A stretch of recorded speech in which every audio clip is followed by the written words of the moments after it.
Okay. Hello, hello. Is this working? Hello, hello. Can actually someone go to the stream and just double check that it's working? Because I do not know. Let me do that. Oh, I'm done now. Yeah, it's live, bro. was devastated when her twin Lois was kidnapped and murdered. I woke to a living nightmare, and nothing has ever been the same. I lost my sister, who was a mother, and she graciously gave me her child to raise. Combined with Oh, do I have that stupid funky mic thing again? And despite her diagnosis, she returned to the opera house to perform her one-woman. Do you have the funky mic? No, you're good. Anglo's mic was a little bit funky, but you're good. Yes, hello everyone. Oh, so you can add collaborators, but it's for past live streams only.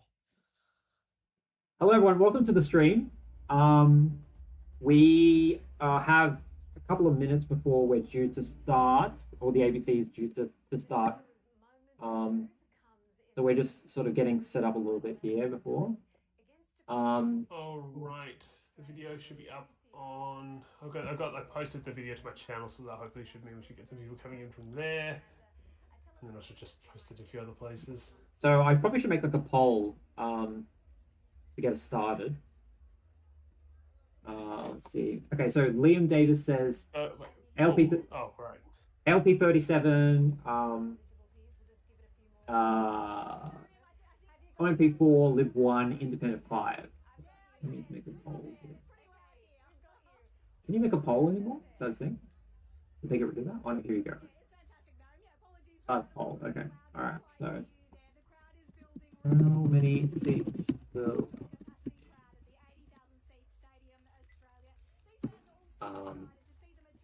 5, 4, 2 to 5, 1, 0. Okay, let's start with that. So can everyone tell me if my audio is good, or if anybody is like higher? Oh my god, that's really loud.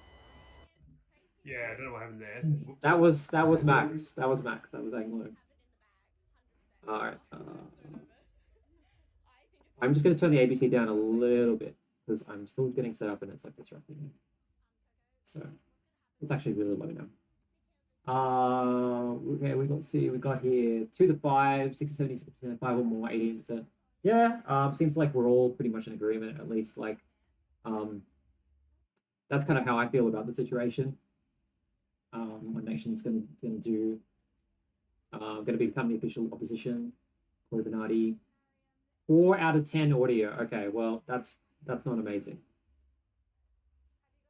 I know my mic is a little bit echoey. I know it's not the best mic in the world. I'm probably gonna get another mic after this stream because this is a compressor mic. It's not a dynamic mic. It's Labor, not Labor American. True. Who said Labor with a U? The audio is a bit quiet. Okay, I'll turn everything up. Everything's just on maximum now. I thought like I'd be like peaking or whatever. So but like if you guys are saying it's all right, then it's all right. Welcome to the stream, everyone. We're not going to get any results for quite a while. Official ABC stream starts in 3 minutes. So I'm still getting sort of set up, testing my audio and everything, and I think Anglo is also fixing his mic because he's having some microphone issues. And I guess at the moment I'll set up like the YAPMS map because it doesn't have some of the candidates, and I just want to make it again because fun. As we talk about slow results coming through, I'm wondering how long into the night it's going to be before we see a single 1 in the Liberal box of the election count. Like, I think it's possible That would be fun to, I guess. We could be like 2.5 hours, 3 hours in, and it still says 0 next to Lib. Nah, oh yeah, that's true. I think that's definitely gonna happen. Okay, so I'll just there's gonna be a lot of uncertainty with this. So I guess I'll just before we start, I'll just introduce everyone who's here. So I'm Aussie Select, Got here Stormon. I think we've done streams for how many years now? Election streams. we've done? Oh, yeah, it's been probably 5 years these days. I feel like we're definitely going a while. I feel like we're sort of the OGs here. Yeah, it's been a while. I don't know how long it's been, but it's been quite a while. Oh dear, it includes this awful sidebar. How do I get rid of this? Sidebar. Oh, there we go. Okay. All right. So I'm just going to fill out the map of like the seats, which is definitely going to happen, and then we'll leave the ones that are blank, which I think are sort of a bit more up in the air. So I don't think it's really even a question of like, is Labour going to win a lot of these seats that currently the Liberals hold? The only one I think that Liberals might have a chance in is Bragg. So I'm leaving that one blank. I'm going to leave these ones blank. You Just in might case. say it's something to brag about. True, that's a truth. Wait. Okay, so when I close OBS, it hides the chat as well. That's so silly. All right, I guess I'll just leave OBS up here as well, and then I'll minimize this. We got someone from someone called Normal Boily, I think, saying imagine the Liberals get 0 seats. There is There's a not a non-zero zero chance. chance that that Yeah. happens. It's non-zero. No, Put but it chance. it's somewhere less like likely now. 10, 20%. Oh, what? Can you give us the details?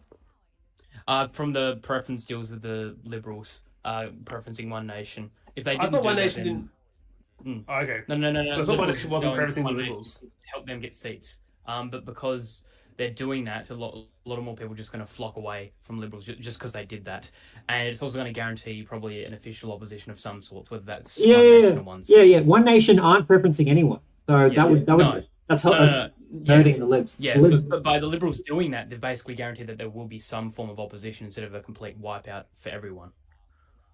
But that remains How to are be we seen. doing? Hello, Max. I think you By the way, sounded. can I just point out? I think you sound a bit better now. Oh, sorry. Okay. No. Is this your first stream with us, Heath? I can't remember if you were in a No, He- I was here with the Tassie election, bro. Ah, right, yeah. Yeah. Of course you were. Of Are course you you were. don't, do you actually live in Tasmania? Because I always get confused. Not You anymore. cover that a lot. Oh, Not so you anymore. historically live in Tasmania. So I was wondering why you kept talking about Tasmania a lot and stuff. No, Okay. it was just from the election, bro, and then I left. So ABC starting their But coverage. that's all that conspiracy stuff you're doing. Okay. No. ABC starting their coverage now, but I'll first just sort of go over why I blanked these seats, right? So up in North Adelaide, we might see some surprise One Nation wins here. Ooh. One They've Nation. got a new graphic now. They're not doing the lines anymore. Oh, what are they doing now? Is it like papers or something? Yeah, it's like papers, yeah. Oh, no, it is lines. It is lines. Look, Oh, it's the same lines. Yeah, they've had that for a couple of years. Right. So before they start getting really into that ABC, I just want to talk about some of these seats. So we got Flinders up here, big ass seat, not as big as this one, which is what's this one called again? The really big one. What's it called again? Does anyone remember? like The really Wakefield big or one. something. No, the really big one. Sturt? That's Stuart. Stuart. There we go. Stewart, that's right. Okay, so Flinders, this is sort of like independent One Nation Liberal. Like that's sort of what could win that. This is Naranga. We're thinking independent or One Nation. Yeah, I don't think Labor's going to win this, but and then we got. I'm not going to pronounce this. I'm just going to call it Frome. I can't. I'm not going to try to pronounce that. It's pronounced Nigeria. It's like it's Najuri, like, right, because it starts with NG, right? So Najuri, right? I'm not going to embarrass myself, so I'm just going to say Frome. So this is Frome. We're thinking One Nation or Labour here. Then these seats, very, very outside chance One Nation will win. And this is Schubert. So this is where we think that the Liberal leader will retain her seat. This one is Bragg, and this is where we think, like, if Labour have a good night, they'll take the seat off of Libs. It's quite a safe seat. This one is Hyson. Is it Hyson or Hyson? Hyson, right? Hyson. Hyson. Hyson. Yeah, sorry. Yeah. Looking at South Australian, I'll enter in. It's Hyson. Yeah, I got German. corrected on one of that one. Don't worry. The Sloan Zone. He's been saying Hasten as Right. well. much So to my Hyson. anger. Yeah. Max thinks this will go green. I think there's a good chance it will go green. I'd say it's like maybe like a 55-45 to Labour % chance they'll go to Labour. or maybe Almost certainly 60-40. won't go Liberal though. Yeah, it won't go Liberal. Yeah, it's over for a Liberal there. This one's Carvel, could go to an Independent or Labour, or probably not Independent, probably not One Nation. Hammond, either Labour, Independent, or One Nation, maybe Liberal, very outside chance. This is Finnis. I think it's probably going to be either Independent or Labour. I think Independent's going to win that. Then we got McKillop, where the Independent Nick McBride, the disgraced Nick McBride, may win again. Turn it on. You can turn it on. You should probably turn it on. Names or whatever. How do you turn on that? I've never known how to turn that on. How do you turn on the thing where it says constituencies? I'm not used to this page before. I've never actually done it either. So is it like in tools or something? I don't know. I've tried to find it before and I can't never find it. So I'm just going to continue speaking. So this is No quicker without it. This is Nick McBride's seat, which is I've got this, guys. Don't jump in. It's fine. I'm just a little bit sleepy. This is McKillop, and we think either Liberal, Nick McBride, or One Nation here.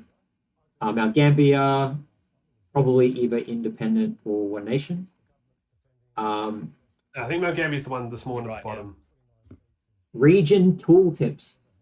Right, region tooltips. Let's see if we can find this setting. Mount Gambier, I think Liberals have half chance, and Labour also has a half chance too. Oh, here we go. Region tooltips. How do I see it? What do I need to do to see it? Sorry, which seat do you think has Labour have half a chance in? Mount Gambier. The reports on the ground suggest that they're actually doing better than they have ever, basically. Historically, and they've thrown a little bit into it. Max, your mic sounds a little bit like electricity, like there's a little bit of static coming off of it. Yeah, I'll fiddle with the set. You got like a fan in your area? Me? No, it's just the mic, man. Oh, okay. Small amounts of seats, so it could be in for an interesting night. Yeah, definitely, absolutely. But I mean, I think there's You know only what I just realized? what? Oh, sorry. I just said, have a look at the map. You can see that funny border anomaly at the top of the Victorian border and the New South Wales border. Oh, The yeah, South yeah, Australian yeah, border. That's so ugly. I hate that. It looks like Could fix it. Did you guys like ever as a kid go on MS Paint and you try to draw a straight line and then you end up accidentally drawing a line that looks like that? That's what it reminds me of. Yeah. Well, one day South Australia will reclaim Serviceton, which rightfully belongs to us. Here we go. If you're going to run a live stream poly on the state election, Here we the go. least you can do is research how names are pronounced. Thank you. Yes, you're right. Okay, and then so this one is I'm just really tired. Oh, actually, okay, Chappie, there we go. So when I hover over it, it says the name now. So there you go, guys. But I only really think that's about 15 toss-up seats. I think these are the only seats where I'm sort of. I mean, maybe if the Liberals have a really good night, they can hold a little bit more furniture in Adelaide, but I don't think it's going to happen. I think it's oh, MFG, it's so frustrating. I'm sorry, everyone. I'm hopefully I can wake myself up as well. I've got some coffee here, so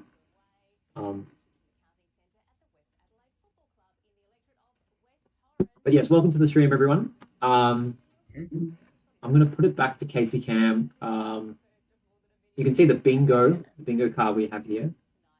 And actually, I should just make a scene which is just the bingo card. Hang on, like I'll put it on the studio mode. This will be one. Very good.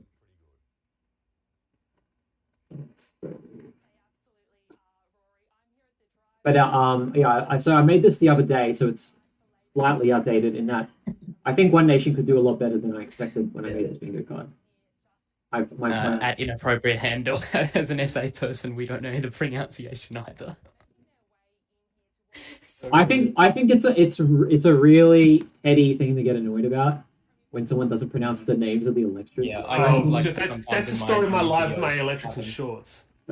I think it's really petty. It's like I'm not. I can't remember what I can compare it to, but it's people get annoyed about spelling. I mean, but I think it's even worse than that because like spelling English is a pain in the ass, but pronouncing random English things is even worse. So, Avengers Endgame of Australian political word analysis. I think I found that my viewers have gotten sort of angrier or like they're more demanding since the election. I don't know why. I think I think everyone is just really. Standards of you. Aussie's got high like gonna win standards of seat, it. guys. I think By the way, okay, do we do our first seat update of the day? Wait, what's Here we going go. on? What's going on? There is 0% counted. The ALP has 0. The Libs have 0. One Nation has 0. Others have 0. Balls, And there crazy. are 47 seats in doubt. Oh my goodness, it's going That's down crazy. the wire here, guys. And it was updated a minute ago. Don't forget that. Okay, so what seat do we have to give this to? What seat's been confirmed? Has any seat been confirmed? No, we're just being stupid. None. We're just being stupid, bro. You shouldn't do this to me. You shouldn't do this to me when it's 3:30 a.m. here and I've been up for way too long and I was busy doing my own. Aren't you? I was busy doing my own Queensland state redistribution because fucking Anglo Max had to mention it, and I spent like literally like because I took some prescription medication. I was very focused on doing that, but I got making good progress. I've heard that off. Don't forget I warned you to. about that. I warned you about this. You did, but you warning me just makes me want to do it more. You don't realize. Anyway, I'll put it back to the Casey can because I just want to have it. I want to. By the way, we just said Aussie's like just got Anthony Green. Miss Rachel Joy, I think it's called or something. It says don't forget to pronounce South Australian with posher accents. Well, it's just if there's an lecture called like Tiny Dancer, you call it Tiny Dancer. That's all you have to do. I mean, it's Oh, the other way around. You know what I mean. Adelaide, Badajoz, Black. Just do it with a French accent. You know what I really hate is when people sing the national anthem and they say Advance Australia Fair. That really pisses me off. It's advanced. It's advanced Australia Fair. It is not advanced Australia Fair. You are un-Australian if you say advanced. I'm sorry. That's just how it is. So I've got Casey on for all the people that I'll read out some comments though. Lee Corgi Triple O says my prediction is LP on 37, Lib and OMP on 2 each, and Indies on 6. Yeah, that seems pretty reasonable. Chaffee and McKillop are my OMP picks, pretty reasonable picks in my opinion. Nick McBride, I don't know how people would respond to the lecture to alleged wife battering, but I would assume that they maybe would pick somebody else. Oh. What's this, sorry? I would say it's funny looking at they're doing a showing of the pendulum at the moment, and it's crazy to see seats like Black, which are seats Labor picked up off the Liberals in a by-election, you know, basically completely off the table. It's like it's just insane looking at this pendulum. And obviously, lo and behold, is it Croydon? Peter Malinowskis is the safest seat in the state. Question: do you think he will keep the safest seat in the state? I feel like in this election, like I don't know, some random seats are going to become so super safe for Labor. Oh no! Peter Malinowskis. That's one of the things in my bingo card. Actually, if you go to my bingo card, I'm just going to get away from Casey for a little bit. Sorry, everyone. But if you go to my bingo card, I've got here like he's over 70% or something in the TPP. That's one of my bingo card things. Okay. You know, like I'm looking at this pendulum, bro. They could have made it like the federal election one, and just made it like instead of having to scroll a billion like miles across the screen. Like, Yeah. it's I look at the last results. He won. Okay, last time he won 60% or almost 61% first preferences, and almost 75% two-party preferred. That's going to be, especially if One Nation enters in. There's more candidates. It's actually, but there's one big difference from this than last time is. At the last election, there were a lot of seats, including my seat of West Torrens back then, that only had 3 members, Labor, Liberal, Greens. It seems to be like there's no seats that have less than 5 members running in this election. There's a lot more candidates putting their names up, which is possibly going to dilute the vote a bit. So I'm not sure if Malinowskis will get that 75% again. Also, because hasn't Labor's first premises gone backwards in the polls? Like, not by much. It's like on like 42 to 40. I don't think they'll get. I think they will go backwards in the first premises, but I think they'll go forward. This is a good in the question. two-party preferred. Chat. Guys, is there a chance that One Nation don't perform well tonight? Well, there's always a chance. Yes, exactly. Yeah. Like just look at SA Best back in 2018. Okay, so polling really well and then so- win a single seat. my theory is okay. So a lot of okay. Viatori says, "Someone, are you talking to a fan?" I don't think your audio is that bad, but my theory. My audio. Yeah, I think audio is fine. My theory is that, I know I got some criticism for this, but I think the what's happening, the opinions on the Iran war are actually sort of really important for this, and I think, and also Trump, right? So because I think that came into the federal election last year a lot, like where people compared Dutton to Trump, right? I'm thinking people at the moment, a lot of boomers especially, might not be too happy with Donald Trump at the moment because of their super balances. And they might be looking at Pauline Hanson and seeing her as sort of like the Aussie Trump. And I'm thinking that might be hurting that, and her saying that we should go gung-ho into Iran. I think that stuff might be what could backfire on One Nation. But at the same time, the fact that petrol prices are so high at the moment, that also breeds resentment. It says you know the whole thing where we should be more sustainable when it comes to our fossil fuel production or oil production, whatever, refineries, blah blah blah blah, all that stuff. That goes straight into like the One Nation talk. I mean, Barnaby Joyce was literally talking about this like I think last week on Insiders. So the war in Iran, like the side of like Trump, you know, doing this war and stuff, that's going to hurt One Nation. But the whole petrol price is the cause of it. Sorry, not the cause, the symptoms of it or whatever. The things that happen because of it. That's going to help One Nation, I think. And obviously the And I think like it just they've got a historical barrier as well. One Nation, like they've always struggled to materialize their votes into seats and also hold on to those long term if they do. So yeah, it's just going to be a massive challenge for them to get over this hill. But fortunately, the Liberals have preferenced them, so they do have a chance of winning some. Oh yeah, according to 6 News, Katter has endorsed Milford, which is surprising. But yeah, that guy, you never know what he's going to do. So he's just I just want to say, currently they're doing an interview with I forget who the woman is at the moment, outside of the One Nation headquarters. Obviously, I presume we heard the news that ABC has been barred from entering the One Nation. Not surprising. Now, I'm curious to know, because I feel like this isn't the first time they've been barred from One Nation party events. Like, in the event that One Nation does become, like, the actual opposition, are they seriously going to be a party that just, like, bans the ABC? Yeah. Like, I always think if they ever get into government, like, they'll just abolish the ABC. Like, man, I don't think we've ever had a government so hostile to our national broadcaster before. Yeah, I'm in contact with some staffers and people who are actually working on part of the One Nation campaign and stuff, and they'll from their perspective, they were saying how hostile the ABC was in some of the interviews with their candidates. So maybe they're just being really pissed off about how the ABC's treated in this election. Who knows? So sorry to interrupt. I've never.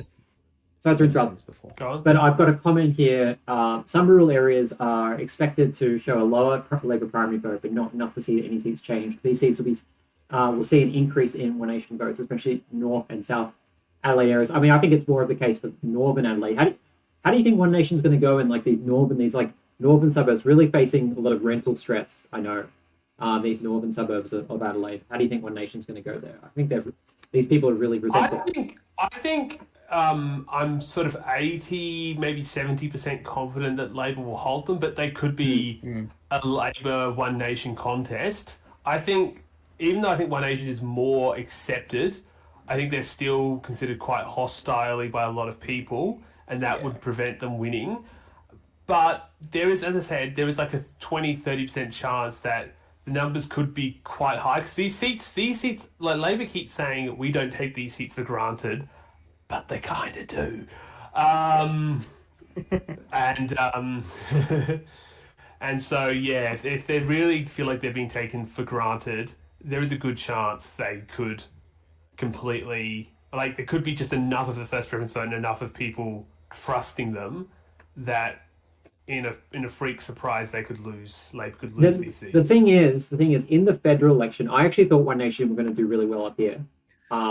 Interesting. And I was surprised, like in Spence, right? I was surprised because I think they got a swing against them, and actually the Greens got like a 4 or 5% swing to them. So, I mean, obviously, like things like immigration and net zero, I mean, they were big issues at the election. They're even big. I think they're even bigger now. Energy and immigration, they're even bigger now. Like it's just everything has just gotten every issue that we had in the election has just gotten bigger, right? Stronger. So maybe One Nation will benefit this time. I don't know. But I know I had a theory that this white working class area would go very strong One Nation in the election, and it didn't happen. So I don't know. I mean, obviously One Nation is way ahead in the polls, like in the primary vote since then. Obviously that's the case. But the question is, where is the One Nation vote going to concentrate? I mean, obviously the polls are saying regional and sort of outer suburban. But does that mean like Northern Adelaide? Does it mean Southern Adelaide? Does it mean out here in these seats here? Does it mean Ngangiri, whatever how you pronounce it? Does it mean Naranga? I do not know, but it's going to be very interesting results. And thank you, One Nation South Australia. Thank you, One Nation. I've got some comments to make. So I've just noticed that Tom Crutzen-Tonis is back on the ABC panel for what feels like the ninth time. Like he must be getting up there in the record for the most continuous appearances on the ABC election panel for an election coverage. Yeah. Also, what's annoying me is above them on their heads is screens that say Pia Malinowskis and is it Amber Heard? I forget the. I've never seen that before. And what's annoying is it was on the wrong side. So Tom Crutzen-Tonis is under the Liberal leader banner. No. Oh, it's killing me. Yo, One Nation South Australia commented. I didn't notice that. Cool. I don't know if that's an official account, but I'll just pretend it is. So. Would assume it is. I think so it's on YouTube that's kind of small, but someone's asking about exit polls. Like I don't think there's going to be any more polls, right? no. That's a UK thing. Yeah. Yeah. Like the most recent polls we had, like I can show you the polls that were the most recent polls we've had if you want. I've just ended in that One Nation poster, and it's taken me to a web page, to a YouTube page that's full of One Nation shorts. So it could be their media manager in the chat. Well, hello, One Nation media manager. Welcome to the stream. I just went back to the federal election and just looking at all the states. South Australia actually didn't. It was kind of like the second worst middle range performer, like Tasmania. What was it? WA. They didn't get a seat in SA, which was surprising. But like all the other states have got naturally more support, but One Nation's putting a lot of effort into this election. Apart from Victoria, Victoria has always been weak for One Nation, but they're polling pretty well. Yeah. It's just interesting. So a lot of like I saw like that obviously there was this period. There was a period a couple of months where there was a lot of Labor coat, right? Like late last year, early this year, there was a lot of people like as One Nation was rising. There's a lot of people like saying things like, "Oh yeah, but One Nation aren't doing this, One Nation aren't doing that." And one of the things I heard was, "Oh, but One Nation, like the Gen Z, none of Gen Z or younger millennials are voting for One Nation." And here we've got One Nation almost on 20% in that demographic. That's right. So they're polling above the Greens, aren't they? Not yet. The Greens, at least they're past the Liberals, though. Yeah, they are past the Liberals, of course they are. I mean, They're I think they're past the Liberals everywhere.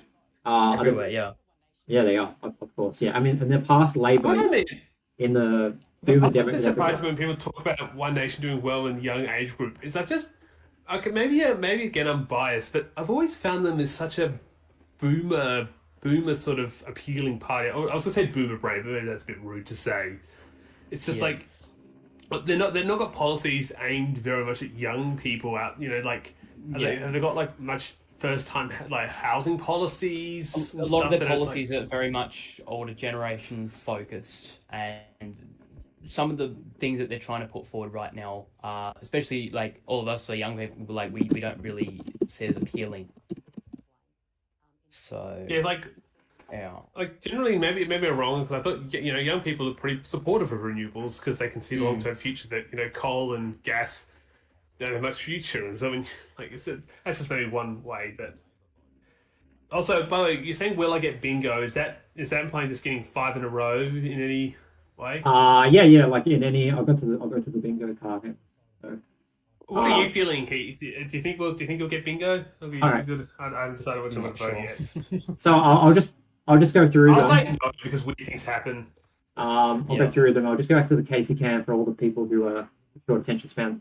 Liberals under 30% primary in Unley, Morford, and Hartley. Just those are seats where the couple of people in my comments were saying like, "Oh no, Liberals are going to do really well there." So I just thought it'd be funny if I put those seats in.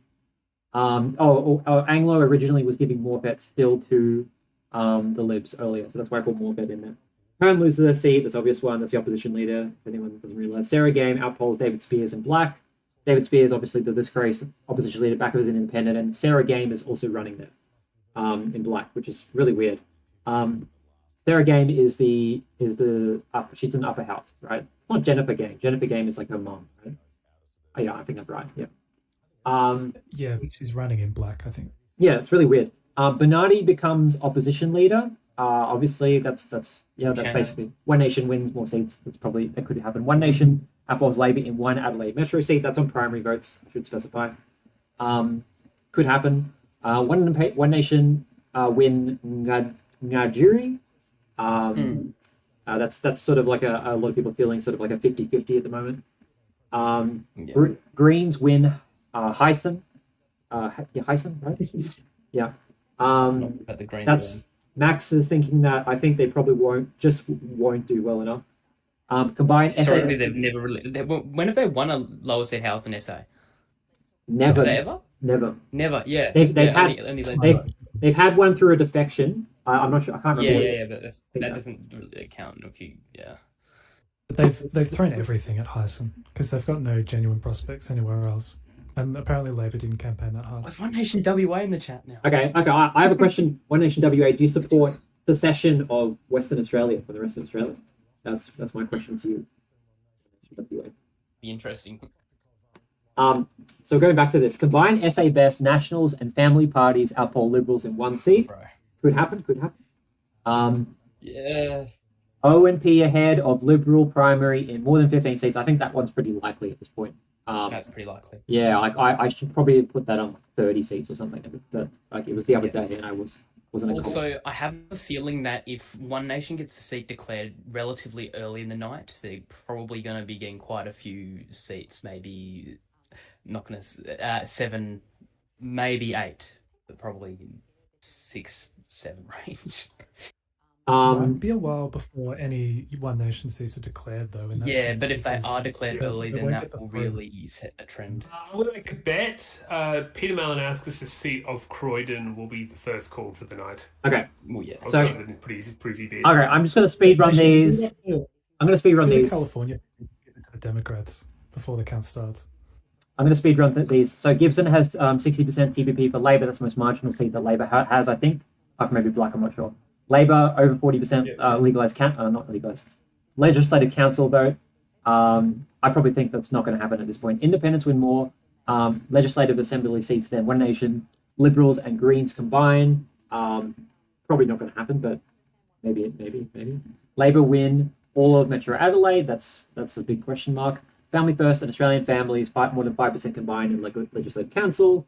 That'd be interesting if those Christian parties can still poll pretty well. Eddie Hughes, less than 45% primary in Giles. He's the Labor member. I'm suspecting possibly we might get some One Nation support there. That's all. One Nation party win in Flinders and Chaffey, quite likely. Peter Malinowskis over 75% TPP in Croydon. I think last time it was like 70%. Independents win in Finniss, Dirunga, Mount Gambier, and Stewart, which I think the most likely independent seats in my opinion. No candidate over 30% primary in Mount Gambier. It's going to be a very split contest, I think. Greens outpoll Liberals in weight. That's where the ex-SA Best guy is running. That's why I put that seat. Nick McBride retains McKillop. Liberals win less than 5 seats total, in both houses. Legislative council legalized cannabis gets less than 2% in legislative council. Yeah. Once they Don't interrupt. Yeah, sure. Go When you ahead. say less than 5 seats in the upper house, I assume you mean winning 5 seats. Obviously, they think they still have like their 4 seats from last time. Oh, yeah, no, win. They win less than 5 seats total in both Yeah. houses. Yeah. So let's say they only win 4 seats this time or something, right? That's what I mean. Yeah. Yeah. An independent wins Hammond or Cabal, quite likely, and Liberals fourth in primary in Narongo, also quite likely at this point. And Magic Show Y4 East is, what did I say? Your best shot at bingo is really from top right to bottom left.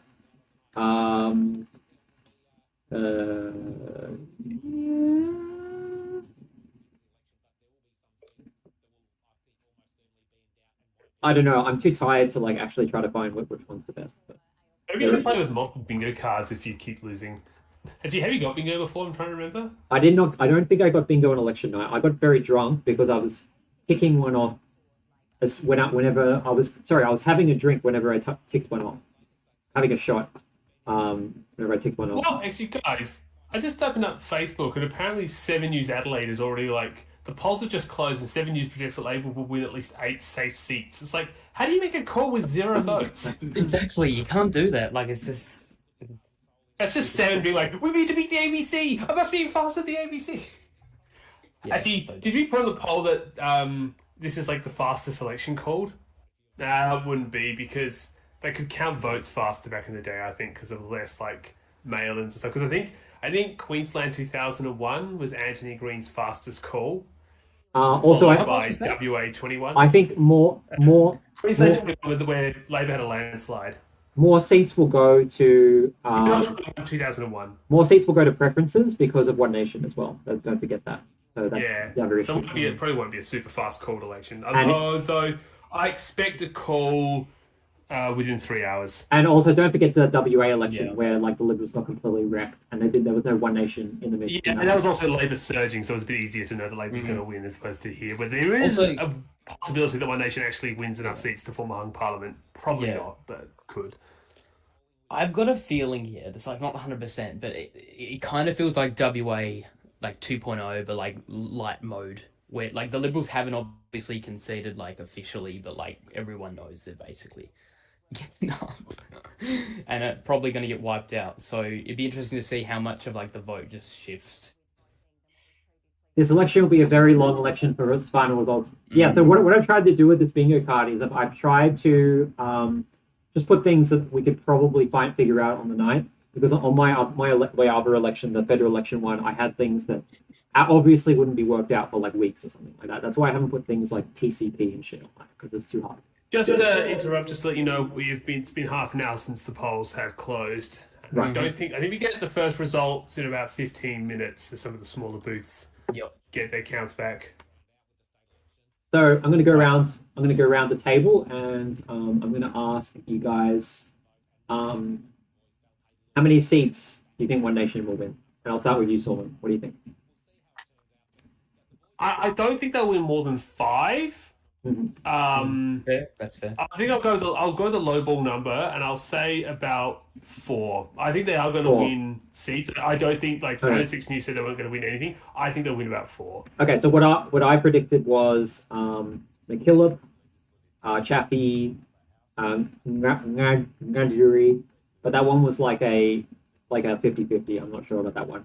And Flinders, I think also Narunga, we could see a surprise because the independent there has been in trouble for some finance stuff, so some finance allegations. So That gives you extra credit in essay though. oh yeah. All right. Well, maybe the independent will be fine. So, but these were the 4 seats I'm thinking about as probably the most likely to go to One Nation. And I know Hammond, betting markets had One Nation about like about maybe 30%, 28% something. I don't know, winning that one. And yeah, that's about it. Like. And then, also we got like Light, and then we got Taylor, and then what's this one? This is Elizabeth, right? So, Elizabeth Taylor. Did anyone notice that? Elizabeth Taylor. You know, like the actress. Yeah. Oh wait, No. I I haven't been on the map this whole time. If you're doing that, by the way, just letting you know, in Canberra we have a suburb called Harrison right next to a suburb called Ford. I'm sorry. I'm sorry, guys. I forgot to click the transition button. But yeah, this is what I'm. This is like the most likely One Nation seats, in my opinion. And then we've also got these like Northern Adelaide seats. So Elizabeth Taylor. Yeah. Solomon, you think 4? Max, are you still confident on your prediction? It was yesterday.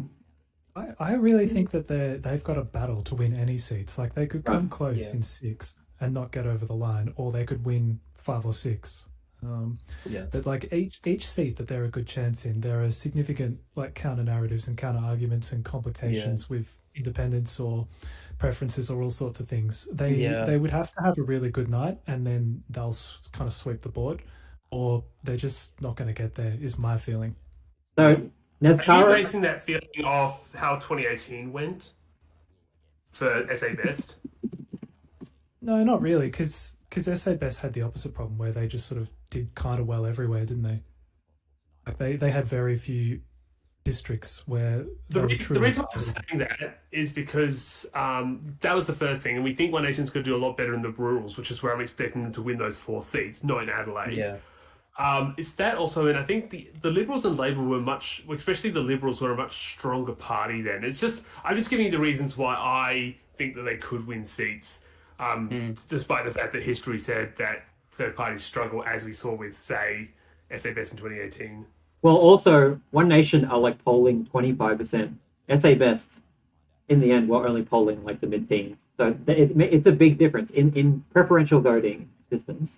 There's a huge difference. Instant run-up, huge difference between 15% and 25%. Huge difference. Especially when Labor are only getting like just over One Nation too.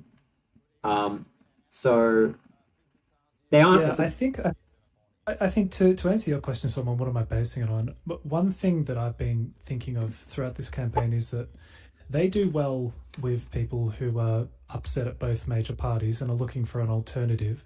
And in seats that do have other incumbent independents or other credible alternatives to the major parties, that could eat into their primary vote significantly. We really don't know where their primary vote's truly at and how it's going to interact with some of these like centre-right or centrist independents. I think the independent like preferences will go to One Nation. It's if you vote for an independent, it's usually because you're like, oh, I'm sick of these major parties. Yeah, but the one thing I would say is that a lot of the preferences for One Nation historically get shafted towards Labor, the Greens, and other parties compared to the coalition. So what I'm trying to say is that the preferences that are directed away, like, are much more aggressively directed away for people who don't think about voting for One Nation and people who might be just on the fence. Well, if it's between, And, and that's part of why the coalition lost the last election. I mean, the primary vote was somewhat steady. I mean, it went down a bit, but the main loss was the preferences, which just absolutely crushed them. oh yeah, So that's what lost the coalition last election. A lot of seats was the preferences, not necessarily their primary vote. So people chose the least worst option. Okay. Or just we are absolutely on topic with something I was working on the other day. I only did a handful of seats, but these were the ones that I felt like I needed to do the most. So I've done some. I've called this like SA preference shenanigans, right? And if you look on here, I'm trying to guess like which parties are sort of eliminated where, right? To sort of figure out some of these seats, right? So Hammond, I've got here. It's probably going to be independent or Labor because if Labor is eliminated in the 3CP, the independent should win. If one national party is eliminated in the 3CP, this one here, sorry, the independent should win. If independent is eliminated, Labor wins most likely. So that's why I think Hammond's probably not going to go to One Nation because of the what's going to happen here with preferences. And then Flinders is going to be One Nation because depends on how well the independent does. If the independent does poorly, Liberals should win. If the independent does well, it becomes a One Nation party versus independent contest. And I've given more preferences to One Nation from Liberal than the independent. I don't know if that's actually a wise thing to do. Seeing that, is it? Was it supposed to say we might think One Nation, but when Nadjeri, was it right? Which is the former Frome. Yeah, yeah. You know, no, just thinking if One Nation ever wins that seat, they're gonna like start dead naming the seat, and like they'll present. I'm a member for Fro. Yeah, I can't wait to see that. I can't wait to see that.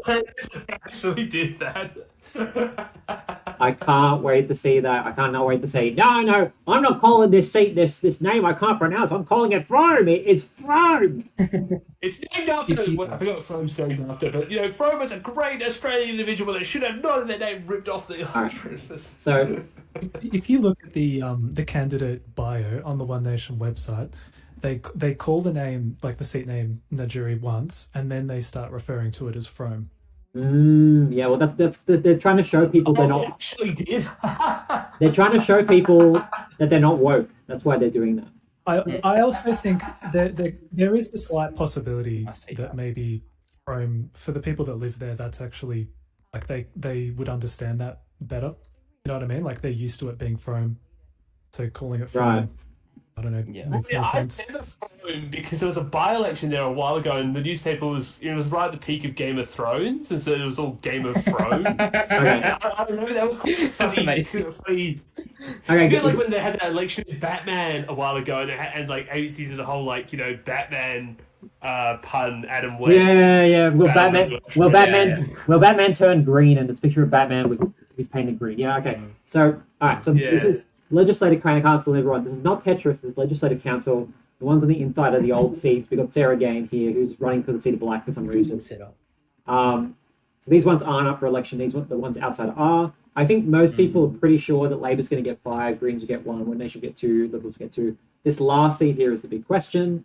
Max thinks this will probably go One Nation. I think that's a good call. I gave it to Family First simply because these Christian parties, for some reason, always seem to do pretty well. They're pretty strong. In SA for some reason. I don't really know why. I mean, Yeah, Lyle, there's so many right parties in SA, like compared to every other state. It's is crazy. it Lyle Shelton? Is he in SA or is he in Vic? Lyle Shelton. Yeah. I think New South Wales, but the thing Yeah, is I've here heard the that name. Bob Day was like the big Family First South Australia guy, but he's the one behind that other family party. Yeah. So actually, The go on. thing for me with Family First, though, is that what are they polling? Because, like, what do you think they're going to get? Because if it's anything less than 4%, then they're going to need lots of preferences to get up good to luck on whatever. Yeah, because what is the quota? It's like nearly 8%, right? And I guess if it's the last seat, you don't have to get all the way up there. But isn't One Nation more of a preference magnet than Family First? Yeah, I can understand that. I think that's a good call. Yeah, I mean, I think you're probably right. But I don't know. It's just Bob Day somehow got up. Like was that Family First? Like back in 2016 when it was like the quota was like around the same amount, And then he got found that he was ineligible and got kicked out of Parliament and started a whole shitstorm. and replaced with Lucy Giulicini, who then joined the Liberals. Yeah. Yeah, but what I'm saying is that then started the citizenship crisis because that's when they realised that Section 18C was a thing. So before we move on, I just want to talk a little bit about the other family party. What's it called again? Australian Families, right? That party, they were so desperate for candidates. There's a friend of mine who is like a libertarian, and she's very sort of socially liberal, right? Because she's a member of the Libertarian Party. They were like desperate to get her to run as a candidate, even though she's like the treasurer of the Libertarian Party in SA. Like, my God, they were so desperate for candidates, that party. Anyway, I'll put it back to the... Is that what it was? It was basically just organised because the Libertarian Party couldn't get registered. Oh, well, no. It wasn't. No, it wasn't organised because of that. It was more that, like, because the Libertarian Party couldn't get registered, they were trying to recruit people from the Libertarian Party to run for them in the Australian Families Party. Because they did well to find 47. also Bob Day has this website called Liberty Itch, which is like this. It's like this site where people can write sort of pro-libertarian articles. And then my friend like wrote this like pro-choice article, and Bob Day apparently wasn't very happy about that, which was funny. So it is a bit weird where Bob Day is like this Christian guy and he has like this liberty. I mean, I guess he's economically libertarian. So. It goes back to his relationship with David Leyonhjelm back in the Senate, where they formed True. like an economic right bloc. Yeah. Just so you know, the SAEC website is not working at the moment. Oh, we've got technical issues.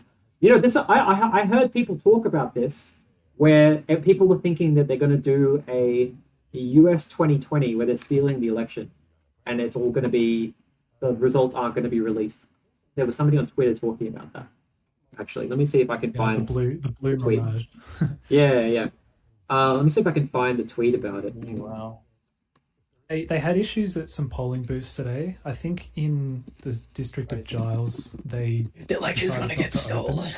a couple of booths as well, but they did like a charter plane to Cooper Pedy in the end. Yeah, okay. Right. Also, So do you think ALP is going to get 60 or above on two-party preferred? yeah, I think they will. Yeah. Yeah. Everyone sees that apparently the the Electoral Commission website's not working at the moment. Apparently, I haven't checked at the moment. Yeah, Yeah. it's not That's- working for me. It's not loading. Actually, speaking about crashing, not sure if any of you guys watched the footy, but last night the countdown clock at the game at Adelaide broke down like within like the last 5 minutes of the game, and it was absolutely the most it was like less than a goal, and it was absolutely the most tense unintentional tense finish to a game I've ever seen. I'm trying to find people on. It's from- So, Go on. remember the game where the umpire didn't hear the siren down in Bellerive or Oh wherever yeah, it's someone called attacked it? Siren Gate. Yeah, 2019. It happened at York Park or UTAD Stadium in Launceston. Yeah, the umpire missed the siren, and a St Kilda player kicked a behind that drew the score. But technically that behind should never be. Eventually, 3 days later, the AFL actually overruled the umpire. It was the first time in like over 100 years the AFL had overruled an umpire, because you don't want to overrule the umpire. That ruins the sanctity of the game. So, And in general, if umpires make bad calls, it's just left. So Like, we we get- got screwed in the game once by a bad umpire call. we've got tweets like this. In before a landslide Labor victory, leftists who don't believe AEC, SAC vote count fraud is possible are off with the rainbow snake in dreamland. A glitch in computer systems of the South Australian state election. This is giving me US 2020 election vibes. Do you think it's happening, guys? Do you think Labor are going to steal the election? Why would they? The one thing I'm glad I mean, the about political is, donations. Yeah, you guys on. I was saying, you'll probably do a better job of this, but in general, I've found when Australians have tried to recreate the 2020 fervour of stolen elections, it never goes anywhere. Yeah. I think on the bright side, we have way more trust in our systems. Anyway, you were saying, Heath? And I was also just going to go on to that. We've got a really good system in how we look after our ballots, how we count, and the laws surrounding that. And also the other thing is the political donations, which I think might play into that argument, because arguably by banning political donations, it creates a structural disadvantage for anyone who's not in Parliament, and especially those who aren't in government, to try and compete at the next election campaigns. So that might play into it. As I've mentioned before, you're talking about trust in our systems. If there's one thing I'm so happy Australia has, is the fact that all of our states have independent electoral commissions. Yes, Could you that's imagine great. if we America, where some states have yeah, it's electoral literally commissions and other states by the actual parties. government runs the election? Yeah. That's why you have the red state, blue state thing in the US, because Yeah, because they have basically because commissions are run by the GOP and Democrats and stuff, and they gerrymander. yeah, and that's why you got this gerrymandering and stuff over there. Yeah, literally. We love gerrymandering. You think it's the best? Yeah. That's what they've done with. Playmander. That's what they've done with Queensland, the state. They've gerrymandered it just to screw the Katter's Australia Party. They see Robbie Katter as a threat, and that they're doing to him what they did to Pauline Hanson in the 90s. They throw Pauline Hanson in jail. They can't do that anymore. So they're just gerrymandering the state, so he can't win. Also, speaking of gerrymandering, is the new electoral redistributions in Tassie, where a bunch of independents are getting pretty upset because Oh, they would be, yeah. they're getting split. Yeah, so it's basically like an unintentional gerrymandering of independents. It's going to see at least 2 to 3 of them lose their seats. Oh, 3 of them being pushed into the same electorate or something. Yeah, Their houses are now in the same it's electorate. split, the whole voter base being split in half. And then you got the Franklin, which was being shifted all the way to the east coast. Oh Yeah, dear. it's crazy. Could there be a situation where the state parliament just decides not to adopt that map though? I think they Is there can. precedent for that? Not, I don't know if there's precedent because I think literally they've always followed the federal map. I think they could, but it would be weird to like. They could probably, I think they might be able to do a protest and it might cause the AEC to reconsider, but I think like to actually vote to disendorse it or like to block it, that would be quite unprecedented. Yeah. Anyway, so just to interrupt, I did say, guys, that I thought we'd have some results by now, like No. just some early results. No. But I think this Yeah. crash on the AC website is probably going to mean could be up to another half an hour until we get Yep. some results if it's a really bad Yeah. technical failure. They're But stealing the look at screen election. right now. You can see how the Tom and I think the Liberal candidate is here on the wrong sides of the screens. Yeah, I know, it's so bad. Like, I It's swear annoying ABC's me. been getting worse in general, regardless of like elections. Like, I like when I look at some of their live broadcasts, they mess up their audio. Some screens aren't on. Like, I swear that I never still used to was- happen like 5 years ago. Like, things have fallen down, man. I still want to get us to like cover like one of like the really old electoral coverages, and they've just pretend it's like our first ever live stream back in like 1983 or something. So I just want to. So- Responding to that not Silka guy, he said Wilkie will be fine in Tassie. I mean, he'll actually be under quite a bit of pressure. He'll lose his double-digit margin. He'll be on single-digit margins if this goes ahead. And assuming polling today, should I just look at the is- Tasmania redistribution? Is what you want to talk about?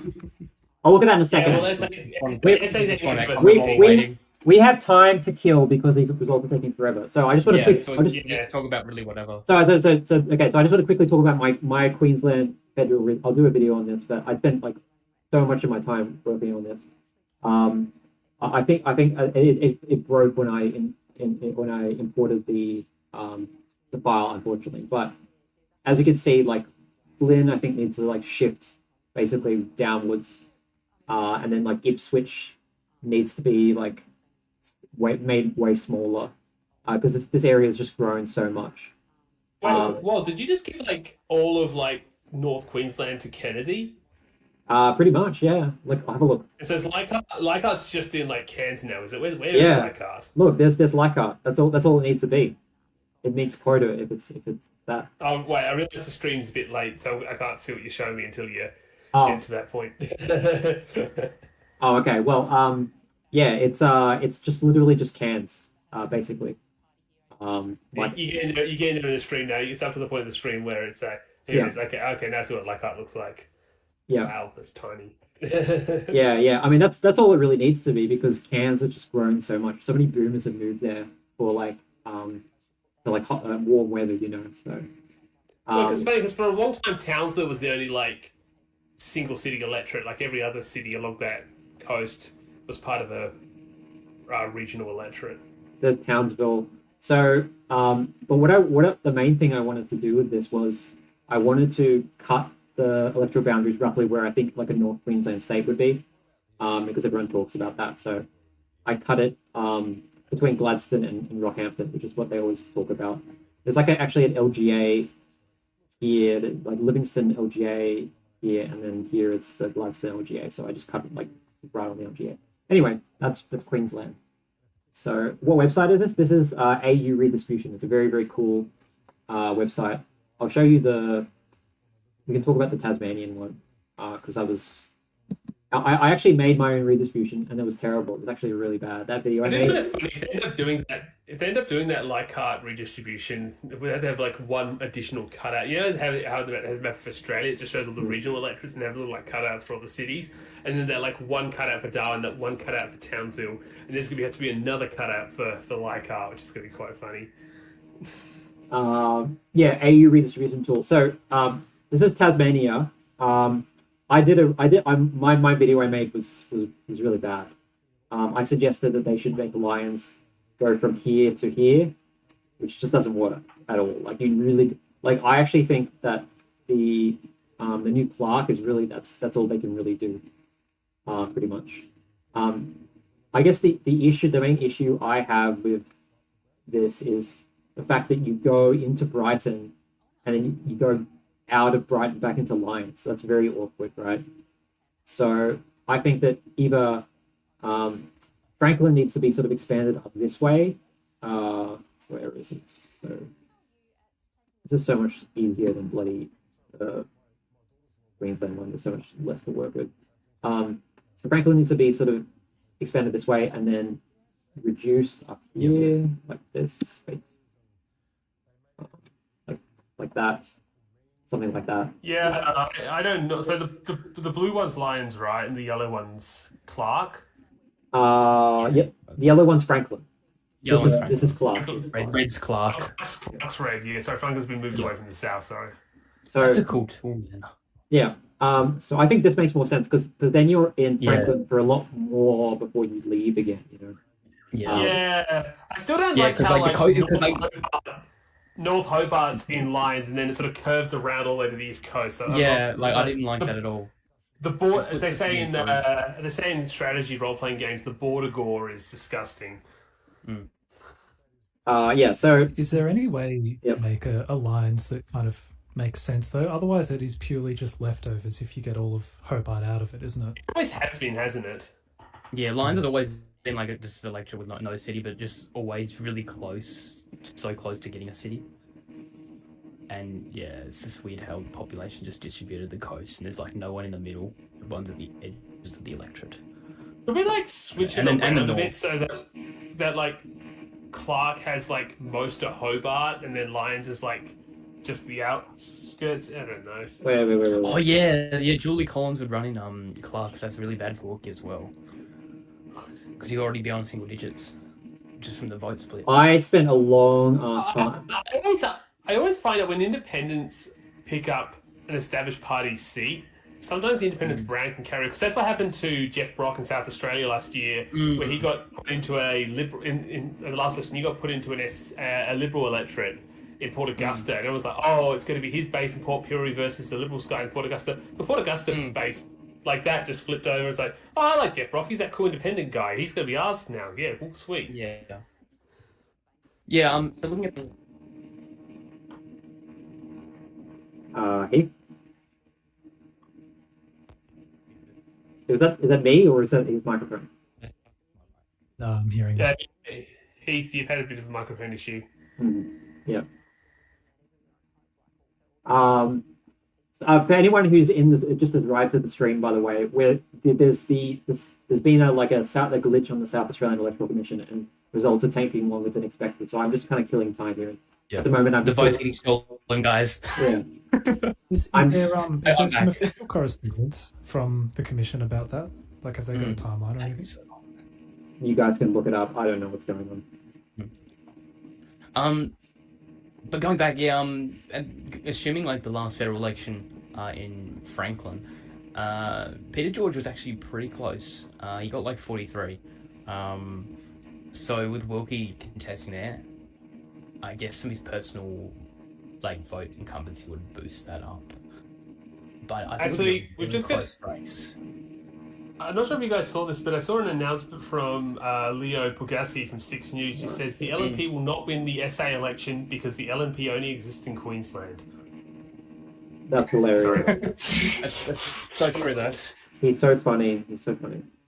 because they're not a coalition in SA and they're not a merged party. Sorry, I had some leftovers, so I'm just like recoloring it. This is what happens when I'm tired. I stuff up on this stuff. Is this all good for quota now? It is. Oh wait, no, it isn't. It's a Bass. Wait, what's going on with Bass? Why is it? It's over quota. Like, how is it that is it based on projected or is it based on current? I'm so confused. Not sure. Does anyone know? Do you know, Max? Is it based on? It gives you both numbers, doesn't it? Like, it shows Yeah, you but projected and then it... What's it's supposed to it's like you can either be 3.25% over or under quota, right? I'm pretty sure that's what it I thought it was says. like a 5% over and under buffer. I thought it was. Then again, there's electorates that have like 150,000 people still. 3.5%. Is it 3.5%? Well, then why is Bass? I don't get it. I don't know. This is what confuses me. Tassy's just different. It should be either 75 to 83,000 per electorate, like 75. Oh, it's an aim Let me for districts to be within 3.5%. It's an aim. So Bass it's okay for Bass to be slightly more than it Be special, yeah. Yeah, it's special. Okay. Well, anyway, I think that they need to do something like this. Like the current one is a bit weird. Like especially if I reset it, right? How do I? No, I just want to reset. Hang on, I just refresh the page. Like, look what it does. It goes out. It's like, don't pull rock in, Tassie. It goes out to Lions, and there's like actually a town here, Runnymede, right? It goes out and then it goes Yes. back in. It goes back in. Like if you want a campaign in Runnymede and you're in the Cedar Lions, you have to go all the way down this road, and then and go here. Like it's just so out of the way. This bit at the very least, this should be in Franklin. This little bit here. That's just the mistake. I think the reason they've done it is because of LGAs. Like it's part of the. Yeah, they're following the LGA boundaries and stuff. Yeah. I mean, it is a draft. It is a draft, so I don't blame them too much. But yeah. um, Oh, there's still I think they're still open for naming the new electorate. anyway, that's enough. It's open till like 26. Redistribute. Oh, what are they going to rename Franklin to something else? Yeah. Well, they're seeking public Okay. submissions and stuff. There's always like 100 submissions or more, like 200. It's so many. Yeah, I'm gonna add a few. I remember with Hawk, there was so bloody many. Anyway, we're still waiting, everyone, because apparently there's a glitch and the election's being stolen. So results. Yeah, take- just so you know, we just hit the 1 hour mark, so it's been 1 hour since polls That's closed. And crazy. we have no Not a results. single I seat. think- Not even a result. Anthony Those Green results was have been posting updated. somewhere that SA was slow last time. I don't remember how long it took us to get votes. We've got in results, between. guys. we Oh, do? do we? We've got results. Then So just no. we've got 14 booths on primary, 3 on 2 candidate preferred. Oh, okay. All right. Well, Yeah, we AB, have results. Results are coming. Yay! Can we get claps in the chat? actually, We can do that. you guys are right. I should look at Poll Bludger. Poll Bludger will be able to. One day should have headed Elizabeth, guys. So There we go.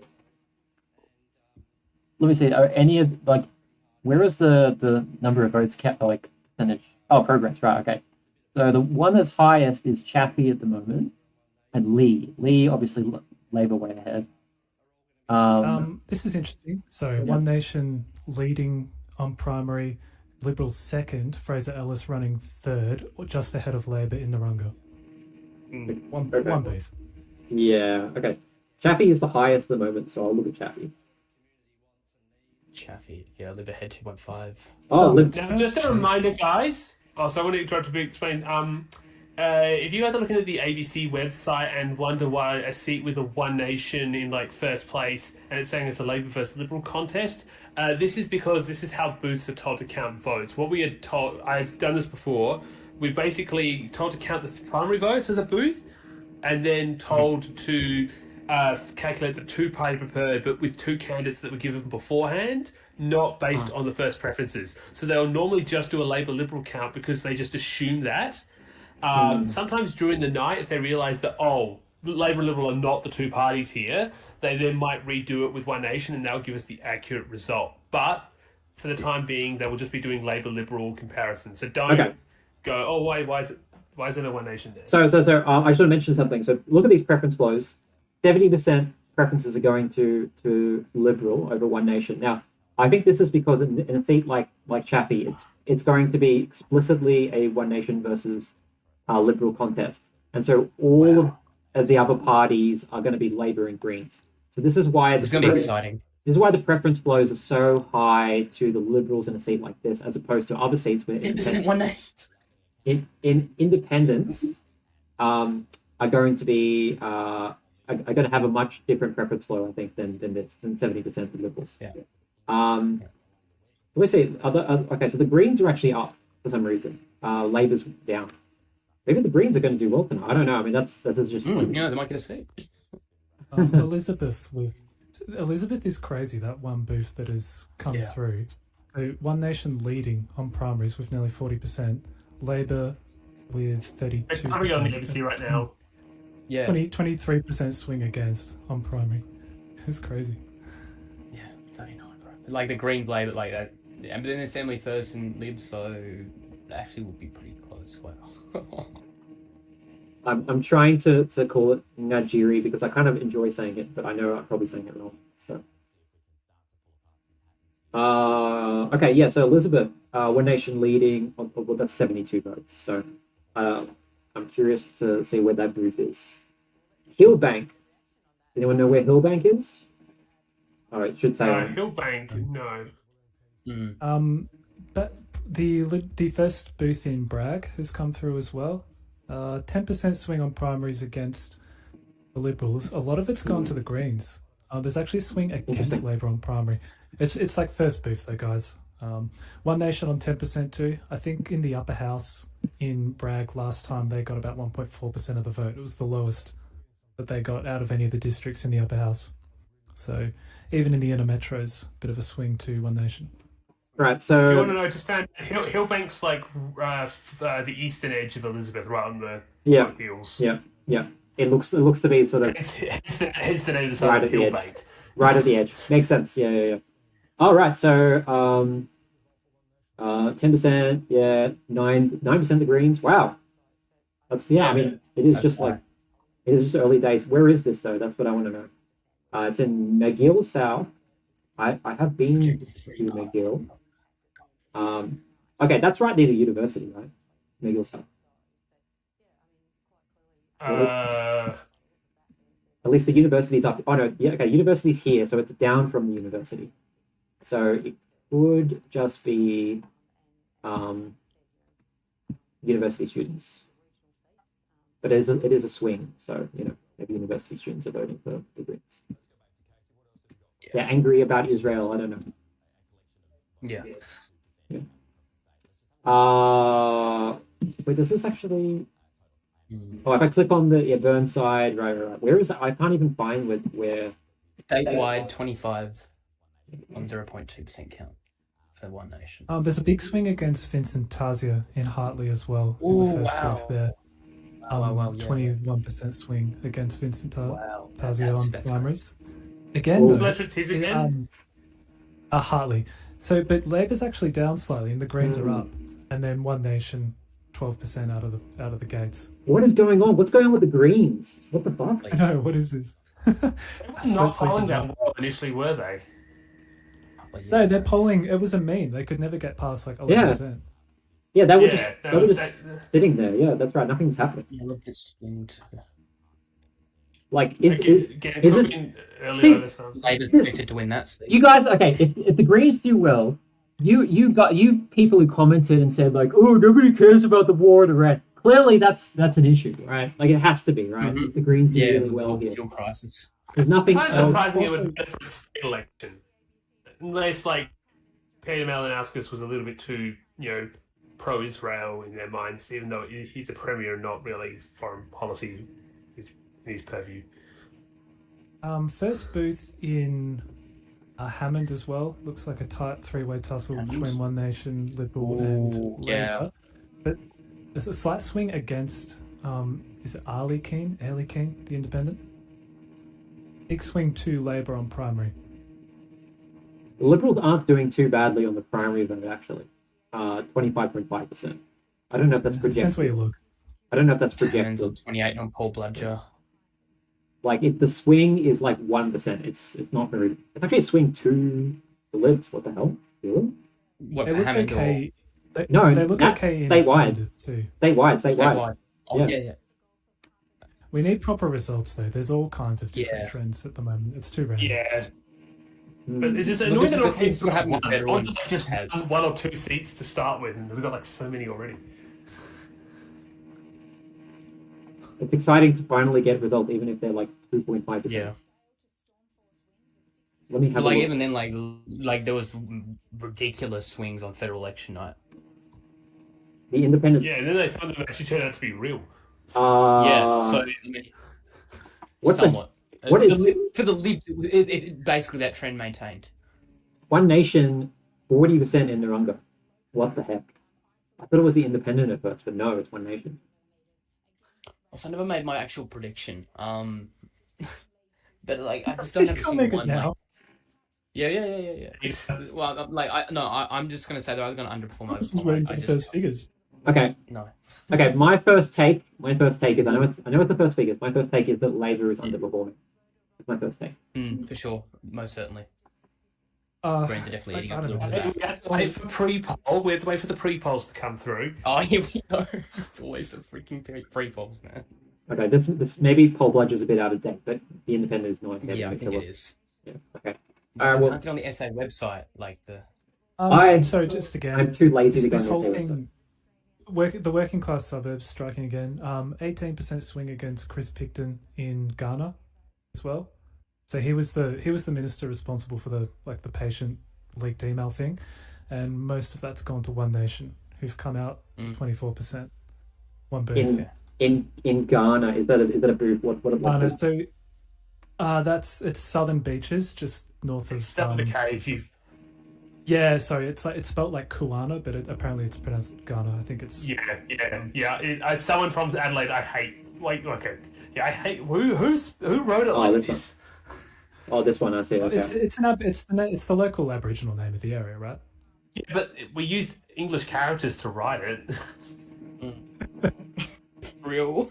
Yeah, It this wasn't is even a written look language. as someone who literally majored in linguistics. This is bad orthography. So, and actually, so this is. I went to Adelaide University, and the guys that I worked with actually were big into like documenting Aboriginal languages. So I wonder if they worked on this, and they did this. And in which case, I'll send them a strongly worded letter and say that's silly. I'll tell them they're very silly to do that. Okay, so Chappie. I think it's the early same results. the as early last time. figures show that the Liberal is polling ahead, only just, but he would hang on there, Tim Whetstone. Oh, West Torrens. I have a feeling if Libs are going to poll ahead in a lot of things, they're going to hold on to them. What's West- my old seat doing at the moment? West Torrens, 4.3%. So I think this is the most counted, at least on Poll Bludger. And the Greens actually swing against them here. Liberals, big swing against. Labour swing against.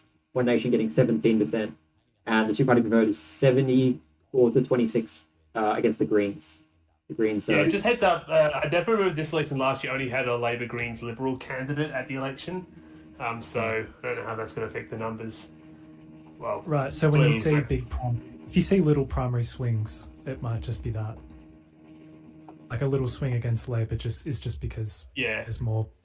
Yeah, definitely with the Liberals, Yeah. that'll be the case with the inner city seats, because a lot of them, like the whole right wing vote, just went in behind the Liberals. Now there's like 4 choices and everything. I'm a little annoyed. At William Bowe. carry on one foot. I'm a little annoyed at William Bowe at the moment because he's not coloring One Nation orange. He should be coloring it orange. He said that he's out for the night, and like he was anticipating some technical issues. Have you guys seen McKillop? The first 2 booths, we've got Nick McBride's on about a quarter of the vote, One Nation's on about half the vote, and the Liberal vote's absolutely collapsed, down 56%. Wow. Oh yeah. One That's- Nation done some good campaigning. Someone want to try and predict the statewide primary vote for One Nation here, because it's looking more like It's 26, 23 27. now, isn't it? Yeah. So it's If you It's take a what look at the, and then yeah, there's the party pre-poll, totals. so it's going to tick up. It's Oh, going to tick up. we've had a seat called. Yeah, Labour Surely seat. it's West Torrens. West Torrens. West Torrens. West Torrens is that guy West who has like Torrens called? 54% or something. That's Tom Christos. He's the guy on the panel. Yeah, Yeah. that's my old member. It's West Torrens. He's. Yeah. Oh, no, that wasn't Canoe. So it was my seat. Yay! I'll sing congratulations to my First one. parents. Okay, so One Nation, 23.3%, but this I don't know. Right now, yeah. 21% swing. Liberals are doing a little bit better than expected at the at that moment, and Labour are doing a little bit worse, and the Greens are doing about what's expected. So it's a bit Because of a- what's that showing is that Labour's One Nation stealing a bit more of Labour potentially. Expected. Than expected, sure, but obviously it's mostly Liberal. Still going to be minor, yeah, but like Liberal, of course. Yeah, that's what most of it is. Oh hell no, But, like- not One Nation. The villains are winning, guys. The villains are striking and winning. Oh, the Family First 1.8 statewide, yeah. How's this booth in Cheltenham? It's on the ABC at the moment. First booth has the Liberals on 2.8%. They're running like 6. on Primary Vote. Oh my god, yeah. They're running That's equal 6 out of 7. That's insane. Well, they got It's four. like that they got that four by-election votes. like the UK a couple weeks ago. The Greens. Oh, the before that Tories, yeah. actual score. Yeah. They've got 4 votes in Cheltenham. 2.8%. That's very sad. Very, very sad. So I'm wondering where the Liberal vote is. Look at Mawson. Look at Mawson. Mawson? Where is the Liberal vote actually holding up? Because they're outdoing the polls at the moment. So where the hell is it holding up? Flinders, it was looking pretty good. Right. Mawson, yeah. Oh, Mawson. So the Labour vote's been cut in half. I had a feeling something might be up here because the local member's profile was super good. Right. Super interesting, Mawson. One Nation are outpolling the Libs here and Labour. What the heck? And then so Greens preferences. I don't think Liberals would. Oh, legalise cannabis. Yeah, I don't know if Liberals would make the two candidates. Are we looking at Mawson at the moment? Yeah. Yeah, Mawson. Yeah. Just did we mention that the guy who is in this seat famously? This was a Liberal seat that the guy was it was held by Labour, but it's because the guy in the seat was really popular and he kept defying every Liberal swing to hold on to this seat. And I wouldn't be surprised if now he's gone, if the seat might be returning to its more. Where is Mawson? Yeah. Where's Mawson? Where is the seat? It's on the list, bro. Like, in the middle. Kangaroo Island. Yeah. Oh, that's Mawson. Look, I was thinking of the Mawson campus of University of Adelaide. I was so confused. Oh, okay.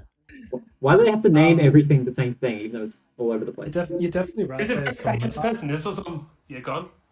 I think there's something else to it as well. Like so go back to 2022, when he got the 13% margin, Leon Bignell.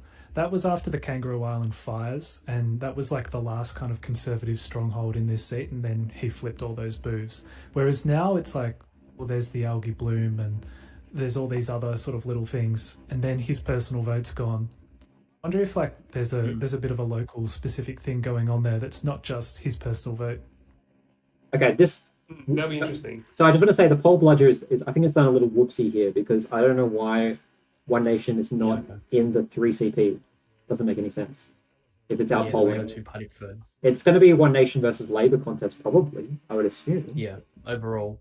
Like Australia. Having a look at sorry guys, it's worth having a look at Carvel as well. First booth or two in. So Matt Schultz is running slightly ahead, but then there's a logjam at 22% between One Nation, Liberal, and Labour. It's spicy. Yeah, that's really spicy. Yeah, because when Liberals get eliminated, I don't know if who it will go to. Yeah, it's just how much that preference actually going to go to One Nation. I would have thought a lot of it goes. How aggressive people are going to turn away from them. I would have thought most of it probably goes to Schultz. I think William Bowe's website is breaking here. Like, One Nation has broke his website. Look at this. Like, it's just not even considering that One Nation is going to be in the 3CP, which doesn't make any sense. Like they would. I think all the polls are breaking tonight, bro. His website is breaking. Like, the 3CP stuff. Everything's breaking, man. Is not working properly. I mean, this really is a test of the preferential system, right? Everything gets so much more complicated when you have like three big parties. Everything just like becomes so much harder to show what's going on. Casey Briggs is. Are we checking much at the party totals at the moment? Because wow, yeah, you're right. Labour's vote is way down at the moment. It's anemic. It's anemic. Yeah. 33. It's gotten worse since last year. It was down by 5. Now it's down by 7. Well, interesting to see. That'd be a massive polling miss if that's true. Yeah. The Dunstan, so Stephen Marshall's old seat, the swing we're all expecting to Labour has actually occurred here. It's nearly double digits now. Giles, One Nation on 38, Labour 32, Liberal 17. To Canada preferred though, One Nation on 35 to 52. Okay, so One Nation. So that's an impressive. That's a pretty aggressive turn away. Wait, guys. Casey Briggs is on ABC pointing out that in the metropolitan regions, Labor's at 42%. So even though their first premises are down, it looks like it might not affect the results because they might just still sweep Adelaide, but Oh, they might will, be yeah. way more hurt They in will. There might be They will all sway They better might be Labour bringing preferences. more of the regional vote than the Liberals are in Yeah. rural areas. It's not like Yeah, a lot of these rural ones are like three-way splits. they're not going to lose. They're not going to lose. Their primary vote is still like 10 points We're ahead. still kind of underperforming, yeah. They are underperforming, definitely. Yeah. Like we're expecting them to be close to 40. At the moment, they're more closer to 30. Yeah. Actually, the AI assisted poll that might be the most accurate at this election. You guys see that poll? Do you know what I'm talking That about? was so good. That There's poll a- was so good. There's like an AI like there's a poll which it was like the lowest for Labor, and it was like an AI assisted like an AI voice poll or something like that. An Yeah, okay. experimental poll. So Crazy. let me find Might as well the get AI to just vote for us and determine our elections at this point. I'll find the poll. So that, Okay, thanks. Yeah, I'd like to check that out. It'd be interesting. It was something in the region of like Labour 32, One Nation 28, Liberal 18, something like that. Yeah. Oh, okay. Here it is. Here. So maybe underestimating the Liberals a little bit, but ALP on 32% for this one. Result described this as an experimental AI poll involving a phone interview between respondents and an AI voice. So this is groundbreaking technology. Late 2020s technology. Here we go. AI voice poll, and this might be the most accurate poll. The only one that predicts that ALP it's a very anemic vote, but we'll see. Looks like Ashton Haven't Hearn's looked at the winning. Liberal vote very accurate at the moment. No, the Liberals are overperforming. If there's anything I think on the night, it is Labor is doing worse, although they've got back up a bit now. But the Liberals, yes, the Liberals are above 20%, which is not expected, and Labor is below 35%. So I'll Yeah. see if that Liberal number goes down and the Labor number goes up as time goes on. Again, less than 1% counted at the moment. I think you were just saying before, Heath, Schubert's first couple of boos are in. Ashton Hearn's on nearly 36% of the vote. She'll be Yeah, fine. yeah. So she actually win that. Yeah, 4.7%, actually quite a lot counted. Okay, I'm gonna make another. Liberals might be doing better than we thought. That's a lot. Yeah. So yeah, people would think that this was probably gonna get wiped as well. But I mean, They're heading Schubert, Aranja, Mawson, that's pretty good for One Nation. Hammond, Flinders, Chaffey and Bray. I didn't count. There's 1, 2, 3, 4, 5, 6. So at least Okay. 7 seats they're currently heading. We're tied 50-50 in the polls right now for getting bingo. I think they did that on purpose. Okay, so I'll just refresh Schubert. It feels like Um, Libs are like, if they keep on performing this well, it might actually be pretty close in terms of opposition numbers. That's what I'm wondering about. Yeah, too. Yeah, like it's going to be 50-50 if they, like, or if one's just very slightly ahead. What the One Liberals Nation- were saying was One that one was Nation going to get wiped out. Remember a second, One Nation is only currently ahead in one seat, and that's Elizabeth, a Labour seat. And Mm. Negrano, however you say that. Are they? Yeah. Narunga. No, Narunga currently has. Actually, wait a minute. No, you're right. They're right ahead. They're just the two-party preferred count. They're going to have to reset the two-party preferred count there. Stupid, yeah. The problem is if they have to And- reset the count there, it's going to cause that seat to be like on hold for a while everyone has to. Because everyone will be counting there, and they'll be getting the message from higher up saying you have to recount. Yeah. They'll go, put all the papers down and start from scratch. Yeah. But also, like, even though we're only leading in 3 seats, I feel like they're gonna like win a few from second place and just get knocked up with the preferences. I mean, that's probably to be expected, to be honest. Like, which puts them on shaky ground for the next election, especially if they start collapsing. Okay, so Well, that's kind of my prediction. What's going to happen to One Nation? Yeah, they're is- gonna do like a 90-90s and just this is Yeah, ac- for- Real fast. this is actually Yeah. crazy Pretty though. wrong. In a metro seat, One Nation is outpolling Labor on the primary vote. That is which seat? Which one's this Elizabeth. one? Elizabeth? Yeah. Elizabeth. Oh, It's wow. 8.7%. If that's It's one booth. 0.7. That's nothing. That's probably like a. No. The projection is 4%, but they're outpolling it.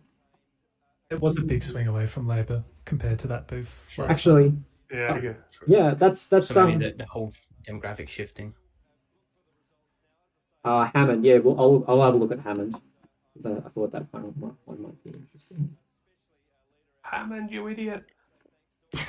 Hammond. Again, it's broken here. It's Oh, not. here we go. It's not showing One Nation in the. I think the Independent's toast though. Well, yeah, Oh. she'll get kicked out fourth.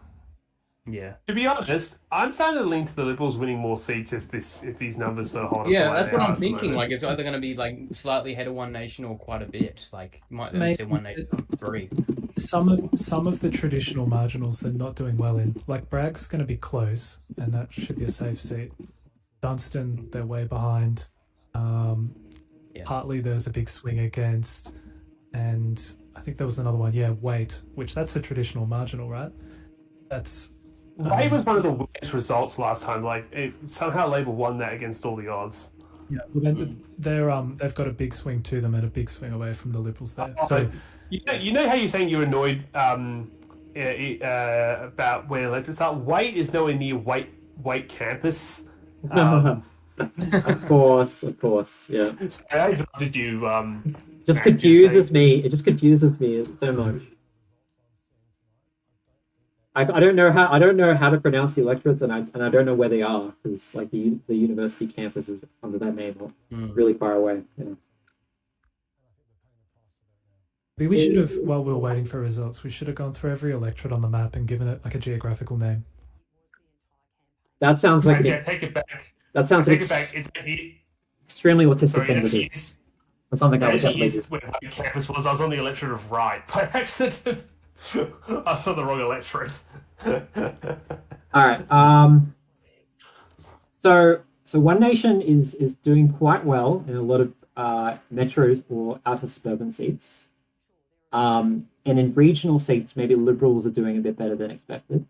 So I'm thinking maybe what's going on at the moment is that One Nation are overperforming in the outer suburbs, and Liberals are overperforming in the regions. And where we're going to see the big story is going to be One Nation in the outer suburbs at the moment. Just letting you know, in the total parties, Liberals are actually ahead of One Nation at the moment. That is interesting. Yeah. Only by a point, but yeah. Starts working again. Well, 0.1% according to the poll ledger. Literally 4 votes according to the poll ledger. So, should I be looking at ABC instead? Is ABC, you think, is better? The total Well, party. that was just handy because well, yeah, maybe, but the total party numbers It's the same. is just It's the going to same. be reflective of whatever booths There's are so many allowed. electorates without any votes yet. I told Jarl about outer suburbs. Well, look, I would have thought the One Nation would do better in outer suburbs too, but all the polls keep on saying Yeah. regional. So that's why I said I predicted that they would do well in regional areas, but they're doing well in sort of the outer areas. I want to look at like Light and Nigeria. We have results for them. I want to see what's going on there. Do we have results? Nothing them? for either of those. That's very sad. One Nation's still well ahead in Narunga though. Fraser Ellis is absolutely toast. You shouldn't have done that expensive scandal. Whatever happened there. I don't know. Well, that was I'm pretty sure that was live when he was re-elected as an independent in 2022. Oh, really? Okay, I see. He quit the party over it. He was Oh. an ex-liberal, right? So it's not a recent thing. I see. Okay. No. And it's also like it's the kind of thing you really wouldn't care about as a voter. It was like $270, and it was just accidentally using. Well, okay. I don't know if it was accident, but like using a travel entitlement for regional MPs staying overnight in Adelaide or something. Okay. So I'm just coloring in the map appropriately. I can just hover over it, figure out which one is Elizabeth. So they're all kind of just next to each other. It's this one. Yeah. So I'm assuming that One Nation is going to do pretty well in Taylor and Lyde as well, if they're doing well in Elizabeth. Doing okay in Ramsey, which is I think that's the seat that covers Salisbury. Ramsey. Oh no, that's King. Oh, this one here. I said, yeah, that would make sense. Yeah, they're doing well in Ramsey as well. I'll check that out. One Nation is Big back swing in to there. Labor. So a big swing to Labour in Unley as well, first booth. In Unley. Okay, so maybe we're not seeing the green slide that I was like hyping up earlier in the night. No, it's just a couple of random ones. Yeah, probably, yeah. Labour 10% in Unley. Interesting. So we're gonna just see like the thing, Flinders. the closer to the city, the better Labour are gonna do. Is that what we're seeing today? Oh yeah. That and the one they own. Is it what's the one they own? That's Wayala. I forget the name of that one. I mean swings. I'm talking about Giles. That, swings. yeah, that's the one random one they always win in the country because of Wayala. Because they just constantly subsidize Wyler to keep it open. It does look like there's been a swing against Eddie Hughes on primaries so far. Yeah. 3 booths in. It's not going to be anywhere Yeah, near. well, Mission is currently in the lead for the first preferences. Yeah, but I don't think Oh. any Wyler booths have come in, right? Don't know No, what places come there's through. Port Augusta booths, but no Wyler booths yet.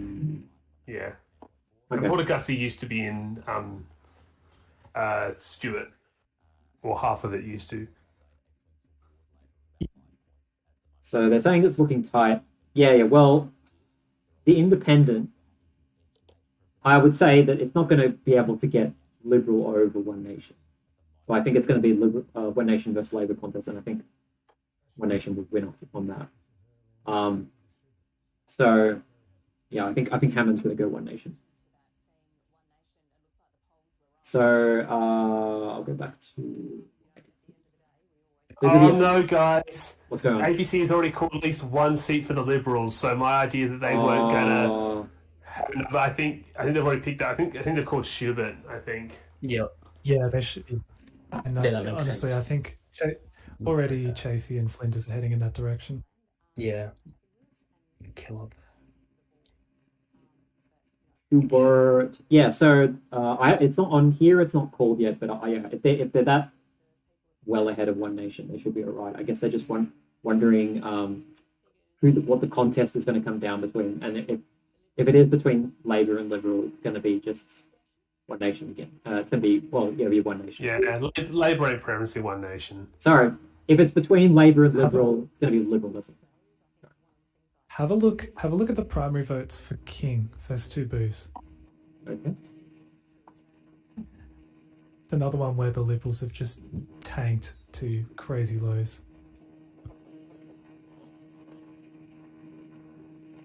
Wow, 6%. 6. Hello, family friends. Yeah. That is crazy because on my bingo thing, I was like a combination. You know, of they all- were that held King, I think, in the previous Parliament. That was a Liberal seat, I believe. Right. Yeah. Yeah. You're right. Yeah. Initial results, but sorry to butt in again. Go on. Live, the first booth has come in. So we've got One Nation on 20% swing, typical 17% swing on primary against Labour. And the Liberal vote obviously tanking.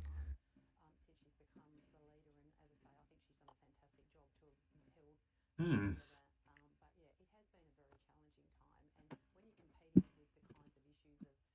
Not going to script exactly, is it? No, this is not what you're expecting. Mind you, this happened in the federal election. Remember, you guys, no one thought Labor was going to landslide win. I did. I remember you. Sure, you did. I did. I bet on it. I made like $1,000 on it. And so did I, but I still didn't actually predict it. You know, I'll be interested to see. I had I a want to see feeling. what happens with Colson. Is one I remember because I ran in that. Well, I didn't run as a member. I helped the Labor candidate try and win that seat at the last election. Interesting to see if they pick it up. That's sort of the West Beach area. I haven't got any results yet there, unfortunately. Oh my We didn't have god. anything from Croydon. Okay, guys. One Nation is outpolling both Greens and the Liberals in Hyson. What? Yeah. What's going on there? Look. Whoa. Which seat? Whoa. That is spicy. I got nothing from Hyson at the moment. Yeah. Okay, One so Nation, the Green, I will 24, say, 19. I've just had a look. That's like a Liberal booth way down in the south of the seat. As you go like the Green vote is concentrated in the Yep. Stirling area, Yep. like in and around the main road. So we'll see about that. Yeah, that's out in the sticks. Ashbourne. Yep, you're right. Yeah, way too early. I'm seeing what seats have the highest progress. Chaffee is looking pretty good for the Liberals at the moment. Like they've caught they've caught a second one for the Liberals on the website.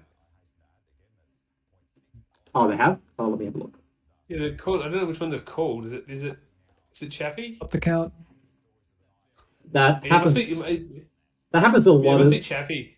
It happens a lot of the time, where they it doesn't say that like a seat has been called, but Well, like it's just the bar at the top is like yeah. saying But you 1 and can't- 2. For some reason that goes before the seat gets called. Because I think West Torrens still says ALP ahead. They haven't like said ALP's won it. Yeah. So And I think sometimes the ABC they just chuck like the seat counters on and then they take them off and then put them on like so. Yeah. It might also be because they're doing like the live feed is getting Labor versus Liberal throws, which Yeah. Yeah. might not necessarily reflect Yeah. where the primary And that's votes why you are probably landing. see the seat numbers go up and down because that changes. I know Paul Bloch has already called West Torrens for Labor on his site. hmm But yeah, they haven't called Schubert or Chaffee, which I assume is what the ABC is partially calling. Light is really close. 51.4 for Labour against David Labour. Spears is polling like fifth or sixth, like fourth or fifth in black. So Labor will retain that seat on those numbers. Let's see, where's Sarah Game? Oh, here we go. Oh, 5 votes. Oh dear. Not very good. What's he shearing in again? David Spears literally has 20 times her vote. Black. Oh, right.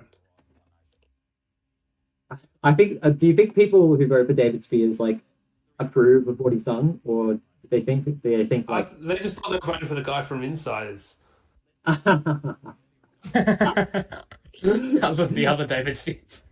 I really liked him hosting that national forum. It was a really Yeah. good program. So That was good. yeah. I was so annoyed that we never got the point where David Spears could interview David Spears. That was like a I was hoping for that.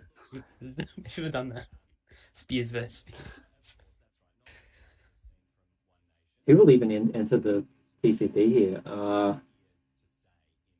Like David Spears probably go to the Liberal team. Probably Liberal versus Labour contest, I imagine.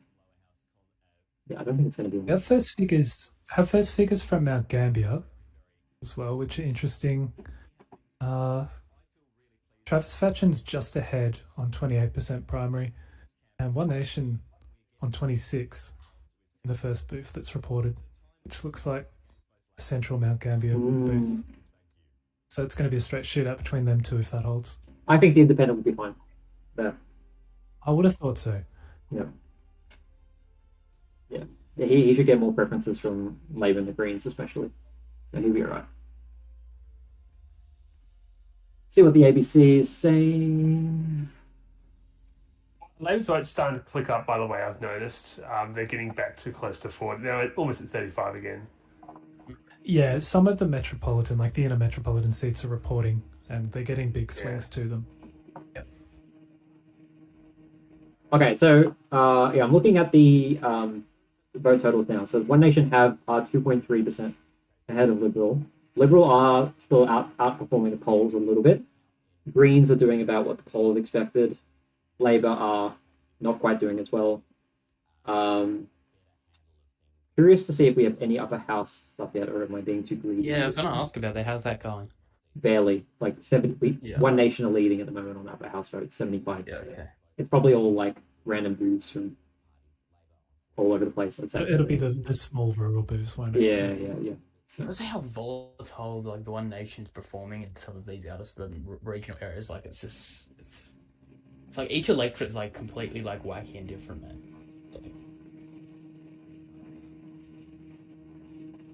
Yeah, it's like that's so I can probably give Mount Gambier to the Independent. I think he'll be fine. But Shafi is looking close. And McKillop, how did we say that McKillop was doing? Yeah, Chaffee's too close to call. McKillop. I think that was a One Nation win. Oh, Really? yeah. One Nation are crushing it in McKillop. They're winning that. They're winning that. Like, look at this. I've already put it on the map. So they're getting 3 seats from what I'm seeing right now, at least. Absolutely. Which seat was that again? McKillop, like One Nation, McKillop. absolutely crushing it in McKillop. We're That's only okay. 165 votes in though. Yeah, So true. there's one of them is Pathaway. That's like the main booth, but we've got nothing from like the Keith area, nothing from Watertown or Naracoorte, and nothing from the Robe area. True. Where I'm not sure they're going to do Oh, that yeah, as well. Pathway is like up here, somewhere here. Yeah. So it's a pretty small town. Very rural idea. too. Sorry to interrupt. I'm getting messages from my both my sisters who live in the electorate of Badco wanting to know what the results are. But I'll shout them out and say hi on stream. But no, we have no results from Badco. I can't tell you anything. So yeah, Paul Bludger has given Mount Gambier to the Independent. Doesn't surprise me. Mm-hmm. It's on 6%. Surprising. Does he have the correct 6% count. three CP set up there? I don't know. Oh, Look at that. That's One Nation 28 and It doesn't. Independent on Yeah, 30. no, he hasn't got the right preference through. But regardless, on those figures, I would expect him I feel to like win. they're going to win. Yeah. Even if it is a bit of a tighter margin than expected. yeah. He should be right. I can see those flows. Yeah. I think he might have just put that on manually because he just thinks whoever's gonna get into the. Like, did you say, Max, that he's gone off for the night or something? Well, I assume he helps like Channel 9 or something with their coverage of elections, I think. Yeah, okay, fair enough. Either that or he's got a hot date. So Croydon, they've given Paul Bludger's Giving given that this Labour. to Labor, yeah. Yeah. 73%. The TCP is looking close. It's actually going to be against the Greens, according to Paul Bludger. Yeah, it is. Looking close to 75%, I should say. Sorry, which is on my bingo card. Interesting that it's Greens and not One Nation. He's actually getting a swing against him of 7%. I mean, he would have to be for One Nation, he'd be getting 13%. So I don't know how the hell One Nation got all these candidates. I mean, a lot of them weren't vetted properly, you know that. But, Yeah, and they had to drop like 1 or 2, and What's the bet for these people? and like I think a lot of they're very volatile in their campaigning as well. Like I said before, like some of their electors just flip floppy. Some are like performing insanely well, and then there's others that are just short, and then there's others that have just completely flopped. That aren't even in. Wasn't that one of the reasons why people weren't thinking they're going to win seats? Because it's like so much people are like, yeah, I'm going to vote One Nation. They then look at the candidate and go, oh, maybe not about this guy. Yeah. And then they're like, "Oh, who is this? There's no campaigners here. I don't know who this person Oh, yeah, is." there's all the That as ghost well. candidates at the federal election. That as Let well, people yeah. credit. Yeah. So you can get that happening here for sure. Again, like they managed to find 80 people trying to be the Farah candidate. So they've definitely got a much bigger pool of candidates to choose from, and some of them actually look to be half. Oh, someone pulled me up for saying there was a decent One Nation candidate. Because apparently that's not a thing that can exist. Yeah. But some of them clearly had some actual like community connections. Wasn't like, the one in everyone- Farron? He got like caught out like subscribing to some OnlyFans. I heard about that like yesterday or something. Something about him. I've not heard. That's what I heard. The one for Farah subscribes to some 22-year-old on OnlyFans or something like that. Like the scandal that came out yesterday. So, maybe if you guys should put your money back on Michelle. What's her name? Michelle McKillop? Milford. Yeah. Milford. Which electorate has the most candidates overall? Oh, there was a list of that the other day, but I can't remember which one it was. Is it Yeah. I Flinders? think it might be one of the rural ones. I think it's Flinders. I think there's like 12 at Flinders or something. It's a lot. Okay. So Poplar just called Flory. This Yeah, one that's is a lot. This one is not a Greens versus Labour TCP, but oh no, actually, what the heck? This is going to be like a One Nation TCP versus Labour again in Florida. I mean, they're not going to win, obviously, but Labour actually getting Yeah, skewed. it's an ALP retain. He's probably just manually give it to them because he knows that they're going to win. So, Yeah, and then, but they're still putting it as like a lib contest. This is not as far out into the northern suburbs as Elizabeth and some of the other stuff is, so it's not as trashy. Okay, I shouldn't say that. I shouldn't call people trashy, but it's not as low socioeconomic as some of those more outer suburban areas. So it's not Just a surprising. heads up. Yeah. My computer, I think, is overheating a little bit, so I'm just gonna tune off for a minute or two, just let it cool down, and then I'll be back momentarily. Can't, All hear, right. can't hear little pop numbers. A lot of tabs open on Chrome, so Yeah, fair. it's all good. Fair. It's just my computer It's all does good. this, unfortunately. I'll be back That's all pretty good. soon. All right, bye. We'll see you It's all soon. right. It's all right.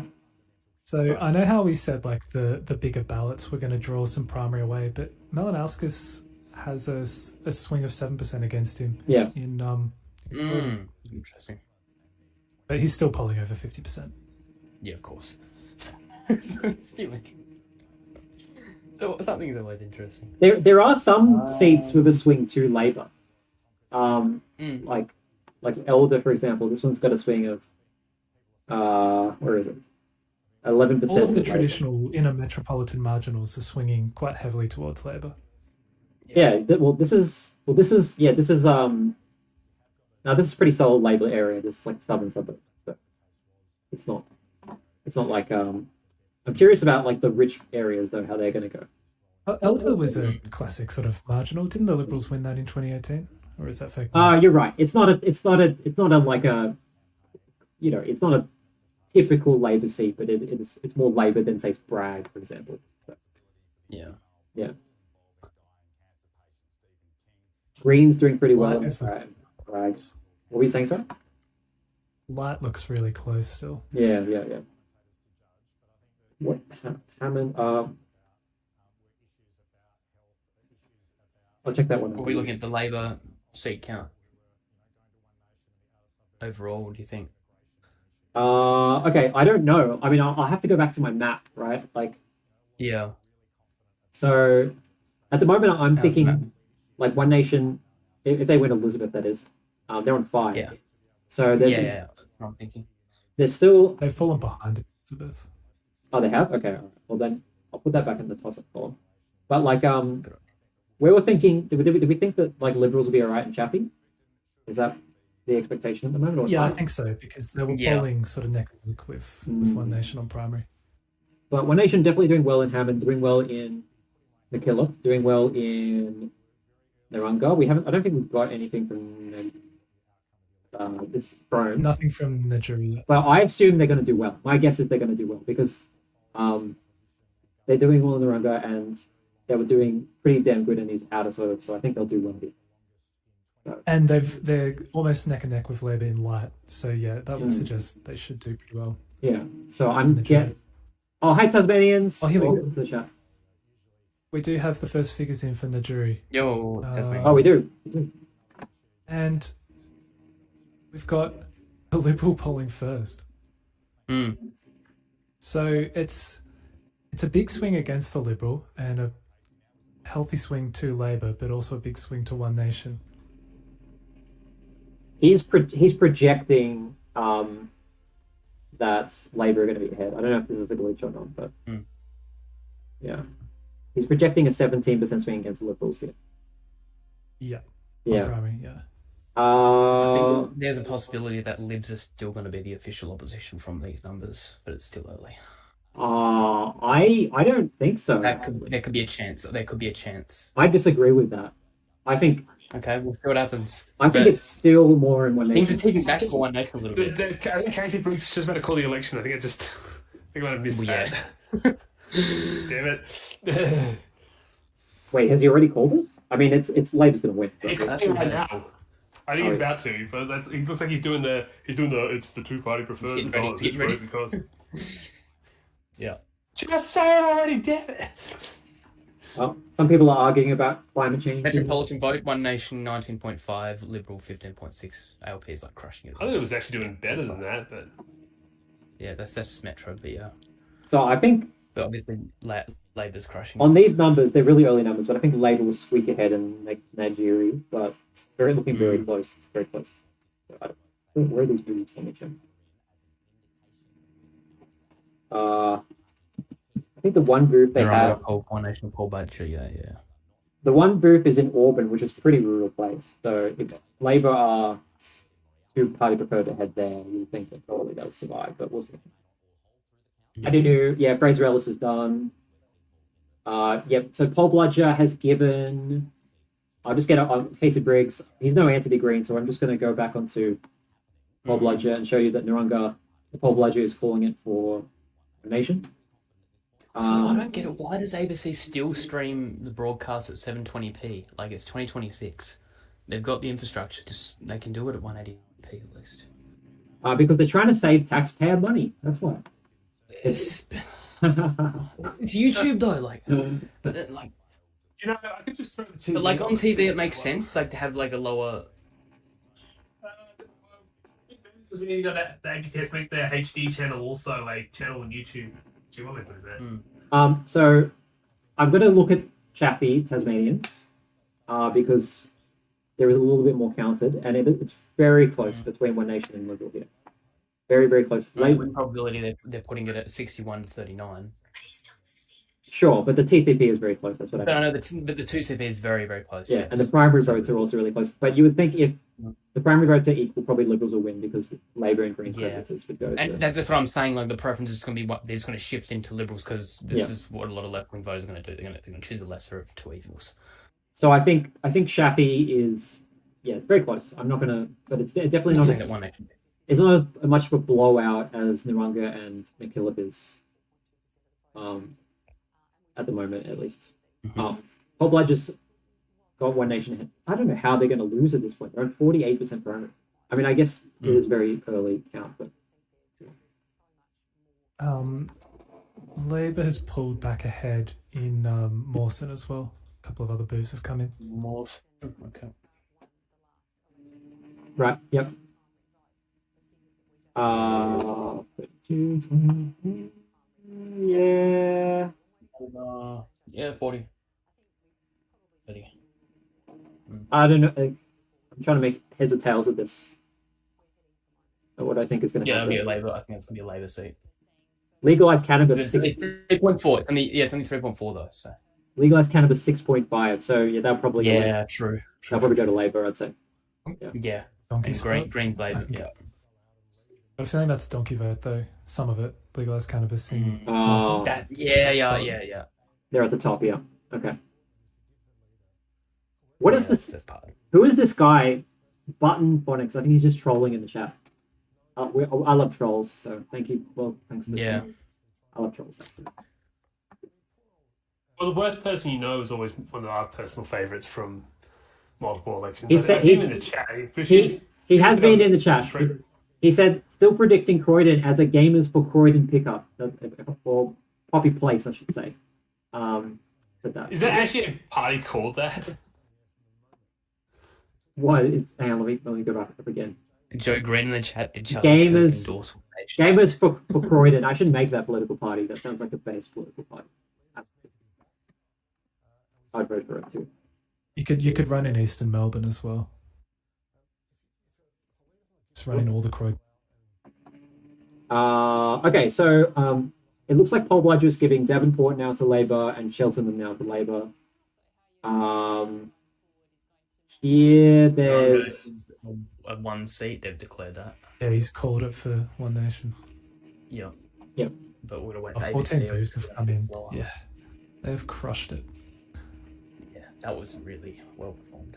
I'm going to be Davenport. honest though, I Yeah. don't know if Labor's going to win I don't think Labor's going to beat the 93 Liberals for the landslide record at this rate. Oh, they put Liberals back to one seat on the ABC. Oh, they have? Yeah. Alright, it hasn't on the website, but I can see they have done on the news broadcast. It's still Yeah, saying on the 2 on the broadcast, website. yeah. Okay, Yeah. the It was Paul up to Bludger. like 5 at one point.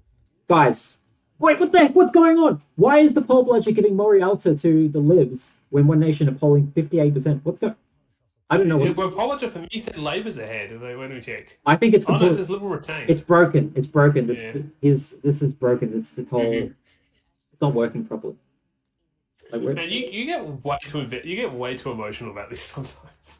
I do because I see this and I'm like, what the hell is going on? I'm so like I get so confused. Liberal retain on 8.6% primary. Yeah.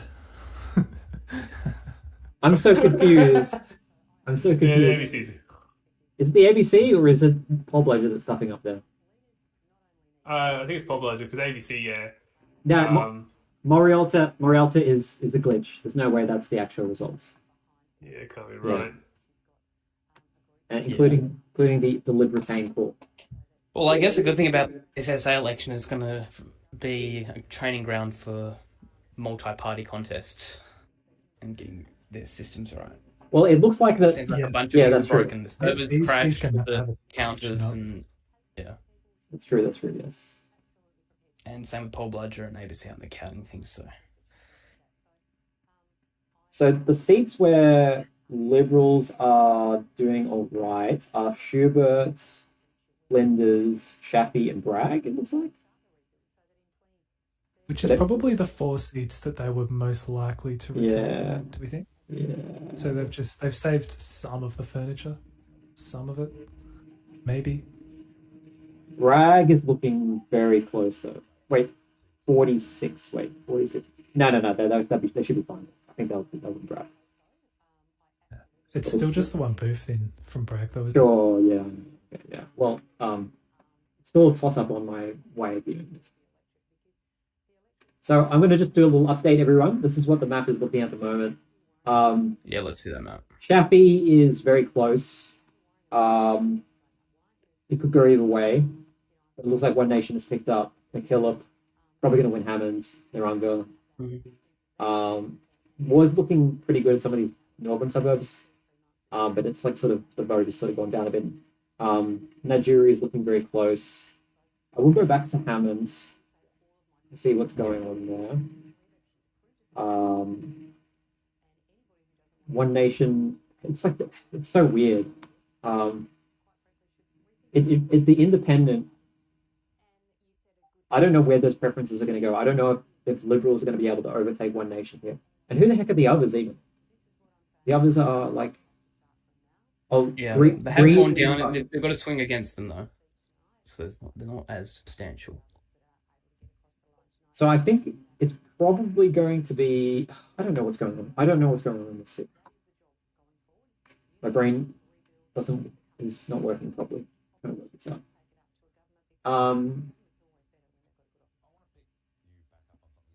It's a tough election to be tied for. Yeah, Definitely. I know. it's going to go I, on for a not long the- time. I tried to have a nap before this, and I didn't work. I stayed awake, unfortunately. So Nice. yeah. So what was everyone's thoughts at the moment? We'll go around. Heath, what are your thoughts at the moment? Well, the numbers are trickling back for One Nation. Labor's doing pretty well, especially obviously they're wiping Metropolitan. I'm of the opinion that the Liberal Party might actually end up being the official opposition still. Now, it's still very early days, very early, but I think there is a strong potential, seeing how they're ranking in so many of these electorates, and just how the One Nation flow might actually end up going more into Libs than any other party from what I'm looking at. I feel like Libs are going to actually end up on the second spot. And of course, no surprise, Labor getting government. That being said, One Nation could score 3 to 4 seats. That's my feeling. So Solomons went away after I insulted low Yeah. socioeconomic people. So I'll go to you, Max. What are your takes at the moment? Yeah. My take is that I think what we expected in inner metropolitan Adelaide is more or less occurring. There's a big exchange of vote between the Liberals and Labor. I didn't expect Mhm. One Nation to poll so well in some of these inner seats, though. Like, they're outpolling the Greens in some of them, Hmm. which I find quite interesting. Sorry to interrupt, but the results are now equaling much closer to the polls. Labour 38%. Yeah, they are. Yes, I've noticed that. Yeah. Liberals 19, One Nation 22. Green. Labour's almost up to 38%. Yeah. Like, if it keeps coming this way, really, it's only 4% counted. We've still got a long way to go. So we did have kind of a little bit of like an orange mirage or a slightly blue shaded mirage actually at the beginning. So stop the steal. Now that's why so it's the Liberals trying to steal, and we managed to get into the polling booths. So they're trying to stuff up the polling machines and taking those bastards down. Is Hey. And like, sorry, they've still got to another- fix the one in Moriata where they've apparently stolen the election. I think Paul Black will fix that one. He's got it as a Labor gain.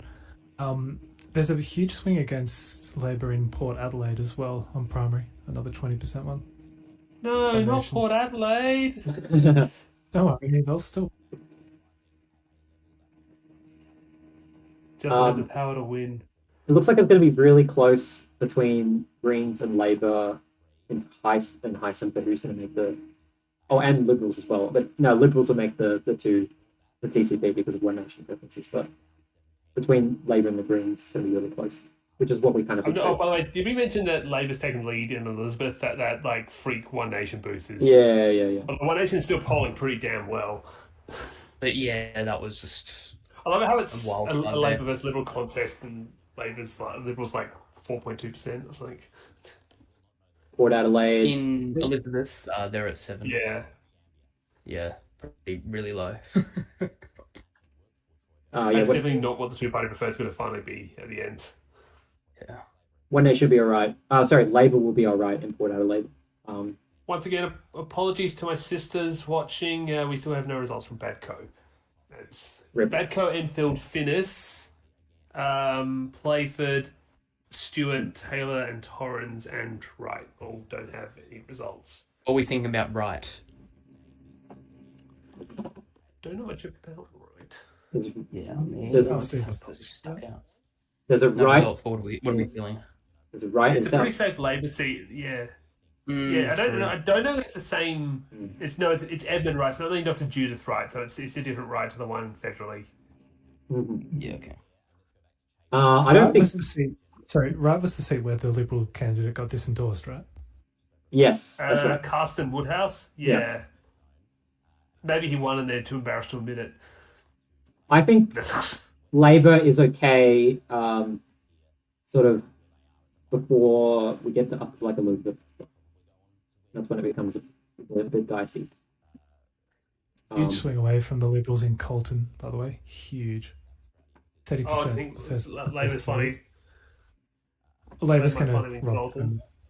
They're going to romp it home. Yeah. Well, the member resigned as well as the paraplegic guy. Yeah. Not yeah. paraplegic, Paralympian. Paralympian. Sorry. Yeah, Maybe he Tazia's only gone. has Yeah. one. Very sad. He only has one arm. That Tazia's was task has failed. So I just Oh, wanna is look at- Tazia gone? Yeah, of course. Okay, so one of my bingo Mission cards. failed.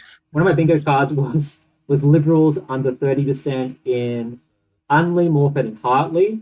So yeah, Hartley is one of them, and Vincent Tasia, Rip. It's going to happen. It's definitely going to happen because One Nation are taking way more of their vote than I thought they might in those Yeah. inner metro seats. It's close in Which is Morford, surprising. really close in Morford, and Unley. Very close in light still. Actually, it wouldn't really be surprising. It'd be surprising if they're able to actually turn that around and materialize it to seats. Also really close in Unley as well. The Nats are behind. Sarah came. Fair go. I mean, it's to be expected, I guess. Like, In what seat are they behind Sarah Game Fair Go? Can you tell me what that seat is, please? true. Even though they were running, they always But, they like, never did well. yeah, with yeah, that. like I never know they'd really be running many seats at all. Let's see. The Nationals have got less than 0.1% of the South Australia, like the total votes. It's like 55 people in this current count. Oh. Okay, so someone was asking about legislative council earlier. Still way too early. No, Isn't- the LC still give us anything. They even go us anything. Yeah, One Nation's apparently winning the vote in the LC at the moment. They've got 36.9 to Labour's 27.3. An update in Bragg. A couple more boos have come in. Looks like the Liberal vote's holding at 41%. 8%. Yep. So they've done really well. They've done really well to Yeah. sandbag that, to be honest, compared That's to right. what's happening elsewhere in That the might be metro the only area. Labour seat. Yeah, they hit the ground running and they United campaigned in Labour. every seat, and I guess that's paid off. Right. So Oh, we've got results for Finnis as well. Just Hmm. by the way, the Liberals and One Nation are like neck and neck as the top two, and the Independents actually had a very These ideas that Labour was going to sweep everything that wasn't, and One Nation was going to grab the rest were probably a little bit. Yeah, I Over- didn't not feel like that was going to happen. I feel like Yeah. Again, And- something like Bragg. and at the end of the day, it's going to come up to preferences with a lot of these seats for Libs and One Nation, and I just feel like Libs are just going to get those preferences over One Nation, from the left, especially where Labor's Oh. just behind Libs or even in third or fourth. Then we finally have some results for Badco, so I can see how things are going. It's as expected. Jane Stinson is Yeah. she's gonna easily 89% win retain that probability on a 1% count, but I mean, fair. Yep. I did warn you. It's like 46%. I talked to my sisters directly. Yeah, I did warn you that this election was probably going to be pretty safe. So nothing crazy here. You have to Nothing go back a few crazy. elections when this was a marginal seat, but. I still love like it has like 10% chance the Greens are going to win. sorry. Oh, sorry, everyone. I don't know what's wrong with internet. I'm actually not using the NBN because I'm in Canada at the moment, so I don't know what's wrong with the Canadians. How's the CBN? Canadian. The CBN, yeah. So yeah, bad code. Oh, that's a Labour versus Greens contest, and Okay, the Lib vote is tapering down a little bit. It's on 18.1. Is that right? yeah, it's about doing it. Yeah, Still I was above gonna say, polls, One still above Nation, polls. One Nation and Liberal votes are looking like the polls. Labour's is a bit low. Yeah, but Libs are still performing a little bit above. So Yeah, right. Because it was more like 18%, wasn't it? So Liberals 19.5%, One Nation 20.4%, I think Libs were projected for 16%. Labour 37.6%. That's still a swing away for the Labour Party at 1.3%. So that's Yeah. not good. Yeah, but sorry everyone for the stream issues. I don't know what the problem. What caused that thing? It's laughing. Mhm. And the two-party preferred is about what the polls was expecting as well. It looks like. So Yeah, Labour about 60%. and so it really looks like things are going pretty similarly to what we expected would happen. There's just still a question though of who is going to end up being ahead on seats, whether it's going to be One Nation or Liberal. By the way, did we look at I think how One the Nation actually jury- might dominate Legisco, but the Libs might get lower house. But have we looked at the jury once and noticed that Labour is ahead? I'm not sure we mentioned that. Yeah, they haven't had an update for about 10 minutes. Okay. What's with the moon runes in chat? I don't know what a moon rune is. What? Yeah, I don't know. So I mean, like, the worst person you know is never too late to vote Liberals, guys. Unley has been called for Labour. That was always an expected fall. Yeah. Yeah. Labour did have a bit of a swing towards them there. The jury. Yeah, I would- Labour's still ahead in the jury, but hasn't been updated in a while, and it's got a very low count. Stewart. Oh, look at Stewart again. Oh, yeah, that's really close in the jury. 5 Lib seats. 1. Stewart. Yeah, it could be, 50-50 split or a Libs ahead. You got to think Jeff Brock holds Stewart. I don't know what's going on there with the count. I mean, His, his well, primary- His primary's barely down. It'll be fun. according to the ABC, it says his primary's up, but that's again. To ensure Aussies elect wins majority in the Victorian election later this year. You got some campaign. Surprised that funds there. Narunga is the first seat that looks like is going to One Nation.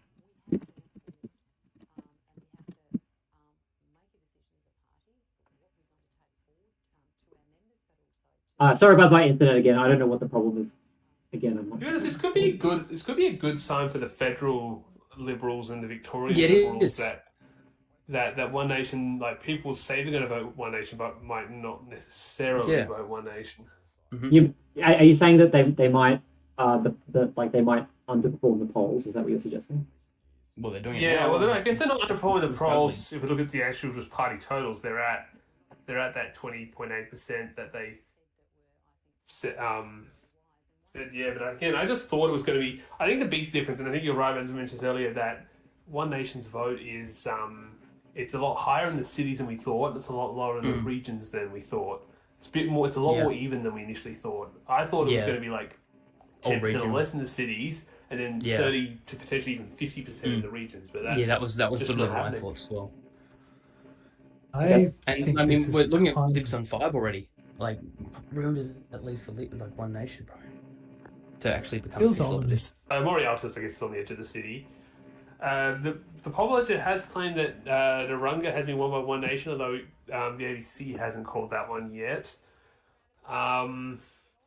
Look at it, if we just assume where the other ones are going, looks like Labour might be on track for anywhere from 34 to 35.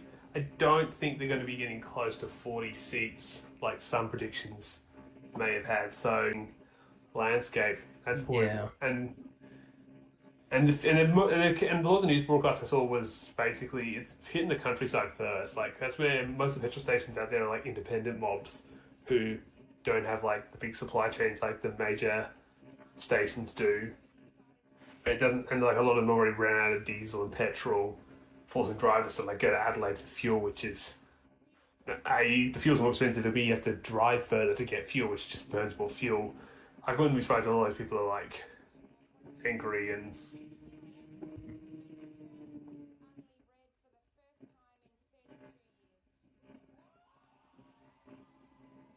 Gotta say, if Libs actually have have they been called- 6 or 7, that's actually not as brutal as people have been saying. 6-7, 6-7.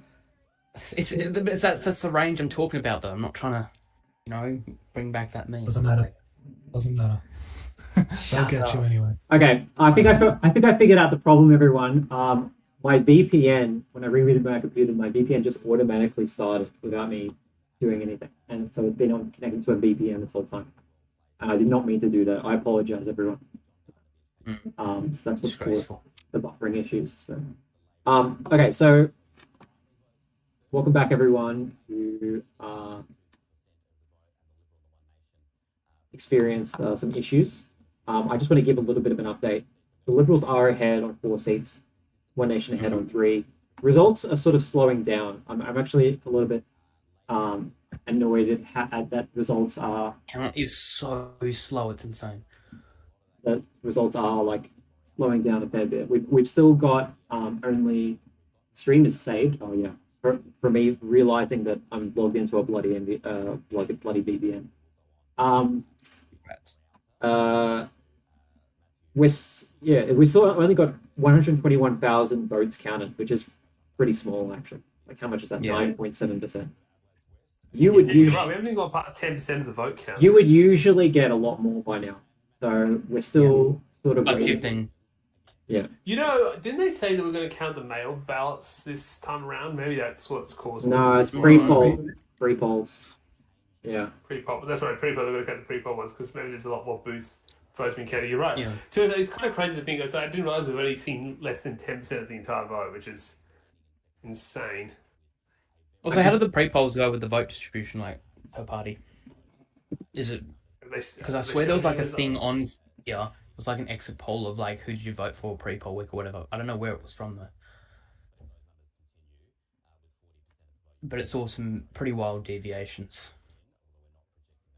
Except for One Nation, that was actually kind of consistent, except for, like, one of the categories. I don't remember which one, though. But it was, like, 5 days out, 7 or something. All right. So Morphet, that one's looking pretty close, but I think Labour will be ahead. So, but it's closer than I expected. So the Libs, Yeah, they've been able to sandbag a couple of seats Yeah. where they had sitting members. I'm surprised that they weren't able to do it in Hartley. they've saved some furniture. Yeah. Yeah. The 3CP really close in Bragg. But I think Liberals will be around there. Yeah. No, it's a Libertine, I reckon. Um, Just holding on there. so I gave that one to the Liberals a while ago. It's going to be very close between who's going to have more seats between Liberal or One Nation. But some people were suggesting that One Nation was sort of falling behind a little bit in some of these areas. Has anyone told Anglo Insights his voice is simple? Simple. Max? This is simple. Simple. What does that even mean? Why do you make such a bassy voice with the mic? What does simple mean? Come on, you should know what that means. Is he just playing should know dumb? what that Is he just playing dumb? Yeah, I'm sorry. he is. I really don't know. He's playing dumb. That's the worst excuse I've heard. Right, so I want to go back and recheck some of these seats. I want to see Hammond. I think that they've won McKillop. I think that's Ogre. But I want to have It's a look good at- question though. Like, will Angus Taylor say of liberalism? I mean, if they chose Angus Hasty, they'd basically be going for like more of a protectionist approach. or whatever That's literally Hasty. Yeah, or Well, whatever that weird mosh Hasty. of Hasty just goes politics where the was. wind blows. I don't actually think. Well, literally. But like I- protectionism is like probably at least like half to 1/3 of like his platform. Well, Angus Taylor's just way more of a traditional ScoMo, just Liberal Party liberal. It literally is like they're just doing like Peter Dutton again with Angus Taylor. It But doesn't- no, I feel like Dutton was slightly more leaning into nationals and protectionism. No, but he's I doing think I know he's doing barely, a similar thing. barely. I feel like Angus Taylor's slightly more closer to ScoMo than he's like slightly. I'd say slightly more left than Dutton, but still not by much. Like very close. If you put the Liberal Party leaders on a spectrum, that is. Yeah, I mean, if the primary votes stay like this in Hammond, I think One Nation's one. I don't even need to change that. Yeah. 99% win probability. Still only 1.7% in it. Oh, this is taking so long. Flinders, This has to be like Flinders one of the is pretty slowest interesting counts I've seen. The in Flinders, looks like the Independent really hasn't made much impact at all, and the Liberal votes held up really well. Yeah. Like the left wing votes kind of collapsed there actually, because One Nation's had a massive surge. Mm. The Liberal votes held up well. SA Best 15 votes. Yeah.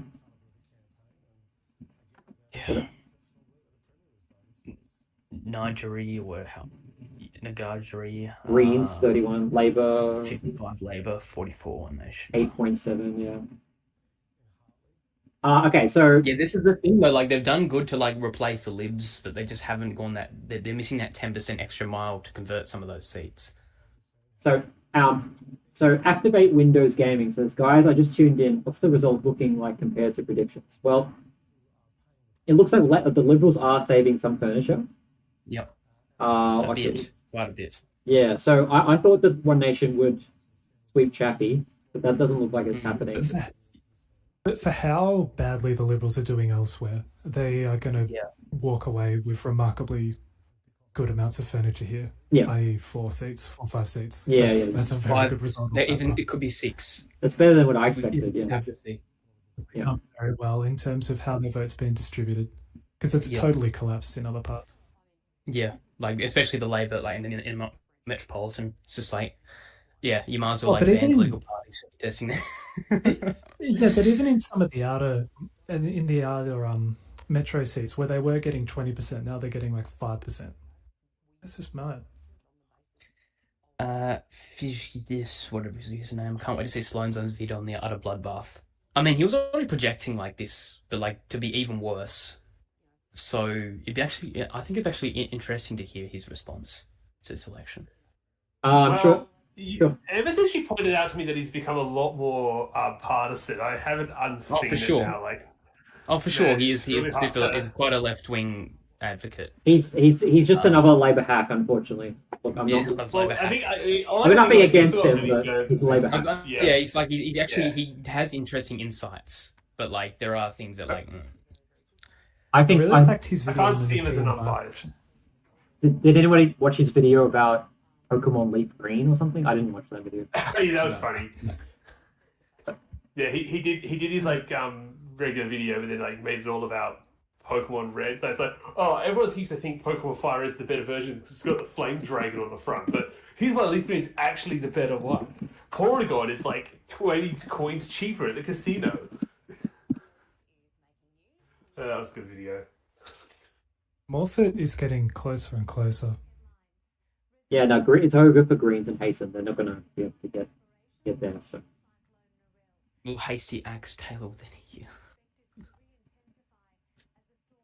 see, I actually think that Hasty is gonna wait. I don't know.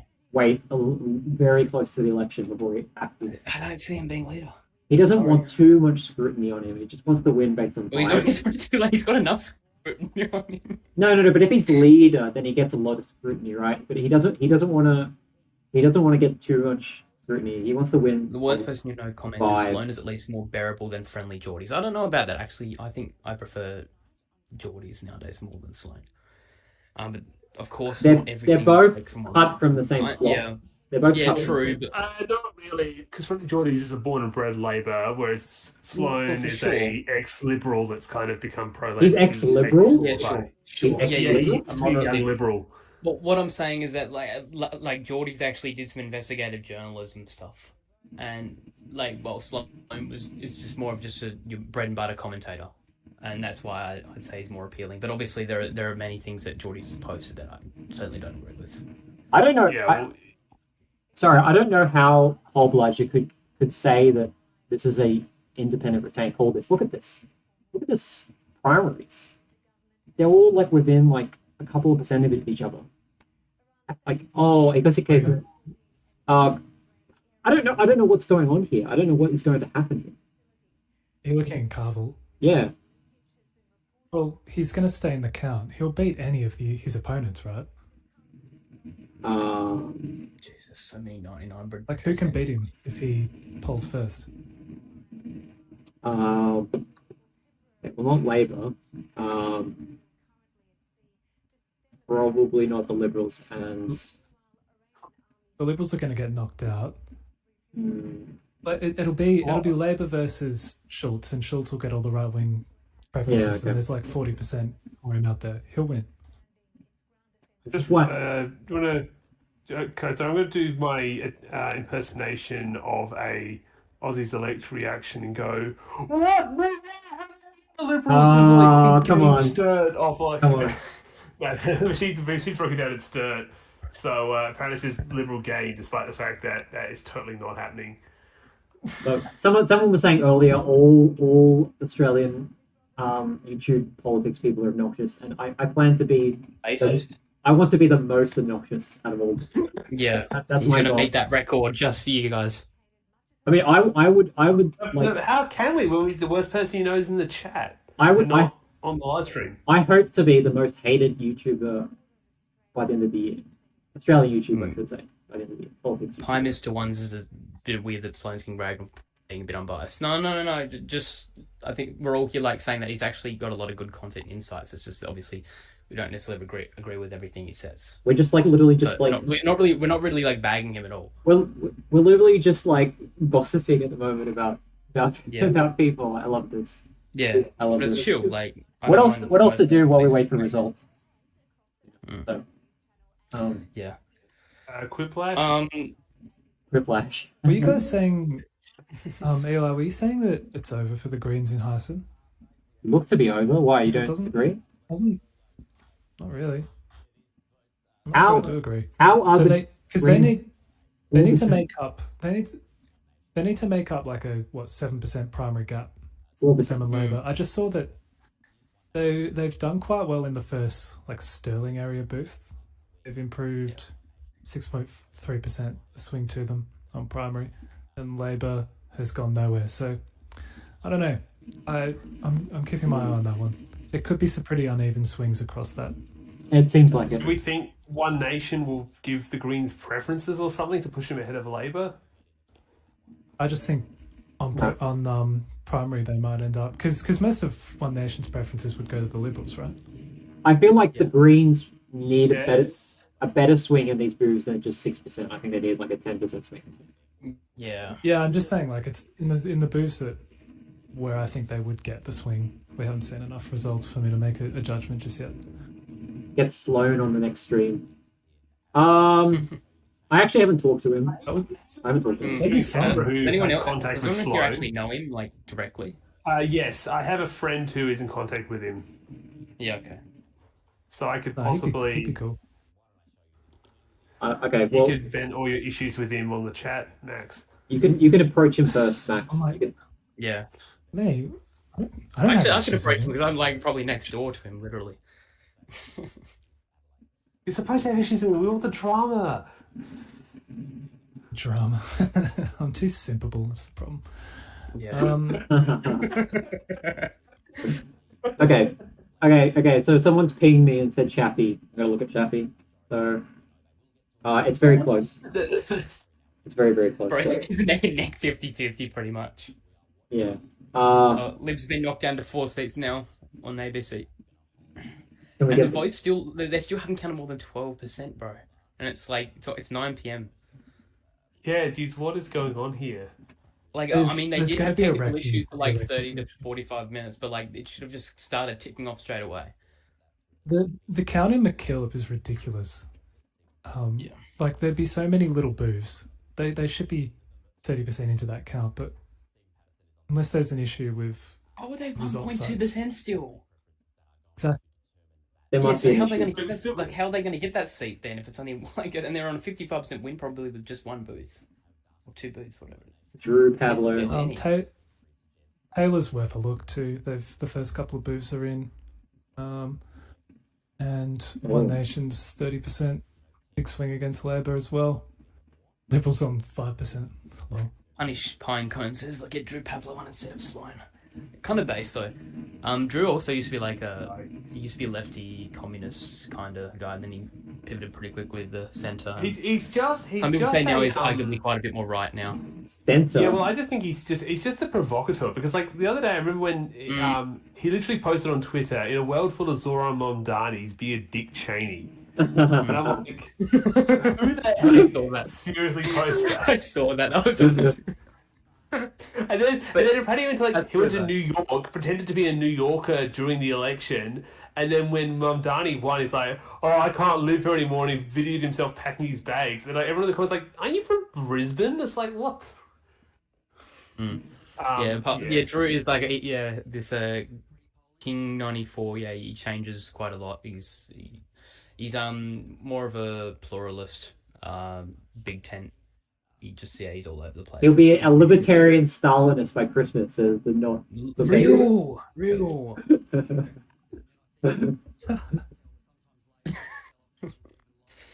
More fit call for Labour. Yeah. Okay, so the Legislative Council is still really early, but One Nation's doing pretty well. Looks like. Yeah.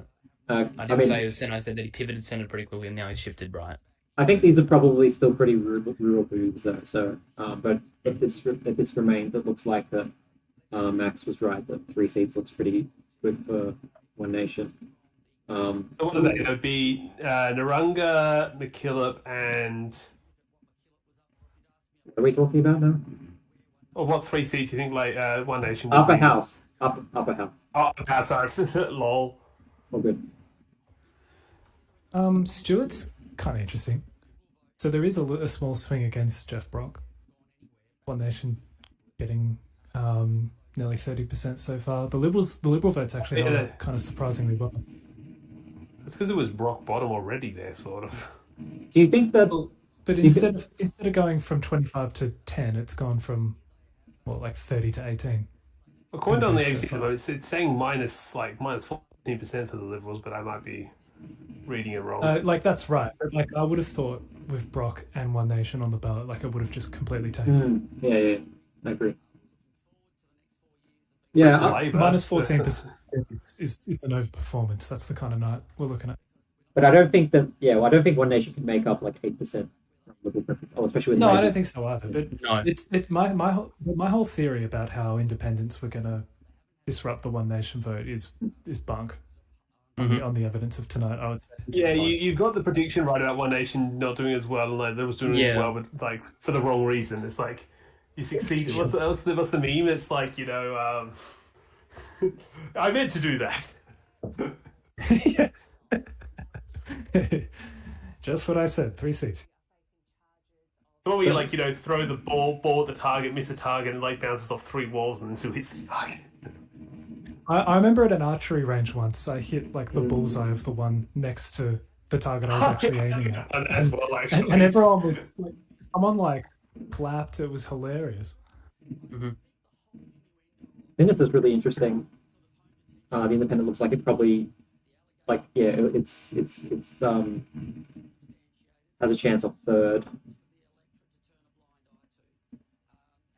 Rose just too deeply sarcastic. A tanky bit.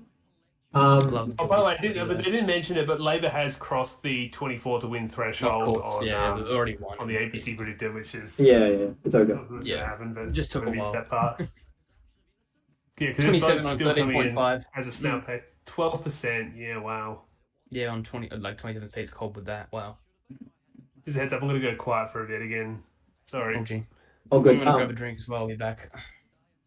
Chaffee call for Liberal. Oh, really? Okay. You might want to put the enemy stream up and just have them do the talking if you want to have a little break. Oh, no, I'm good. Light is very, very close. Very, very, very close. Yeah, it's been close the whole night. Is that the big one? Light is the little seat around Gawler. Oh, okay. Taylor, I would imagine, is also very close. Yeah, it is. Yeah. So Yeah, and it was kind of like Elizabeth. The first booth was really big for One Nation. what was the seat where like One Nation was outpolling Labour? Was it Elizabeth? I think the first booth it was, yeah. But Okay. have we- Yeah. It's not the case. since then, it still looks kind of close. Like Elizabeth should never be a marginal seat for Labour. Anglo Elections is the Archer of Ozpol. I never liked that show. I didn't think that show was funny.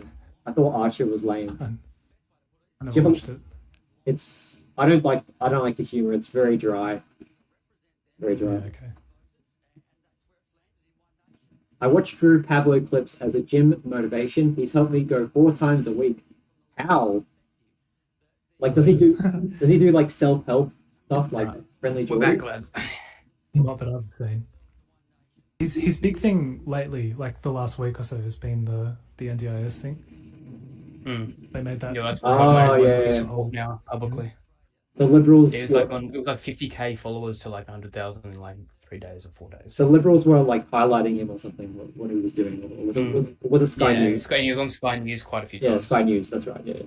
Oh. It's good work though. And it's the thing to be exposed. So it looks like One Nation is sort of underperforming the polls a tiny little bit. So nothing ever happens as usual. Punish Pine Cone says there's still 4 seats with no count. But to also add on to that, I think they're all Labour seats as well, so they're probably really Labour.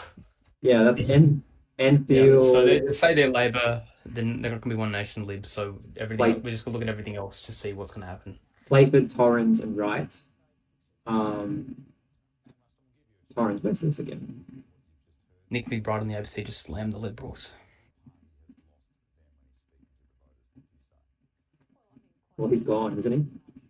One Nation have moved into like the notional preferred in Mawson as well. Labour's vote's still nearly 20% down. You were lagging out a bit there, by the way. Yeah, at the glitchy mic. To anyone who's come back, before I was glitching out before because I unexpectedly had a VPN open, but I didn't realize I had open. So that's why my internet was dropping out. But Mawson, very, very close. There's a bunch of seats like this. So we go on the map. These 3 seats I think are all pretty close, especially Light and Taylor. And then Mawson is that one's this one here. That's also really close as well between One Nation and Labour. And this one, Frome, is really early into the count. We haven't got much from there yet, I don't think. So there's a lot of these seats, unfortunately. Sorry, everyone.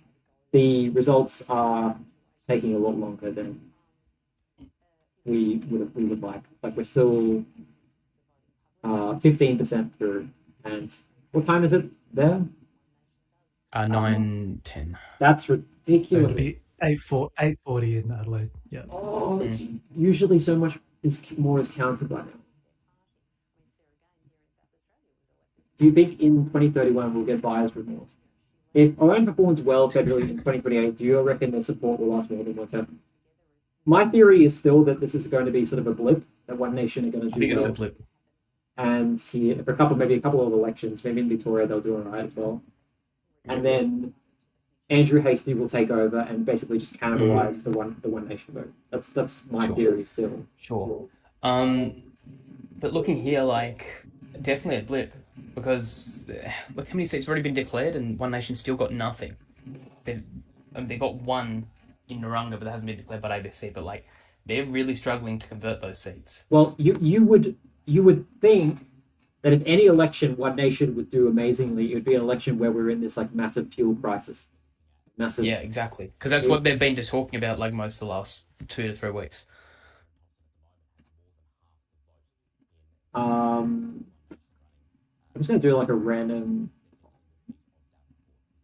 Resolve AI poll was a bit off. Okay, yeah, it actually now I can say that it was.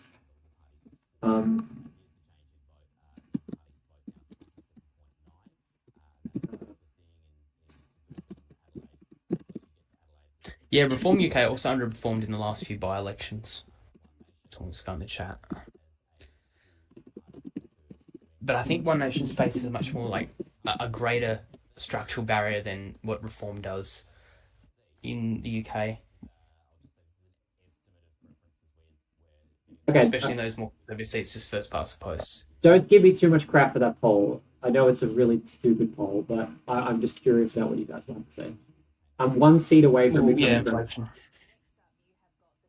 The fuel crisis was instigated by Pauline's mate in Florida.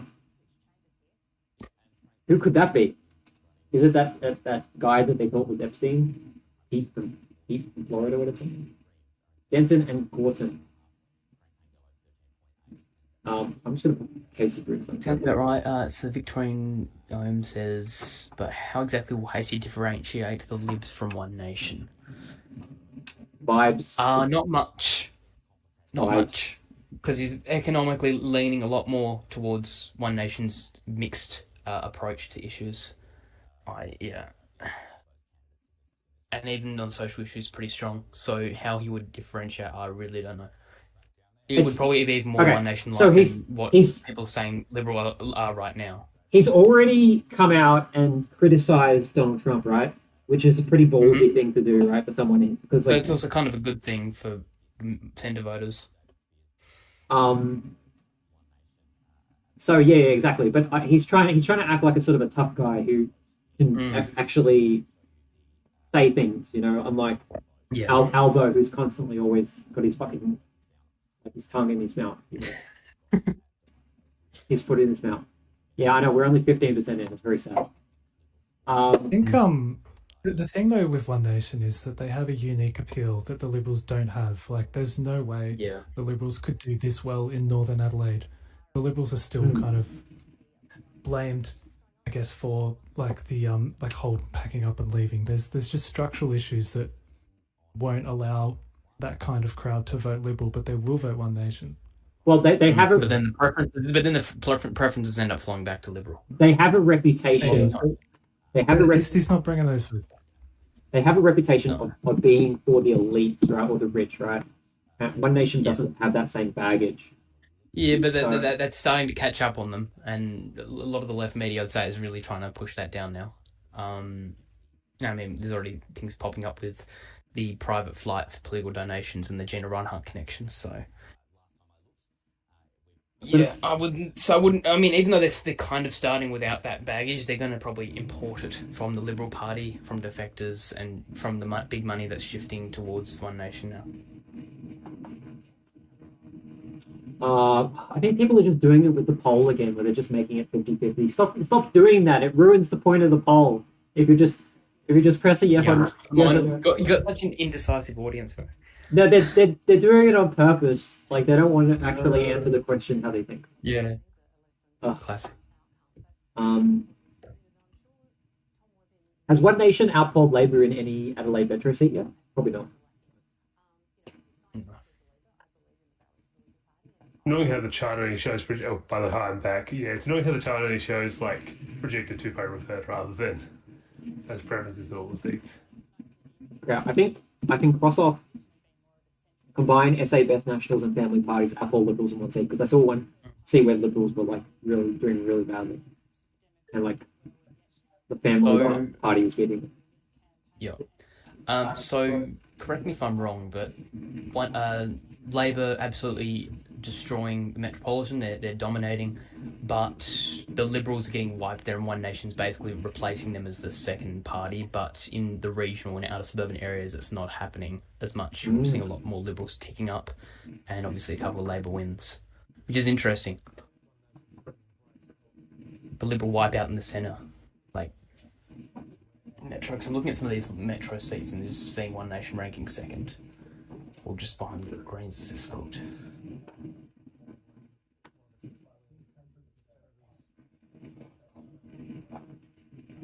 Oh, thanks for. No, it looks to me. I was gonna say it looks to me like a Liberal wipeout. It's just there's a few seats where their voters held up, and because of preferences Well, yeah, and the same incumbency, they're gonna walk away with nearly half a dozen. Yeah. Oh, now they're back down to 4 seats projected. Oh, so Gibson, yeah, looks like Labor's probably will get a TCP over 60% here. I'm just crossing stuff. Well, it doesn't make sense. Like, why One Nation's like absolutely crushing like the second place, even though like they're not winning the Metro seats. Why they're doing just so well there compared to Libs when. Did they put a lot of their resources there, or is it just a coincidence? Regional being much more conservative. Yeah, but like what I'm saying is that the One Nation are replacing a lot of the Metro seats, the Liberals and. The Greens are actually all outpolling the Liberals in weight. So I guess like that guy quitting SA Best wasn't such a good idea. Frank Pangella. Just stay with SA Best. He would have won. It's interesting that One Nation are doing so much better in Upper House. I think that's only just because of boobs. I think that's just what it is. The boobs have actually counted it. So. Yeah. Is the Legco voted in more proportionally? Yes. Like in most other states, yeah. So of course they're gonna get some seats there and do all right. It's a vote. It's a seat per like 8% of the vote. Yeah. So they're of course they're gonna do pretty all right. Naranga, what's happening? And that's it's like the states where it's nation statewide, isn't it? Instead of how Tassie does it. It's statewide, yeah. Yeah, fully statewide. Yeah. Easy.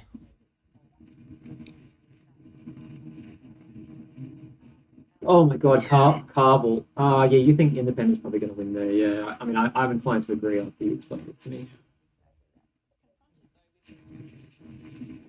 Have a look. Yeah, absolute dog's breakfast. It'll probably be weeks before they officially declare it. I'll have to do a full throw of the preferences, won't they? Very fun.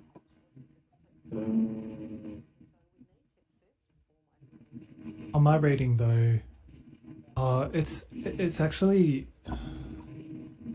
okay. Place your bets now. It's going to be Independent ahead on primaries, and who is going to be his opponent in the 2 candidate preferred? Yeah, are we looking back at what was it again? Carvel. Carvel. So you got One Nation currently 20%, Labor 21, Liberal 19, Greens 10.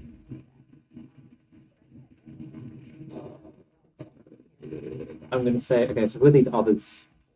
There you go. Family First. So you got Negligible. One Nation, Labor, Liberal, Green. Negligible other votes. Animal Justice 1.8, still nothing. Independence 24, Real Change is 1%. It's going to be probably One Nation. Yeah, I was wondering if the I Liberal. mean, it's already preferences called as might- an independent retain. Yeah, because again, it doesn't matter who his opponent is. Everyone else's preferences. I think it'd be One sway Nation. him. My bet is One Nation. Yeah, as the opponent, yeah, for sure. Yeah, Almost, yeah, because just. it might- I think just One Nation. Yeah. There's only one like actual Mount Barker booth that's reported. So that could push One Nation further down potentially. Although they've done quite well on that booth. They've outpolled the Liberals there, so just wait for those pre-polls.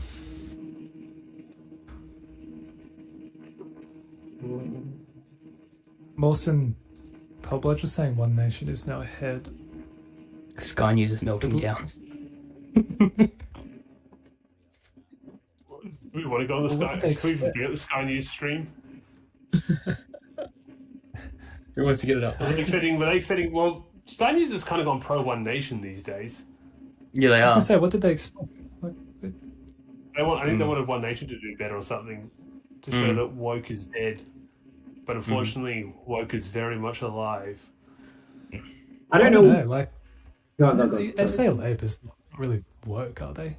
They were quite Just socially chillax, bro. centrist. I think Yeah, there's like- a couple things going on, but I think They overall, have, like, they have some. they're probably better than foreigner other last name, things. Malinowskis that I can't pronounce. Should be Matthews. He's moderate, isn't he? Peter Matthews. He's Labour, right? Yeah.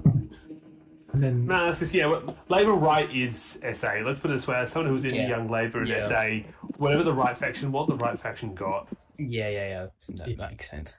And then the right faction is run by the SDA. So whoever runs the SDA, which is like the Shoppers Union, runs the SA Labour Party.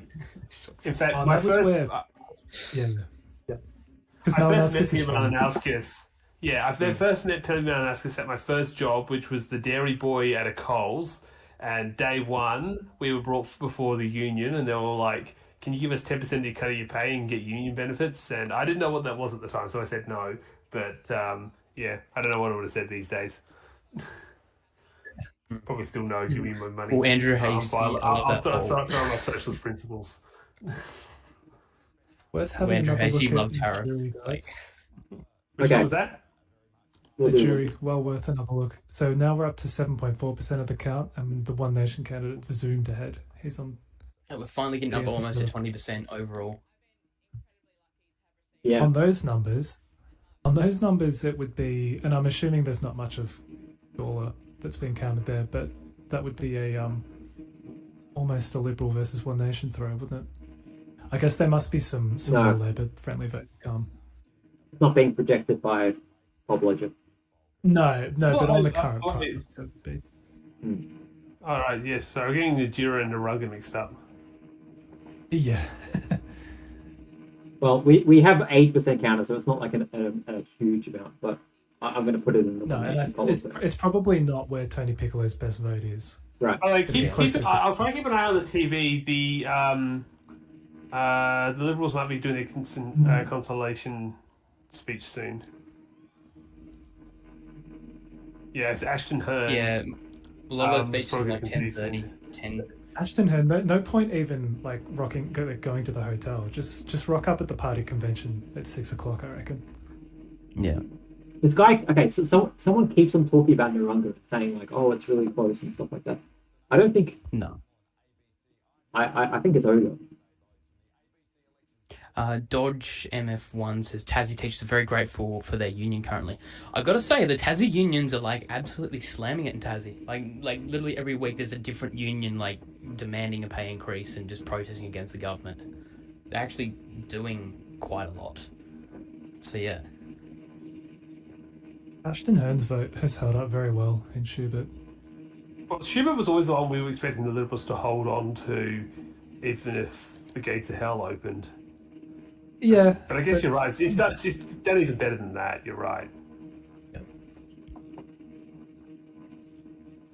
I just don't think the person who keeps on saying that they should uncall Narunga, I just don't think when they like liberals can overcome 10%. It's just too much. I would have No, thought a lot of Fraser Ellis's vote potentially goes to One Nation, or enough of it to prevent the Liberals Also, coming. we're getting close to the 3 hour mark, and we still have nothing from Enfield or Torrens. Like, what on earth is going on there? Oh yeah, the MRP, yeah. Um, Oh, well, no, the MRP.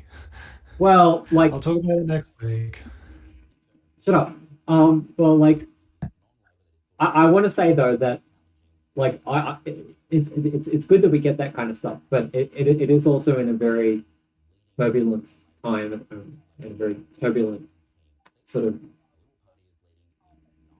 okay. I don't want to sound like the typical labor hack that says like there's still 2 more years, but like I think we're at a period where One Nation is experiencing this massive rise, and it could go away again at some point.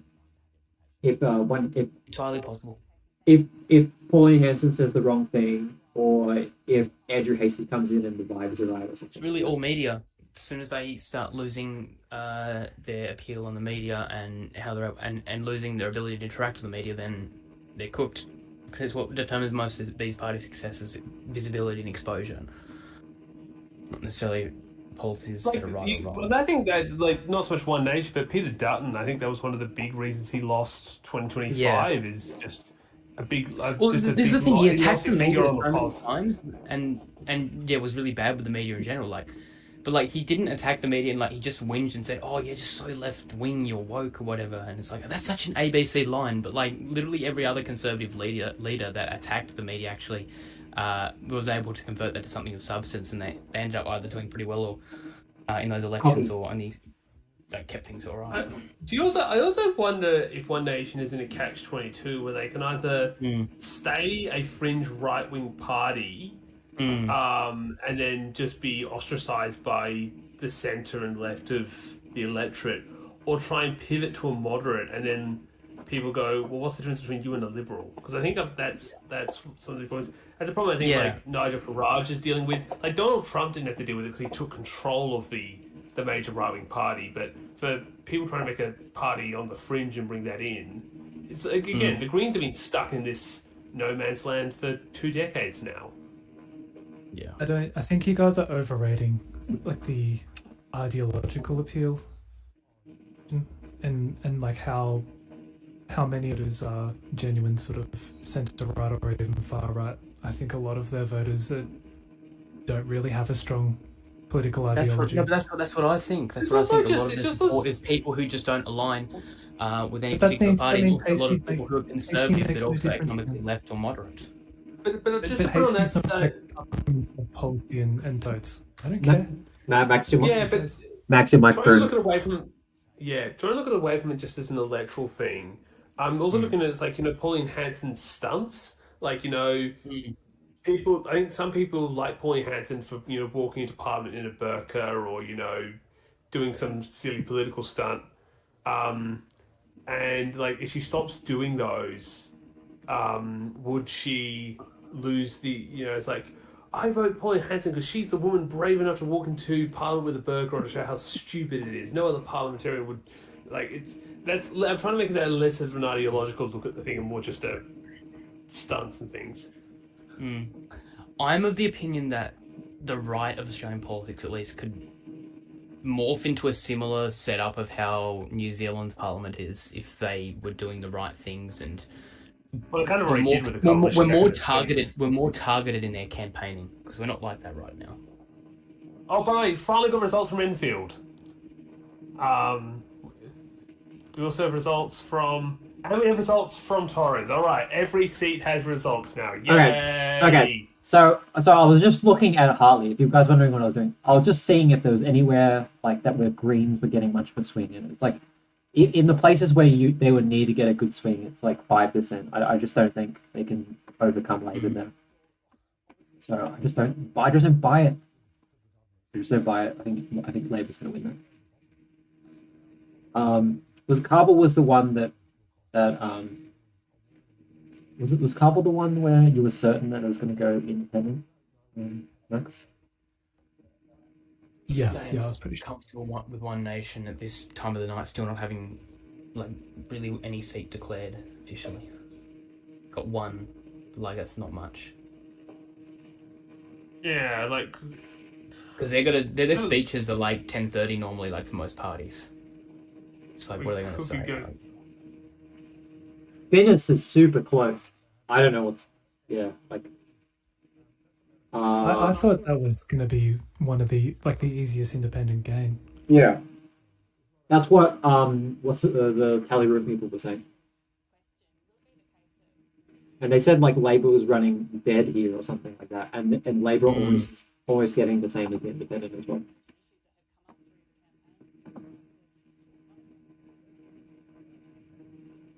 Oh, okay. One Nation ahead in Wilson. Oh, barely. Yeah, but a little bit. yeah, just barely. So yeah, that could go One Nation. Okay, That's so it's another 50-50 One contest. Nation. What's the highest percentage One Nation is on? Because I'm having a look at Narunga, right, which is the one that I think Poblager called for them, and Yeah, like Naranga's the One highest, I think. Nation's on 35, almost about 36%. So they haven't really got over 40% in any seats, from what I've No. seen. Which is what Which is what we kind of Anthony said Green they was needed to fighting get for. together. Yeah. Yeah, that's what Anthony Green was saying. Like, if they score under 40 to 35, then they have a really difficult time getting into government with the preference votes. Yeah, because people aren't going to preference them. okay, Yeah, well, then they're just going to rank lower, and the distribution's not going to work in their favor, especially from the other smaller parties. there was a And because very not all Liberals go One Nation, it's like a 60 or 40% split. there was I'll a have to find out this. really small gap between One Nation and Liberal in Frome, and if One Nation gets eliminated, then Liberals will win. I think. Otherwise, One Nation. You will said win. Fro, do you mean... Yeah. A jury. Okay. Yes, that's I'm it. looking at That's results from... that's it. Good legislative council. Okay. Three seats. One Nation WA. One Nation WA says Sorman and Aussies are like the social media team here genuinely appreciates all you contribute to political discourse in Australia. Why is the One Nation WA channel speaking like that? I don't understand what it like. Are they Yeah, they've been doing it all night. It's just it just feels weird. Weird, bro. But thank you. Hey, you. why am I not getting any credit? One Nation WA.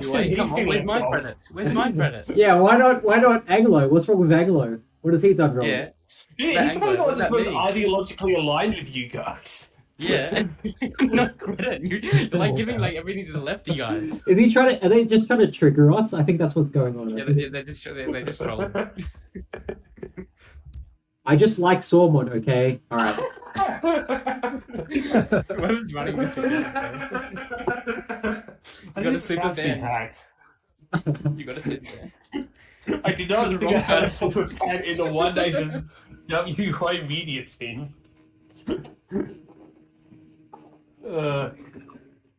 Anglo and Hesh are fine too. Is that your nickname? Is your nickname Hesh? I guess it's just Heath. Oh, Hesh. Okay, yeah.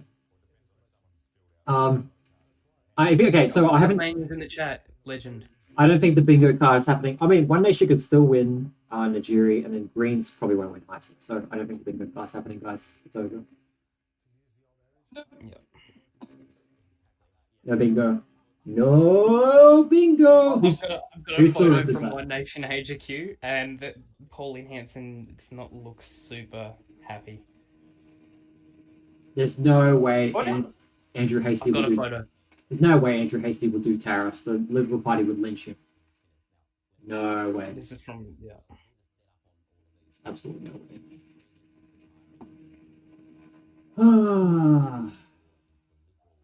Okay, so yeah. So what do you guys think? Who do you think is going to be opposition? If One Nation win Mawson, and then the Independent wins Finnis, then we've got One Nation opposition. It does look like there's a possibility that One Nation could. If it's going to be dead even, then Labour is going to pull some trickery to make sure Liberals are the opposition, because that's what they did in the NT when Territory Alliance had 2 members and the CLP had 2 members. It's kind of crazy to think there was a time when the CLP had 2 members because within 2 elections they formed a landslide government. Yeah. This is from Vlad124. I'm a little confused. So if One Nation and Liberals both get 4 seats, who is opposition?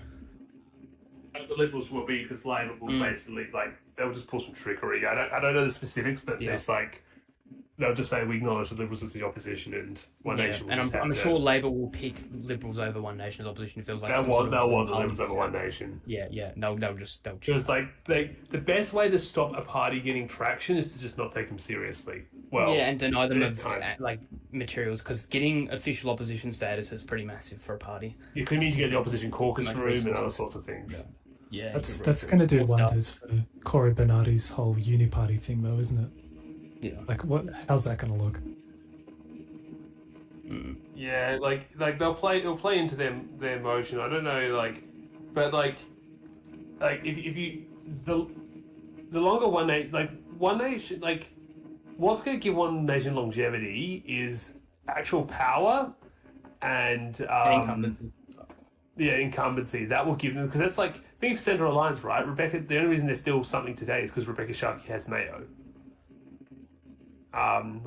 Polling well in the polls means nothing unless you can actually win and hold seats. Okay, so the map is getting pretty filled. The only seats that I'm wondering about at the moment, well, there's obviously Pro, but also these 2 down here. Those ones. I feel like One Nation's kind of done a Greens thing, because historically the Greens have broad national support, but they just can't really win many seats because it's so spread out. And I feel like a similar thing, although not exactly the same, has happened where One Nation's just spread their work too thin this election. Well, and have really targeted the wrong areas. They've overperformed in the suburban areas, but have actually underperformed in rural areas. There's some more vote in McKillop, by the way. Couple more booths. Yeah, there is. I was checking out a second ago, and it looks like Nick McBride might enter the TCP, but One Nation is still in 40%, so it's going to be hard. Yeah, that's not going to get chased down at all. Yeah. Labour is, by the way, we've been on these, but Labour's obviously 1 seat away from the record. They're on 36. They're ahead in 36 seats. Do you think they need to get ahead in another seat? They've only won 30. They still need to, but they're ahead in 36. They need to be ahead in 37. I don't know what seat they could possibly win, because they're probably, I know they're, is it Mawson? It says LP ahead, but Mawson, for all I know, could be a One Nation pickup. Actually, has the vote changed to Mawson? Because Mawson's probably the one Labour's most risky at. Okay, looks like Labour might be pulling a bit. I don't know, because... Yeah, Mawson... One says they make One Nation like the speaker. I don't know about that. No, they'll just send a Labour person as the speaker. Just easier for the government. Sometimes they do independents, but often it's their own party. I think Labour would be okay in Mawson. It looks Paul just sort of suggesting so that's the case. Yeah. Mm-hmm. Labour would have need to have won. They can't win Bragg anymore. Is Labour even remotely competitive in either Hammond or McKillop or? No. I don't know. I don't think Labour's going to get to 37, and so they will not hold the record for the biggest. So I don't know if we had that as a poll as Labour winning the biggest majority in SA history, because they will. They will not, unfortunately. Well, fortunately, depending on who you ask. No. Your voice is showing again. Bingo! Does anyone remember National Bingo Night? That TV show? Yeah, my grandparents still did. Oh, wait, the TV show. I thought you were just talking about actual bingo. No. It was like a TV show, and it was like this. The guy, the adjudicator, was like, "No bingo." That was like his thing. It does look so weird have the seat of Bragg all by itself in Adelaide. Yeah, it is pretty weird. Doesn't look right, does it? Doesn't look Bragg, I think you mean. That's Bernardi is leader with 21%. Yeah. People are 21% of South Australians endorse Cory Bernardi's rhetoric. That's what we've learned today. Is there a system in South Australia for getting official party status? Like, is there a seat quota like in federal parliament? I don't actually know. Because that could also be because, like, if you get official party status, I also think you get a few other resources. You also I think you get more guaranteed time, in like question time and things, Another vote or done like better in allocation. jury. Well, I think these See seats what's are going that? to bounce around. The jury, formerly Frome, One Nation's back ahead.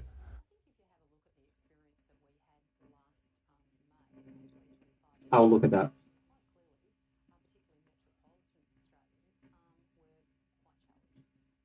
Oh, it's giving. Oh, this is giving it to One Nation. Ah, yes. Well, I've already marked it so on here. Yeah. My grandmother used to play bingo and win like food from Coles that went past its best before and then give it to us. It was so weird. I love receiving expired food. Lord Polish is Paul Bludger or ABC more reliable? See projections. I don't know. I'm just using Paul Bludger. I think Pop Bludger isn't Pop Bludger just sort of more just the raw data or what the raw data thing, whereas ABC's trying to do fancy like projections and stuff. Which, Really fancy stuff, yeah. yeah, so I think if you want to try and get ahead, ABC. If you want to sort of get just the raw numbers, Pop Bludger. Yeah, Paul Bludger. It has Just because ABC projections can break down sometimes. gone back to being very close again. Yeah, you're right. And also, like, given Yeah, now the so- outlets obviously going to have their like slight skew to things, even though they'll try and get the info out first and be most accurate. There will be those skews as well. When you get information directly from the source and stuff, you haven't really got that. I'm not sure where exactly will be the moves that will have the highest swings to One Nation in a seat like Light. If it's going to be in like sort of the Gawler Central, or if it's going to be like somewhere like, oh wait, no, here's already been moves already come out. One Nation, oh wow, 37% here, damn. Right near Bunnings. Yeah. Burnings, where? What do you think about ABC calling Bragg sermon? Calling Bragg. Yeah, look at Bragg. It does feel weird. It's like this one random seat. Like I did not realize that Glenn Osmond was so strong voting Liberal. What? Hang on. How is this suggesting that the Libs could win at Heisen? Really? Are the Libs doing that well here? 93% probability that the Libs will win. I'm actually Possibly because there'll be too much leakage from the Green and because the Green and Labour vote might end up being super tight, so there might be enough leakage. And also, One Nation are actually like doing really well here, 16%, which I didn't expect. Just having a look at Bragg at the moment. I'm just doing the maths. If you just give all the Greens votes to Labor, that gets them to about sort of 30 to about 47-ish. But then if you give like all of the One Nation and Family Party over to the Liberals, that pushes them to like sort of your 52, 53, which is close. But like, unless, and like we've already got like 11 or 10 senators coming. How much votes still left to count here? Okay, it's still like, a large amount. I'm guessing someone that I'm you're confident for expecting- Liberals. Yeah, I'm guessing someone they're expecting postals and pre-poll to be stronger for the Liberals. And they nearly always are. I agree that Heisen, is just bouncing around everywhere, and I don't know what to think about it. And look, it's even just changed right now. It was like 83% or something before. Now it's like, and it's really close. I don't think the Greens are going to enter the PCP though. You don't think they might pick up preferences from the other parties and overtake Labor? Nah, no way. Like Animal Justice, like they're only getting Would 1.5. I always wonder if you're a One Nation voter, maybe you can help me with this, Max, because you seem to have a better understanding of this. would a One Nation voter vote for the Greens because they're not one of the two major parties? Apparently, it's a phenomenon, and even the other way, Green to One Nation. These voters aren't as ideologically aligned with their party platforms as we sometimes assume they are. I think. I guess because I'm thinking of anti-woke, because the Greens are the wokest party, I thought, and stuff like that. But yeah, no, if you're right, if it's just I hate the major parties, I guess I could see it ending up that way. So, Or I hate the establishment. Whatever. so even if they're not the official opposition, is 4 seats a good result for One Nation, or do you think it's a disappointment? An excellent result. Excellent.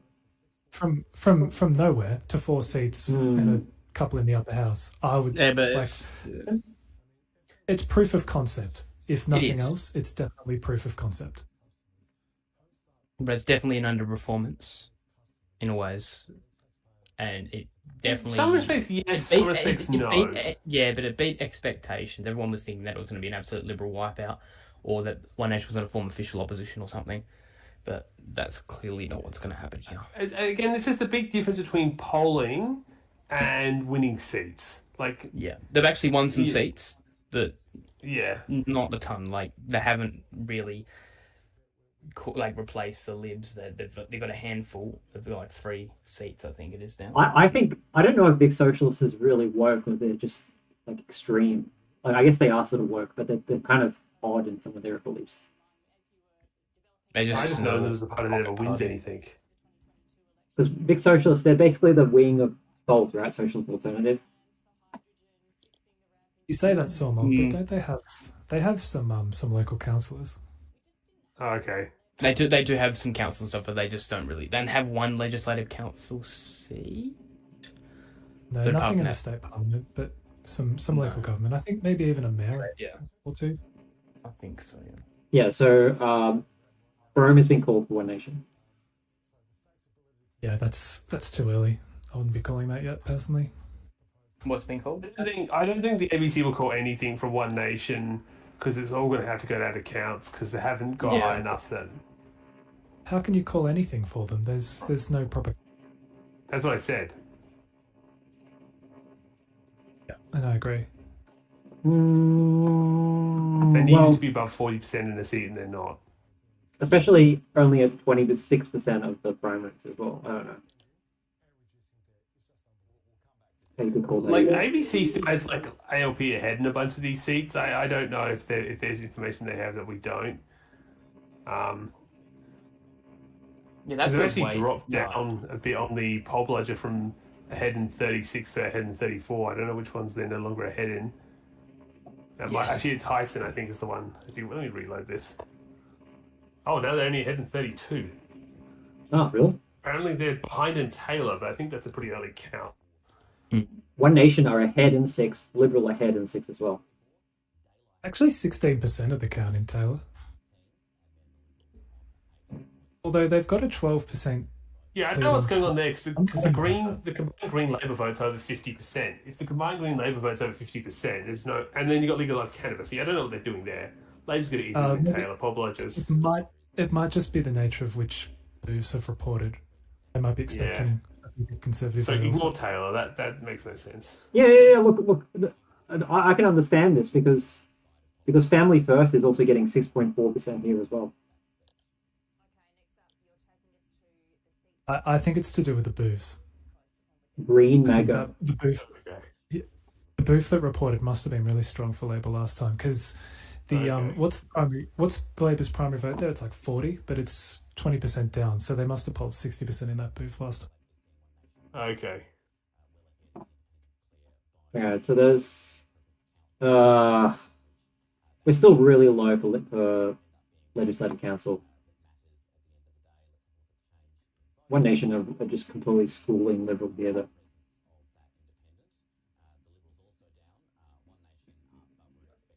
One Nation have also moved ahead apparently in light. I think this is probably the story of the night, even though it's not all going to result in seats changing hands. If these results hold, and One Nation gets anywhere near winning some of these seats, those are double-digit swings away from one of the most popular Labor governments in the country, if not the most popular. It's like, what's going to happen in Victoria? What's going to happen in New South Wales? What's going to happen federally? I think that's what's more significant than whether they win 3 or 5 or 7 seats. All right, so I'm revising my prediction for. I mean, Labor could probably catch up, but I think Labor could only win 4 seats in the upper house, and Legalize Cannabis or someone could win that last one. But we'll say One Nation's on track to win 3 in the upper house, at least at the moment. But it's still really early to count there, so I don't know.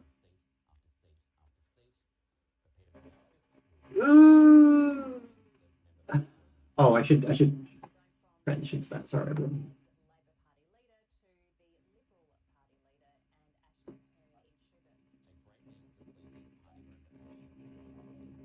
Oh, Ashton Hearn, isn't that?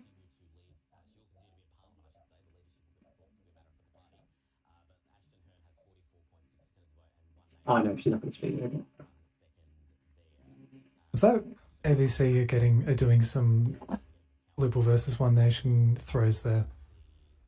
Oh yeah, it looks like So it. then they might have a better idea of what the 2 candidate preferred matchups should be.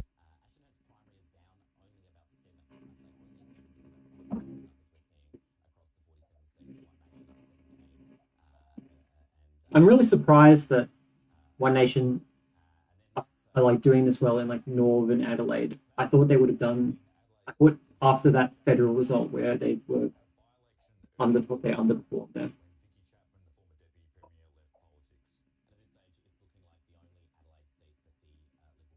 It was the area that Bernardi said they were doing really well in. It doesn't. It's. I thought they would do well at the Fed, and they underperformed in my opinion in that area. By the way, I was about to say, I was wondering if we wanted to do any LC results, but they're only 1.7% counted. Oh, Yeah. Like I that's so cooked. What is that? like I made Nothing. I made a guess that maybe Labor's only going to win 4 seats and One Nation's going to win 3. Maybe Legalize Cannabis or something. They're already projecting 3 seats win for One Nation on just a 1% count. Yeah. That's cooked. Like, it's declaring anything really, like, on 1%, like, I'd wait till like 10% on this. No, there's no victory speech yet. We haven't got any of that yet. No. Labor's probably the most likely, of course, but I don't know about Libs or One Nation. Pauline is making a speech. I haven't heard anything about Pauline. I wonder how they've got Pauline Hanson. Oh, here we go. Are they just using the Here we Sky go. stream or something? Oh, I should count. One second.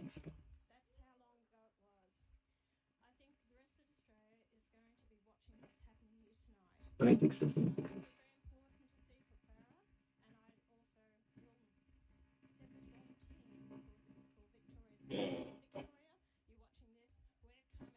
Keeps talking about other states. Stand candidates. And I see our state president, Warren Pickering, is here, and he's going to lead the team for Victoria. We've also got Stuart Bonds that is here tonight from New South Wales, so representation from all around Australia to support you. It has been a long battle, and I've had my ups and downs throughout the years. But with my other colleagues on the floor of Parliament and Federal Parliament, especially Malcolm Roberts, that's worked tirelessly with me over the period of time. And now we are joined by Sean Bell from New South Wales and Tyron Witten from Western Australia. And then we also have Barnaby Joyce has joined our team.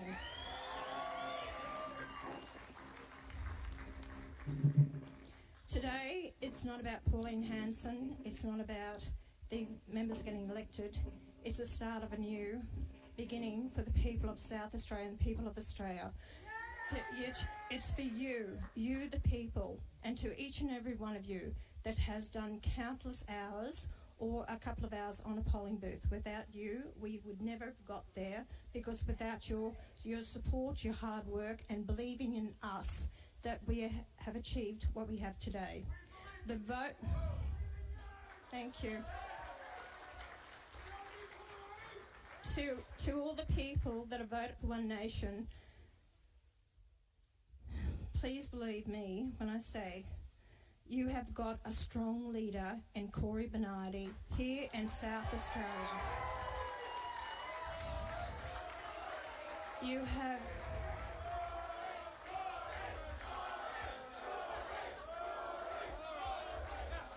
You also have a very strong leader in this man, Carlos Quambero, being number 2. And hopefully we get the third one up with Rebecca Hewitt, who will take the third position. We're hoping she will take a third position also.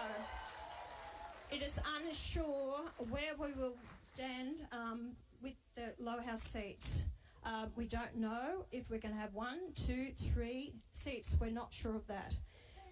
At where we are tonight, just to let you know, this is the low tide. Once they really get to look at the votes they put aside as calling them informal, once they start to really sort them out, I believe that our vote will rise even more. So wait and see what happens next week.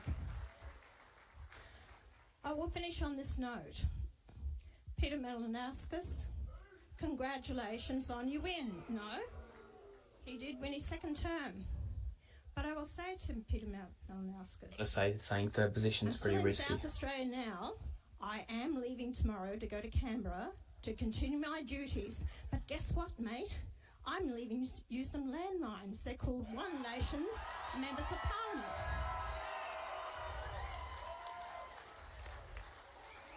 So I suggest don't step on them because they will explode. And that's what we're here for. To ensure you get good representation, good government, with a good opposition, which you have not had in the state for a long time. And that's going to come with One Nation. To each every one of you, have a wonderful night. Thank you very much for your support and take care. Bye-bye. Thank you. Okay, that is Pauline Hanson there at One Nation HQ. Let's get over to Casey now at the touchscreen. We want to look at a couple of Northern Adelaide seats. We've been looking at where One Nation is performing well, and we've, thanks to one of the panellists, just been pointed out a couple of seats that we hadn't been looking at particularly closely. All right, hello everyone, welcome back. Northern Adelaide, where there is a particularly That was something else. set of figures. Taylor is one of them. I'm surprised that Cory Bernardi didn't speak, but maybe he was a little bit high. I don't know. This is the person we're going to talk a little bit about now, because this is I thought I was a member, then I got high. Somebody said in the comments that he was like tweaking or something. So, then I turned it down. I thought it was very strange that Cory did not speak. now. Yeah, like he's the party. That's not normal. He's the party leader. He's the party So leader. that's- Yeah. So And so unfortunately playing into the stereotype that it's just the Pauline Hanson show, which... Yeah. like, Yeah, I mean, and she was saying that it's not all these about moves her, but happen. she was like the one speaking like the whole time. yeah, Like yeah. it's not like in Tasmania. Like imagine if like Premier Rockcliffe won, but like Dutton was speaking on his behalf. Like that's Yeah. Like the other Like thing. Albany Linda speaking to Kingston Malinauskas. doesn't trust her own people to talk for her, which is... Yeah. Well, this is what I've been reiterating through some of my works is that One Nation is way more top down than any of the other political parties in Australia, and it's very much. Well, centred it's a on problem that Pauline reform is built around Nigel Farage. The Same thing. MAGA is built around Donald Trump. It's like they can't seem to get the... And as Max was saying, it's the problem that these non-ideological movements is... It's not really an ideology to carry after the movement leader moves on. So it's To me, sorry, I was just gonna say, to me, it just represents that this election's kind of a stepping stone as well. Yeah. Like she's already thinking about the next one. This was Yeah. just proof of concept. This was the I don't think she testing cares that ground. much. No, and it was one of the lower performing states, at least federally. And I'm sure there's more to gain in New South Wales and Queensland than there is here. Like, I started being surprised when One Nation won a seat in the Senate last election. That was... that would never guys, happen in guys, South Australia. what's going on in Ramsey? Does anyone know what's going on here? Is this a glitch? It's an early count, I think. This is 18.9%. Yeah, it's well, ABC still has the ALP ahead. Yeah, this is massively. obviously this is Mike Rand's old seat. Yeah, it's a 48% primary outright. He's getting those preferences. I know where it's coming from. Yeah, it's guaranteed later. 42.6% One Nation is the projection. It says LP retain on the poll bludger now. I don't know what's. I've just refreshed Yeah, and it looks normal again. Give it a refresh. Okay. Yeah. It gets my hopes up. When we go The Liberals are about to do their speech. You want to switch over to that? all right. Spicy.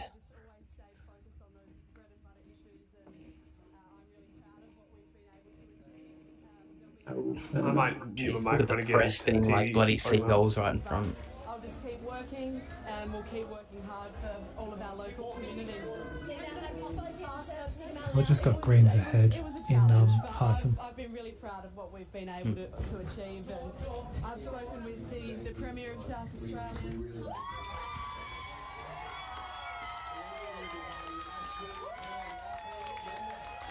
Well, there you have it, Ashton Hearn making her way into the Liberal Party headquarters at the Morphettville Racecourse, where they're gathering this evening. Of course, they're acknowledging the challenge that she has been facing throughout the course of this campaign, bearing in mind that she has been opposition leader here in South Australia for little more than 100 days. She's making her way towards the podium now to address the cameras more broadly. We'll cross now to the opposition leader, Ashton Hearn. Thank you so much, everyone. And look, it's an absolute pleasure to be with you here tonight.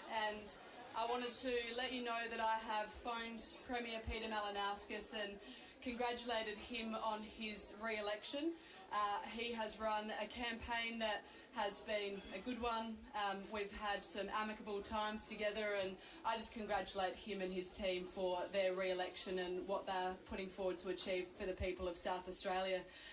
The pundits, they said that we wouldn't get a single seat, but tonight we will prove them wrong.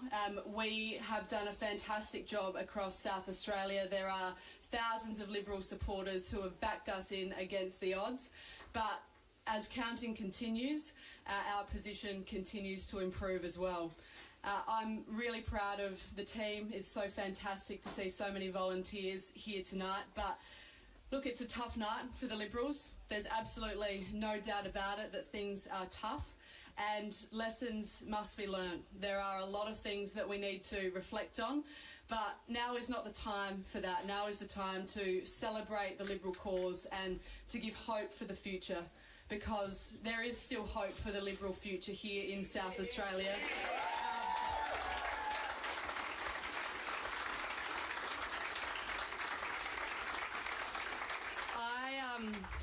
I am a proud Liberal. I'm a proud Liberal. I love this party. I love what we stand for. And when I look out and I see so many of you here tonight, I see a sea of blue of true believers who really do believe in this Liberal cause, and there is still so much to fight for. You all know that I grew up on a farm on the outskirts of Angaston, and that I've reflected a lot throughout this campaign about what lessons I've learnt from that. And not every season goes your way. Sometimes it doesn't rain when you want it to, and sometimes the crop that you're growing doesn't produce the goods. But that doesn't mean you walk off the land. You stay and you fight another day because you love what you do.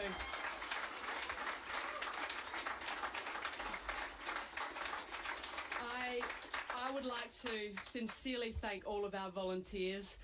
To have the privilege of getting out to so many pre-polls across South Australia, to join so many of you on election day today, and to see you all really digging in deep and making sure that we are working overtime to convince people to vote Liberal. It was really a pleasure to see. So thank you so much to all of the volunteers for sticking with us. I'd like to acknowledge the Liberal Party campaign team. Thank you so much for all of your efforts. Yes, big round of applause for them. All of the staff. I'd like to thank all of the staff at Liberal HQ. I'd like to thank all of my Leaders Office staff, and of course a big shout out to my Schubert Electorate Office staff. To all of the candidates, you're all amazing, and I know how hard you have worked. You have put in so many hours and you have believed in the cause. You have knocked on thousands of doors. You have stood at supermarkets talking to people about our positive plan for the people of South Australia. And I'm so proud to stand by each and every one of you. You've all been fantastic, and I feel so proud that you've been part of the Liberal team for 2026. So a big round of applause for all of the candidates.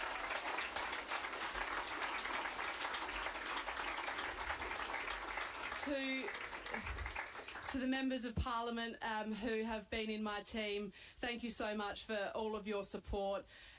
We have lost Vincent Tarzia, who has conceded his seat of Hartley.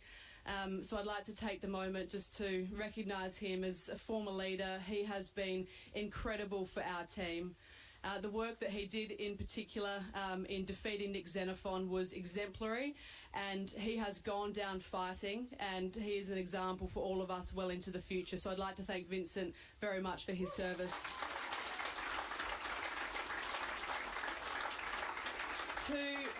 To my leadership team, who I can see here, thank you so much. You've worked your asses off as well.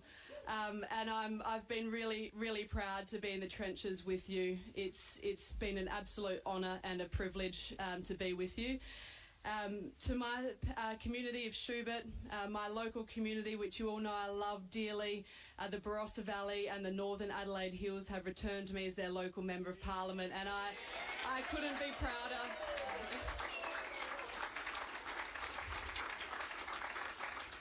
And to my family, I couldn't do it without them. My husband Adam here is here somewhere, and he's been amazing behind the scenes, helping with our little Rupert, who's nearly 2.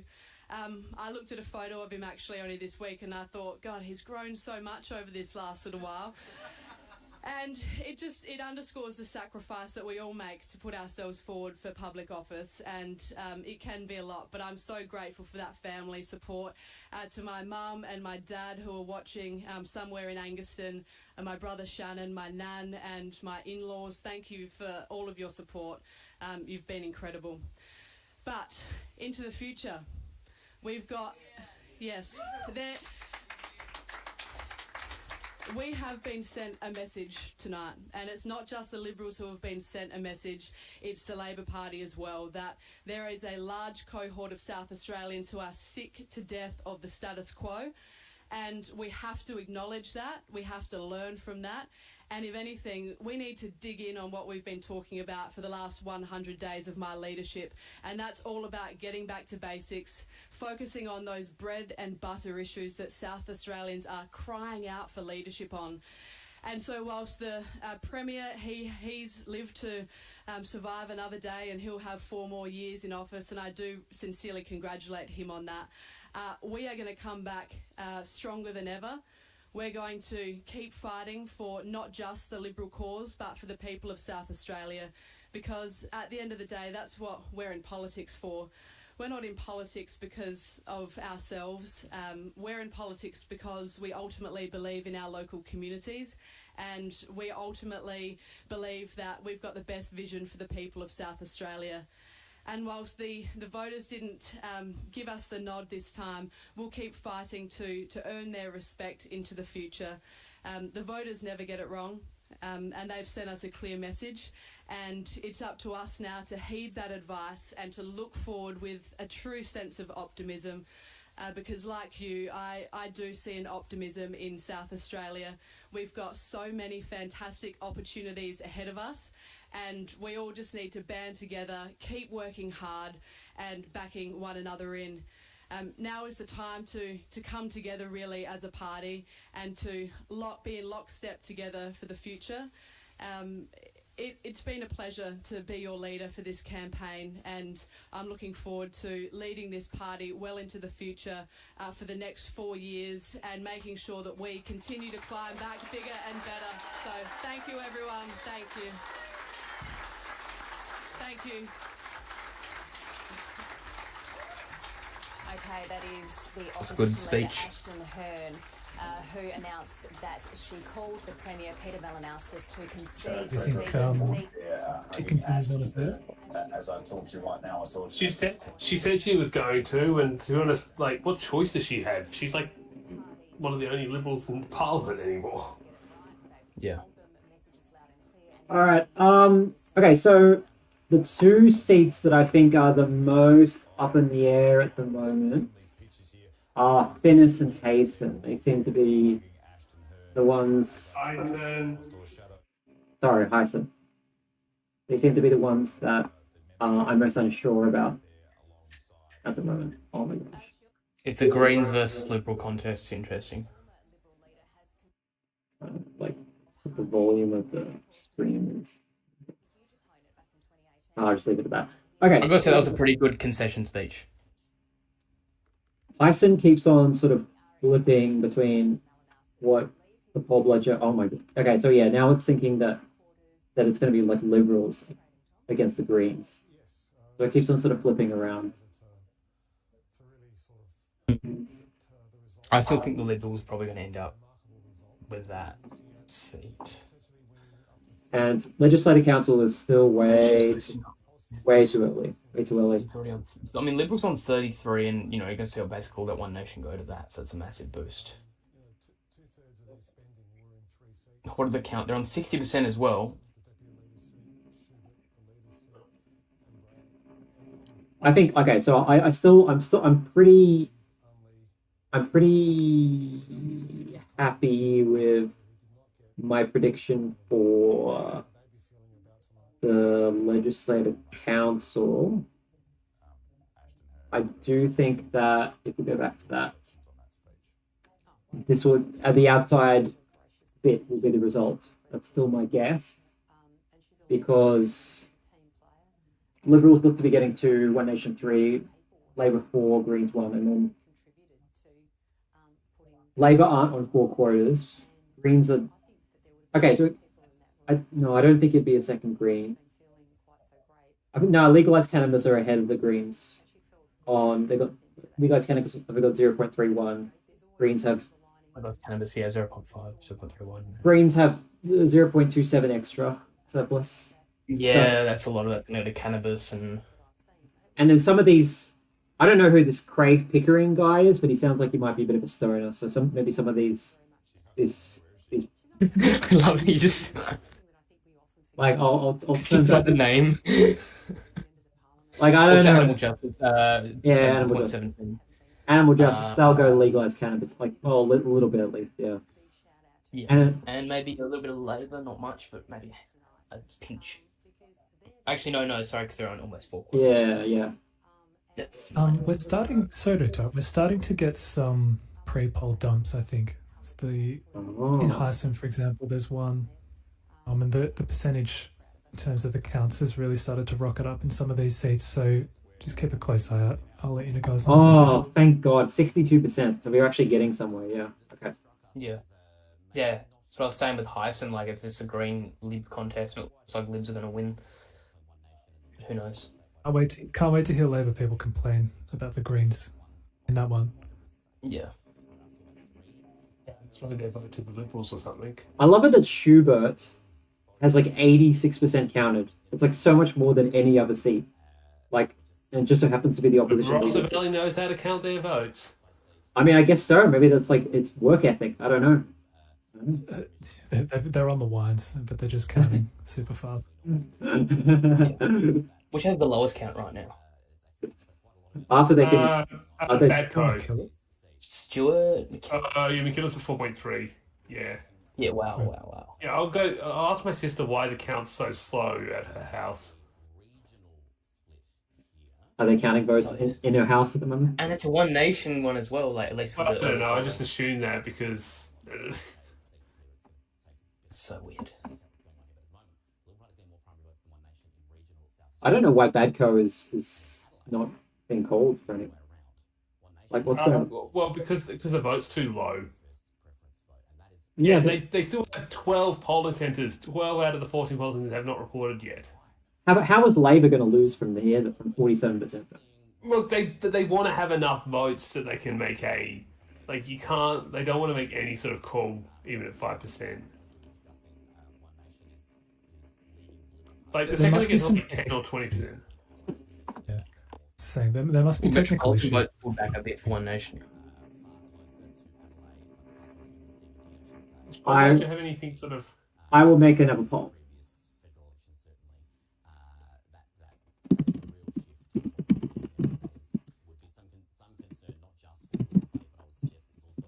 But is it also a fair concern interstate as well, Casey? Because we're talking about suburban seats here.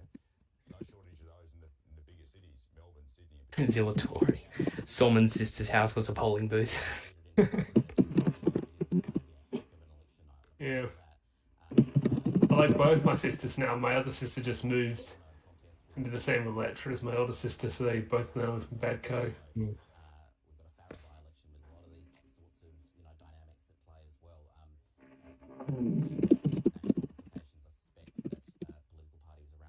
Okay.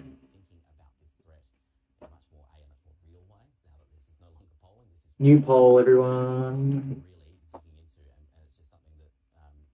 Have a look. Who in the last legislative council seat? Ooh.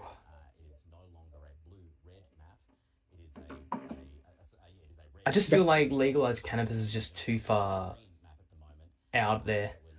I feel like more maybe like a Greens. Then again, The reason I'm thinking that it's probably that it might be legalized cannabis is because I think that, I mean, obviously there's like the two-party vote is like 58-42. So the left is ahead, right? So it would be Yes. it would be a left plurality of seats or majority of For sure. seats. So that last seat is, I'm pretty sure it's going to be on the left. yes, but- of course, but like which on the left is going to be? Yeah. Greens cannabis? That's the question. Or somehow Labor's going to get to 5. Like if because the it's just a really low count or something at the moment. So legalized cannabis currently are sort of ahead when it comes to voters out of the left parties, and they tend to do pretty good on preferences too. Legalized cannabis tend to pick up a lot of preferences, so that's why I'm thinking legalized cannabis. So, Paul Budget just moved Badco to ALP returning because they just got 5% Okay. of the vote. They got one more polling centre. ABC hasn't called it yet, but Paul Budget has. All right. Recap. I really should have done this earlier. So this is what the map looks like at the moment, in my opinion. We've got 34 Labor, we've got Liberal 4, One Nation 4, Independent 3. So independents have sort of underperformed, honestly. We thought maybe the independent would win Naranga. Yeah. That didn't eventuate. Finnis is looking very shaky. And then Hyson, we thought maybe the Greens would get up, but it looks like it's probably going to be between the Liberals and Labor there. I think probably Labor will win that, but I'm not sure. Because One Nation actually did pretty well there, surprisingly well. Yeah. So Finnis, I'll just look at that for a second.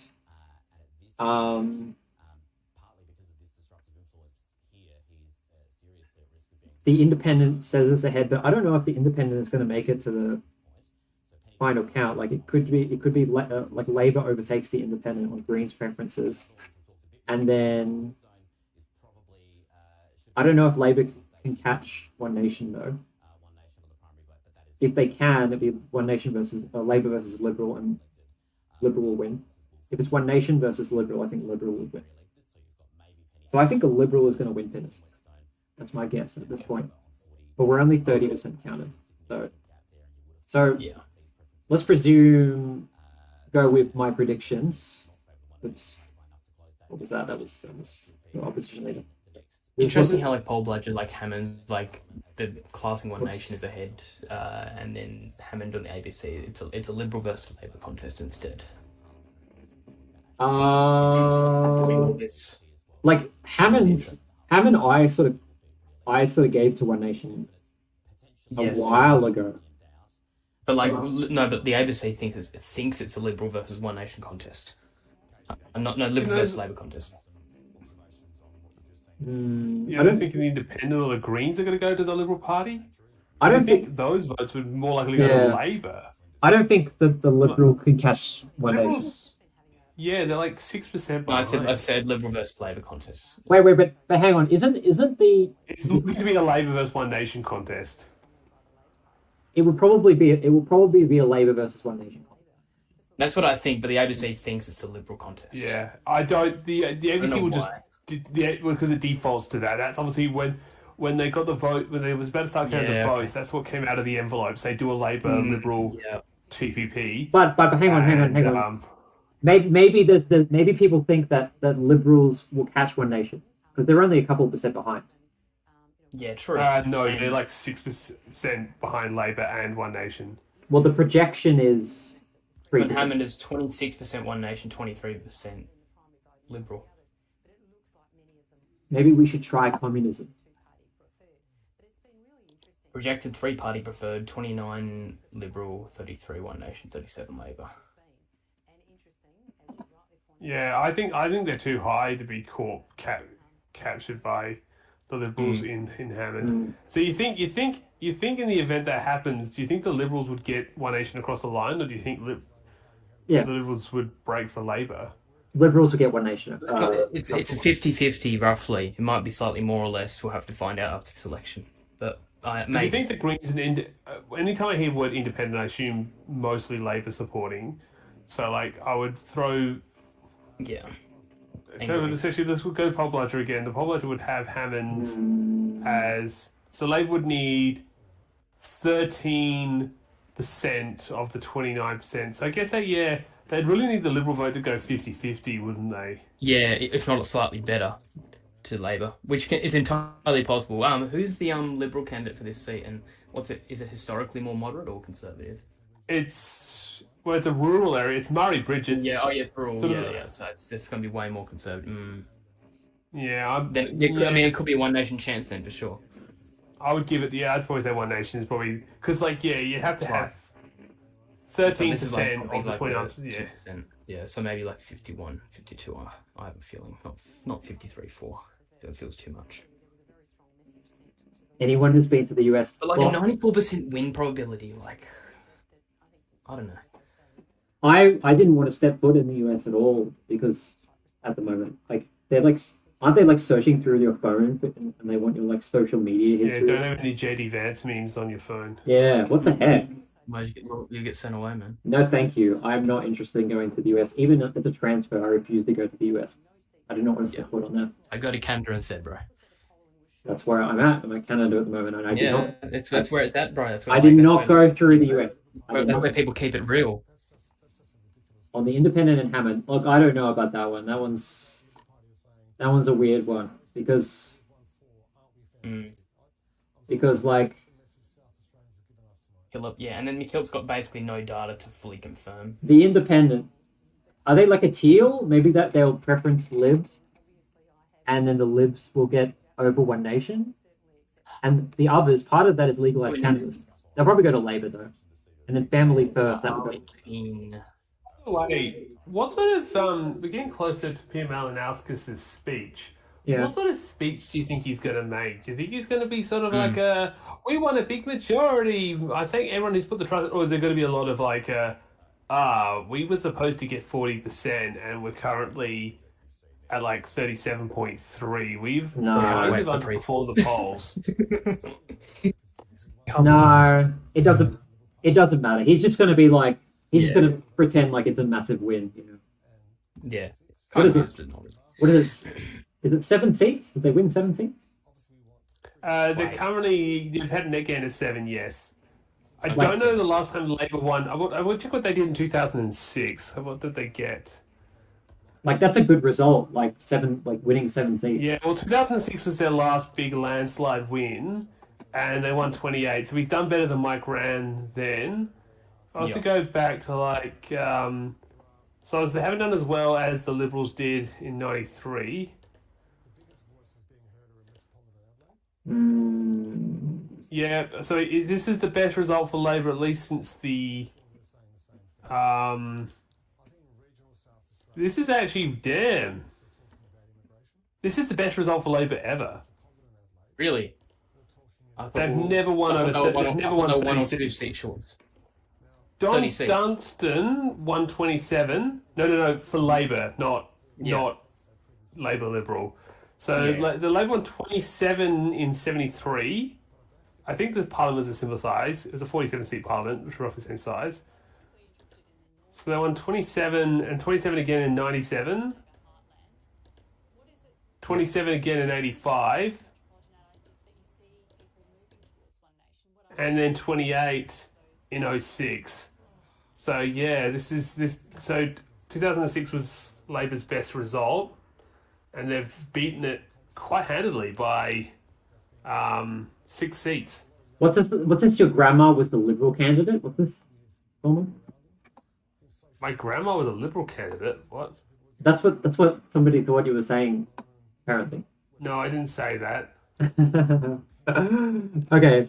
Yeah, okay. I'll put it this way. My mum's mum is pretty progressive despite her age, and my dad's mum is dead. Okay. Labor is gaining a little bit in the legislative council now, so they're doing a bit better. Okay. Yeah. What's the LCL result? Have they even got 10% on the LCL yet? No. But I'm 1993, the Liberals got 37. I am calling it that there will be a left majority. I don't think that the Libs or One Nation are going to win that last seat. It's going to go to legalize cannabis, Labor, or the Greens. Probably not the Greens. Well, what do the AJP and legalize cannabis preference the Greens? Because if they do, that gets the Greens up to close to 0.6, 0.7 of a quota. Well, if the legalized cannabis get eliminated, yeah, sure, but no, you're right. I think Labor will win because I think look, you look at the Labor percentage; it's quite low. Probably because it's not got enough for city booths. Once you factor that in, it'll probably go up another 3%, and they'll probably get their quotas high enough that they'll eat what remains of the other left wing ones. anyway, it doesn't matter. It's going to be. I'll go back to the chart again. It's going to be this last seat is going to be either Labor, Greens, or legalized cannabis. So I remember some guy on Twitter was like, oh no, the left can't win majority in the upper house, but it's happened. It's over. Yeah.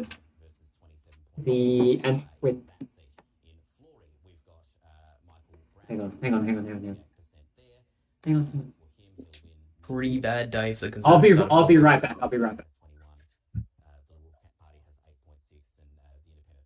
like the pendulum's going to look super strange after like the dust settles on this, because there's going to be some outer northern seats that are marginal, and then there's going to be a stack of like super safe seats in the inner suburbs that the Liberals held even this last term.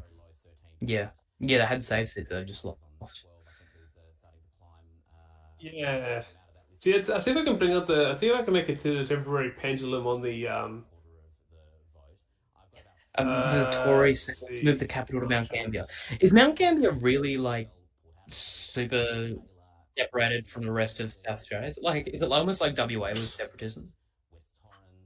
Oh. Gotta wonder. So what was that then? Oh, this guy commenting, let's move the capital to Mount Gambier. I always hear that in the news, and like there being some divide between like Adelaide and Mount Gambier. Is it almost like the separatists? Okay. No.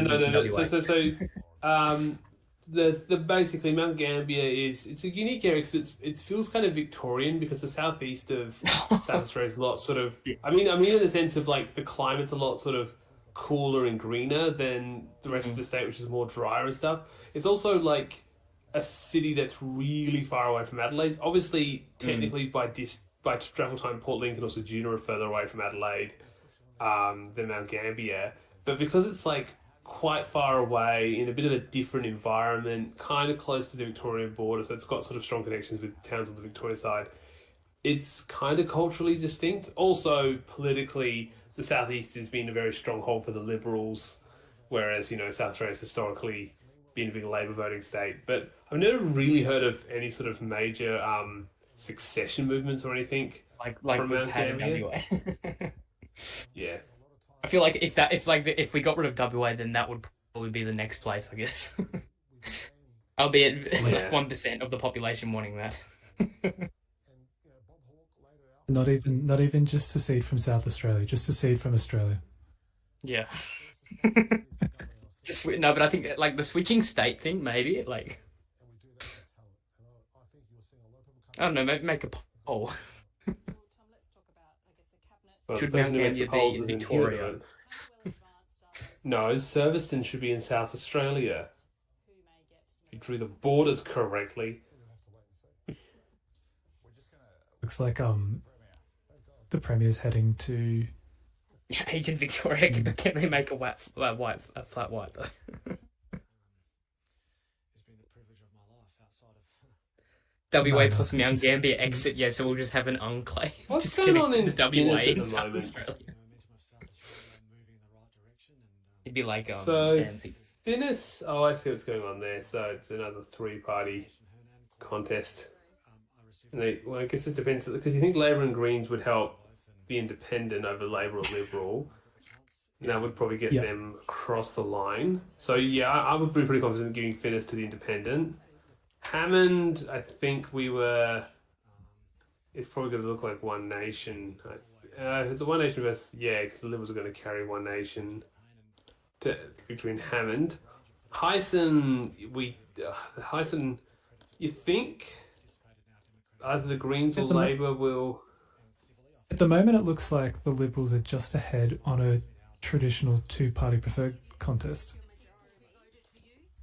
Yeah, it just feels weird because it's like 56% between Labor and the Greens. It's like there could seriously be 6% leakage. It's hard to of votes overstate enough to get the how Liberals across. humbling it is when you're sitting in your Light, I assume that's living just room Light's and just you're doesn't watching have these enough sort to of numbers count. come That's going to through. be, I think, an easy Labor win. We've never seen anything quite like it before, and McKillop.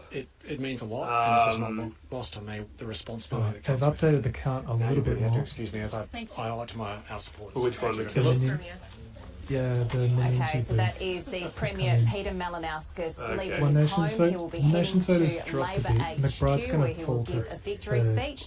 So he said he has received phone calls from... Ashton Hearn and Corey Did Bernard. anyone get bingo? Humbling to watch. It's a great responsibility. Tom Coutts-Antonis, as you look ahead to this next... We'd say we look at some of the seed strings, see which one's popular, just like going, I don't know, where we probably do know the results. Do you want to remain treasurer? Oh. But do you want to? That was from Sal. What do you want, Tom? Seeing Nick McBride win McKillop from third place would be kind of crazy. Well, Canada's ahead at the moment. And if you think about it, he gets what? Like, if you just combine the Labor Greens vote, which is about 16%, add it to his 17%, that gets him to 33, and it puts him past the Liberal. But you're right, he'd be banking on getting a lot from the Liberal. Would the Liberals preference McBride over One Nation? It's at the bottom of everyone's how to vote card. I don't think he's getting preferences. People were either going to vote for him or they weren't. He needed to get like 40% primary, I think. Is he quite controversial? Actually, wait, he's the former Liberal, isn't he? He's the one wearing the ankle bracelet who is on the domestic charges. Yeah. No, in which case would you think so I guess it would be either the Liberal or the, because apparently they haven't even put One Nation in the count between. I don't know. Yeah, McKillop, I can't come to a conclusion on that. Some of Give me a- McBride's vote will go to One Nation. There's not going to be enough preference discipline to get the Liberals over the line. Yeah, if the that's thing is, would Labor preference McBride over the Liberals? Because if Labor preferences McBride over the Liberals, they'll knock the Liberals out, and it'll be a McBride versus One Nation contest. I really don't think that's going to happen. You think Labor will preference the Liberals? Yeah. What's going on in Mount Gambier at the moment? Yeah, I don't know why that one looks very likely it's going to be independent. I don't know what's going on there. Yeah. There's guess, just a like- lot of Yeah. a lot of candidates who've got a little chunk of the vote, and I don't know. I guess Oh. they just want to wait until there's a throw. Yeah, we see that a lot. We've got a lot of like multiple independents and other parties getting like 15-20%. I don't know why And all Sturt things get is up still and jump. independent ahead. That one's probably going to be easily won by. Oh, I just realized that my mic was muted, so you wouldn't be able to hear me, just everyone who was talking to me, but it's alright. I wasn't saying much. Oh, good. Yeah, so Mount Gambier, they're behind. He's behind on the primaries, but it doesn't matter because he'll collect preferences from Labor over One Nation. I would assume, and maybe the other independent. And with these others, like it's like how many independents are there in this seat? Mount Gambier. There's probably too many. Legalized cannabis as well. Yeah. So. Yeah. So it's really just those three seats, I think, that I'm a bit unsure about. I don't think One Nation's going to catch up in light or is that the only one? I think, right? Well, Mawson's the other one that sort of actually looks like it's been called. Labor have pulled one ahead there. Yeah. Yeah. Oh wait, have we talked about how insufferable One Nation supporters are going to be online over the next few days when they see all these seats that they came first in the preferences and then lost? They didn't get them. Yeah. They're going to be so It's gonna be part of it, yeah. Honestly, I think Liberals were more of a winner than One Nation in ways because they actually held on and survived, and are still going to probably hold on to official opposition status. There's still an Well, outside. One Nation still got something. I know there's still an outside chance, but I just feel like Libs are still going to hold on opposition. Yeah, there's an outside chance that Libs might also win under jury. Yep. So yeah, I think that Libs will take opposition. I think they just got a higher chance in these three seats of winning. Yeah. And they were already ahead in the plurality, right? And even the jury, right? One Nation could still lose that one to the Libs, but One Nation will probably win it. Mhm. So yeah. I mean, I guess it's like a decent showing for One Nation, but it is a little bit sort of underwhelming. So, I wouldn't say it's a victory or a loss. It's in a bit of a grey area. I would say this is an underperformance.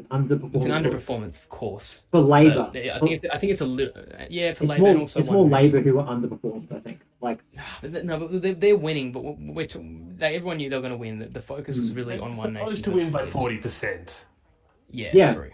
Well, they were supposed to get in the late 30s seats, really. Like that's what I was predicting. And like they're not wiping. There's a good chance the Liberals could win up to like 2 seats in Adelaide. Like what's it, Bragg, and I can't remember if there was another one they were looking that they might potentially hold on to. Highsmith because of that Adelaide. So that is and Labor's not really done any damage outside of Labor. Really, the only place they've really done is obviously their historical seat in is it Gibson? Whatever the one that's Whaler. Giles. Was it Giles? Giles, yeah. Giles, Yeah, sorry. they hold the- Look, I think the Liberals would be seriously concerned with how big some of the swings were against them. How badly also they've missed done that in as well. They're like the pendulum going into next election is just going to look shocking for them. Yeah. It's bad, but at the same time, their tiny vote has been distributed really quite nicely for them to hang on to. Less than the One amount of Nation, they're seats. not getting more. Yeah, With that whereas being One said, Nation. though, I don't think just because the Liberals only got 8% of the vote in a seat or something is not as devastating as not having members. I think if the choice was between winning 20% of the vote, less than 20% of the vote, and winning let's say how many on 5 or 6 seats. Let's say they win 6 seats with 18% of the vote. I think that is a much better win than winning 2 seats with 30% of the vote. Exactly. Because that's that means right. there are only 2 incumbents that can sort of run the whole campaign and sort of be the face of the party, because everyone else is unelected, which gives them way less power. So even though their vote is in the toilet, they've at least held I would argue this is a decent amount of seats based on where we thought they were going to be. Yeah. This that's is at done least pretty well. enough to have 5 shadow movers here. Go on. What message does this send to the wider Australian public in terms of, there are seats where One Nation gets mid-30s or 30% primary and the Liberals get 8. Like, that does definitely inform donors, voting habits, the way resources flow. It's a terrible look. Oh yeah, I think the Liberals are in a decent position to be able to at least have some sort of fight back in the next election. Yeah. Versus having only 2 seats. But yeah, this is like, you're right. Like, obviously, the more interesting election is going to be the Victorian election. Like, I think without a popular Labor Party there to potentially win votes, I could see One Nation. But like, I also wonder if it's going to, I don't know. You make it sound like voters are going to be outraged and vote One Nation. I don't know. It's not outrage. It's people swinging behind the party who they think can actually defeat Labor. And in Victoria, where that might be more of a motivation than it is here in South Australia for this cycle, that could be decisive, especially in some of the outer suburban seats where One Nation have a legitimate claim to saying they're the opposition in this seat. I guess you could look at it like, let's take 10%, let's take that 7% of that 37% Labor's getting and give it to One Nation and take them up to 28. If you're doing that, there is a good chance you could be actually winning, because you're right, because it seems like One Nation's actually more likely at anything, they might actually end up winning the outer suburbs more than they win. So like West Melbourne might finally, the Labor stronghold of West Melbourne might finally fall. But Labor might lose some of their provincial cities, like Geelong or Ballarat might go and vote One Nation. So, but it does sound like, I don't know, it does possibly raise the possibility that Labor's actually at more risk of One Nation than the Liberals are, like we initially thought. Right, but then conversely... Maybe in other elections, this one was more of a risk to the Libs for sure. But then conversely, the Liberals have held up well in their country seats against One Nation, and they've proven that they can win them. So the Vic Nats are in a better position looking at that. But then where the Victorian election is won and lost is probably in the middle ring eastern suburbs. Yeah. And this election just showed that that Labor are dominant there. So there's all kinds of different narratives. But if Labor loses West Melbourne, they could be in trouble. Like even if they do hold their recent gains. Yeah, there'd have to be big swings though, like really quite big swings. Malinowskis is, I think, about to walk in to do his speech. Okay. He hasn't quite got there yet. All right, I'll wait. Boys are One Nation. Adelaide Oval again, because that's where we had it last time. All right, so I just want to quickly say that I think there is a chance now that the Greens could get that last seat. All right, Heisen. Because no, in the Legislative Council, because they got the highest quota. Anyway, I'll switch over to. That's what I was saying. No, I'll wait. He's coming in soon, but we're still waiting for him. Yeah. Anyways, there was a guy in the chat asking if One Nation had a chance in WA. But I mean, like, that election's already done and gone. Yeah, it's gone. It's over. So, like, the curve's probably going to just fall down by the time that election gets there. Who knows? Oh, should I look at the... Should I put the... Alright, whatever. I guess I'll put him on.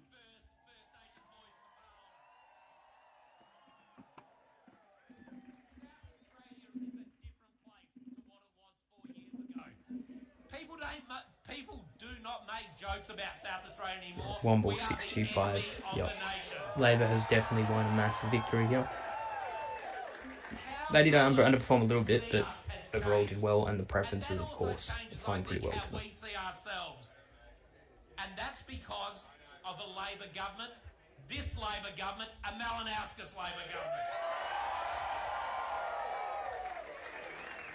I've known Mally for, I think, 20 years or so now. He recently said that we agree 99% of the time, and for a Premier donor to be wrong 1 in 100 times is remarkable. Yes, I am proud to call him a friend. He's a father of 4. He's a weekend gardener. Even as a Labour voter, I hate the 4 more years chant. He's a continuing Premier of South Australia. I also don't like the logo as well. Right, here's a speech.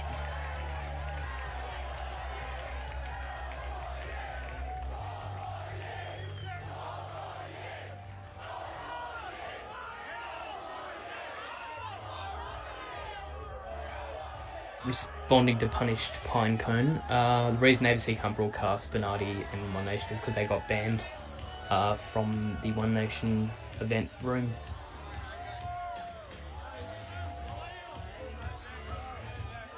Because they exposed one of the One Nation candidates as a wanted criminal in the UK. Yeah. Yeah, so here he is, Peter Malinauskas, making his way through the crowd, as you'd expect, being greeted with open arms. There's Jen Roberts, the incoming member for Hartley, there at the front of the stage, waiting to see more selfies and an embrace with Kyan Ma.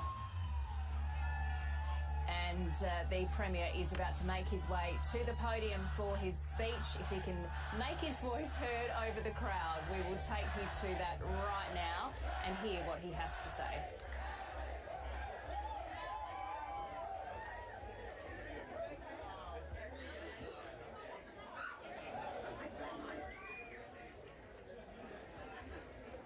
Friends, I am somewhat humbled to be standing here tonight on the lands of the Kaurna people, and I feel it's entirely appropriate to pay my respects as Premier of the state to the longest living culture that human history has ever known.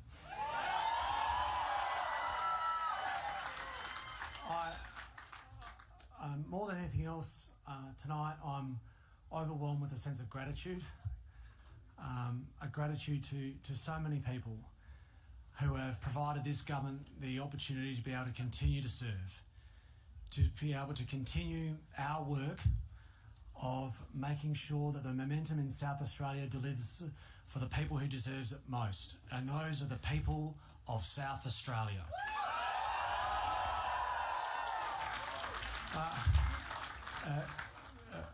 Earlier this evening, I received a couple of phone calls, and I do want to take this opportunity to first and foremost pass on my thanks to Ashton Hearn for the gracious way she conceded defeat.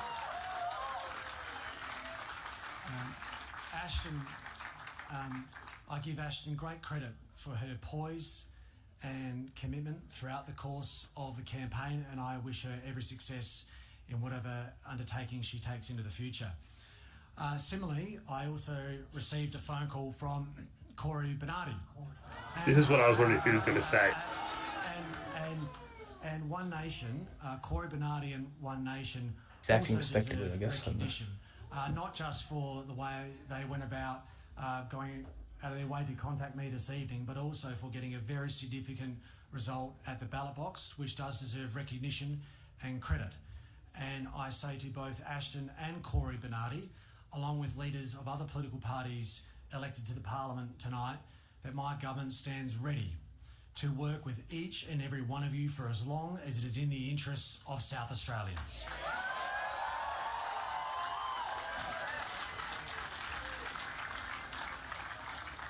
But let me assure you, it is in no way lost on me as I stand before this rather full room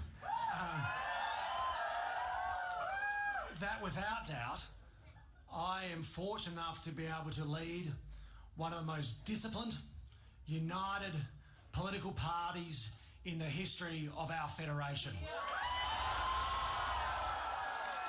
So Acclaim. I'd like to thank all of the women and men in South Australian Labor, the candidates, the volunteers, and the mighty trade union movement.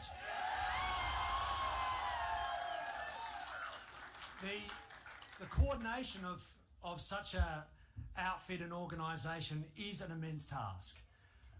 So tonight I want to give a particular shout out to our campaign director, I first met him as a rather shy and quiet boy from Port Victoria,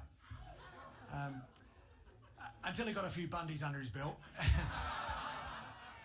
And let me tell you something, you can take the boy out of Port Victoria, but you can't take the Yorke Peninsula out of the boy. And he has shown all of that grit and determination throughout the course of the campaign to steer it home.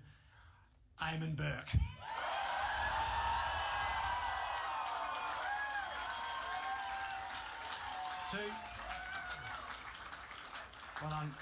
Well done, Burke Mo. Yeah.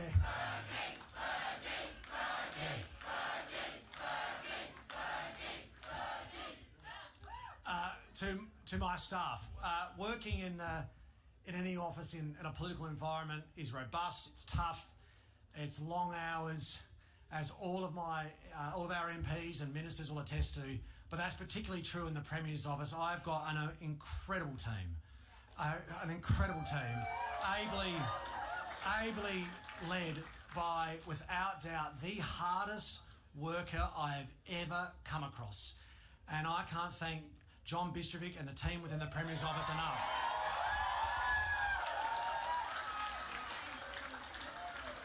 For my parliamentary and cabinet colleagues who chose to put their faith in me almost 8 years ago to the day, when we were in opposition, that was a big decision, and it has never been lost on me how grateful I am for the enduring support, the absolute loyalty and dedication that you have provided my leadership so we can focus on the task at hand.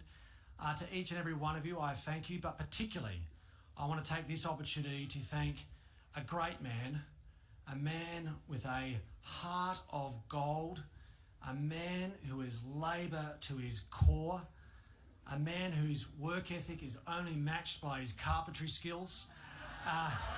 And I'm of course talking about our leader in the upper house, the Deputy Premier of South Australia, Kai Ma.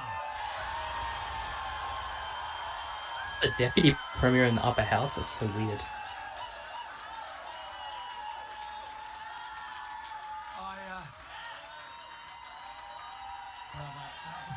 This last year, giving the shout out to Tom Coutts-Antonis. I also do want to take the opportunity to give a shout out to our loyal Labor line.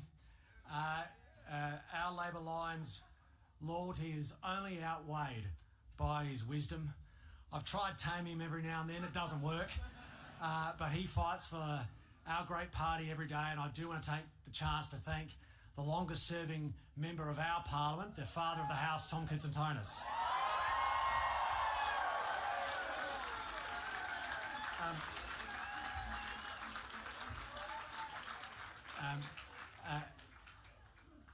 The other person who I do want to give quick acknowledgement to, I think is well deserved, is our campaign spokesperson, who has done an outstanding job stepping up throughout the course of the campaign, and Blair Boyer.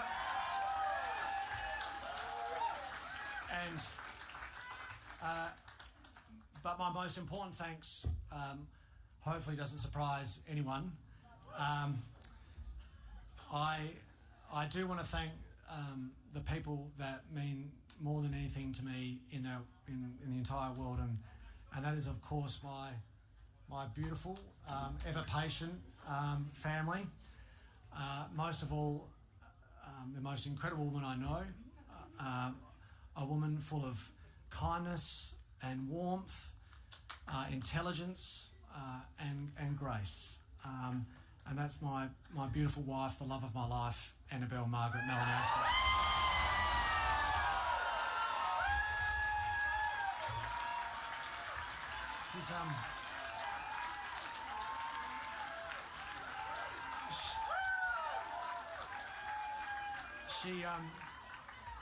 She's most importantly, she's the incredible mother to our 4 children. This time, 4 years ago, we had 3 kids. Now we've got 4. And I can promise you there are no more. But to Sophie, Jack, Eliza, and little George, who's in his cot as we speak, I love you so much, guys. I'm so proud of all of you, so thank you so much.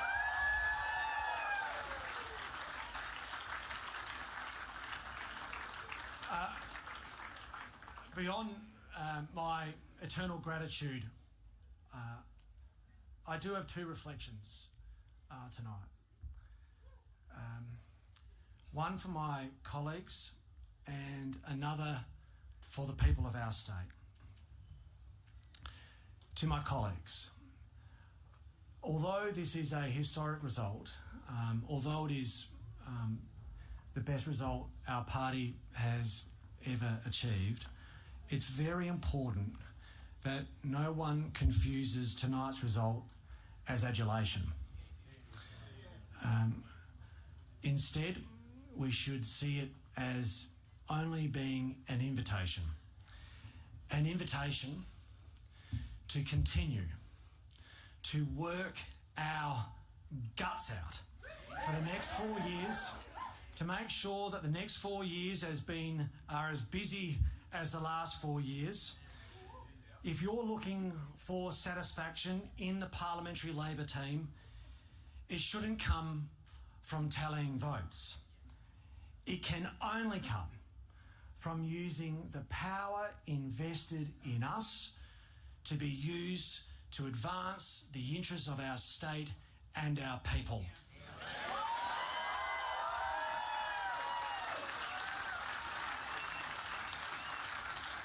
And when I say the people of our state, I mean each and every one of them, regardless of who they voted for at this election. Which brings me to a second reflection. I lined up today, as I've done at each election, at the Woodville Gardens polling booth in my electorate. It's home to one of the more diverse communities in our state, and I got chatting to the gentleman in front of me who I had met before, and he was Vietnamese. A man small in stature, but tough as nails. He was a boat person. He came out here from Vietnam, fleeing communism, looking for the same thing that my grandparents did. An opportunity to live in a peaceful country where he knew he could work hard, provide for his family, put a roof over his head, and then in turn give back. And as he was queuing up to vote today, he said to me, rather quietly, "I like elections." Thankfully, he had a Labor How to Vote card in his hand. But it sort of struck me as being a clear signal of what patriotism can look like. It reminded me that patriotism in our country comes in a number of forms, all of them good. And I, subsequently this afternoon when I was thinking about tonight, I couldn't help but go back to a poem that was written by one of Australia's greatest authors, if not greatest writer, in Henry Lawson, who of course appeared on our $10 note. And he wrote a piece titled "The Duty of Australians." He wrote it just post our nation's federation, well over 100 years ago. "'Tis the duty of Australians in the bush and in the town to forever praise their country, but to run no other down. When a man or nation visits in the heyday of its pride, 'tis the duty of Australians to be kind but dignified. 'Tis our duty to the stranger, landed may be, but an hour to give all the information and assistance in our power, to give audience to the new chum and to let the old chums wait, lest his memory be embittered by his first days in the state. 'Tis our duty when he's foreign and his English very young to find out and take him somewhere where he'll hear his native tongue, to give him our last spare moment and our pleasure to defer. He'll be father of Australians as our foreign fathers were.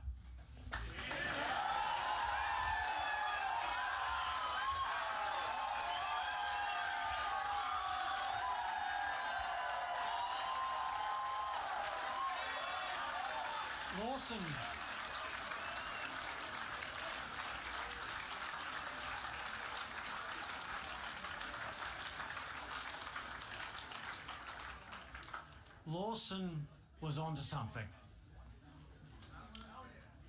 that has remained true to this day in our island continent that we call home. And it's why Australians should be patriotic and can be proud of what our nation stands for, because it is distinct. Australians' version of patriotism is a little different to our Northern Hemisphere friends. We are famous for being just a little bit more laid back. That is to say, less brash and boastful and more dogged and determined. We can and we should wave our flag with pride, knowing that Aussie patriotism sometimes means sitting with a stranger and having a cuppa or a frothy and arguing about the footy, not our faith. It's been a hot summer in Australia, so maybe we should all look forward to the temperature coming down just a little bit, so that when we sing the national anthem with pride, we don't forget there is a second verse, which reminds us. It reminds us that when we all combine, we can achieve anything. When we work together, diversity has always been our greatest strength.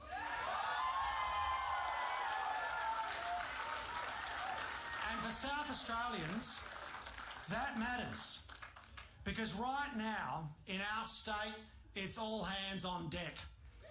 We've never had more opportunity in this state than what we have before us right now. And if we are going to unlock that opportunity to take a growing and expanding economy and turn it into improved living standards for everyone, then we've got to work together. If we're going to overcome the challenges that will be before us in order to seek and share that opportunity, we've got to work together.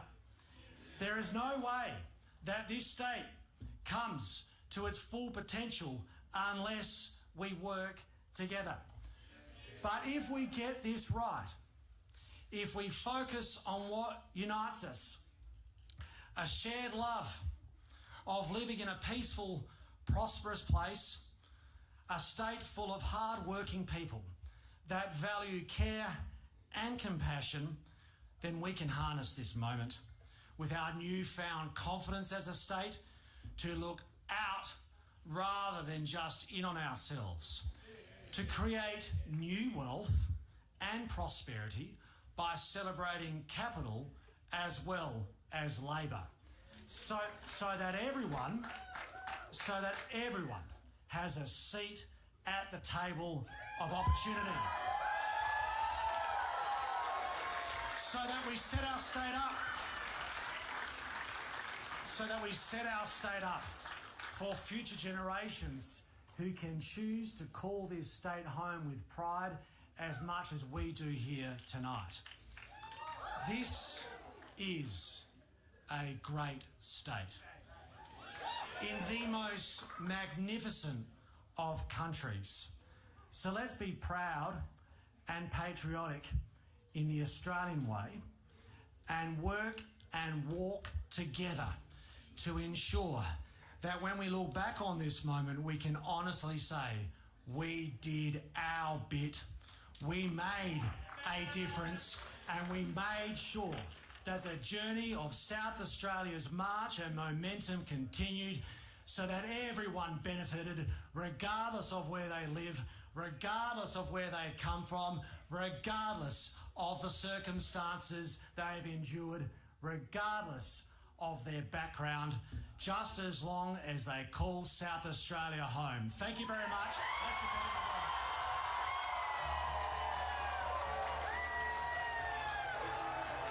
work. Hey, what a stage. CD for me.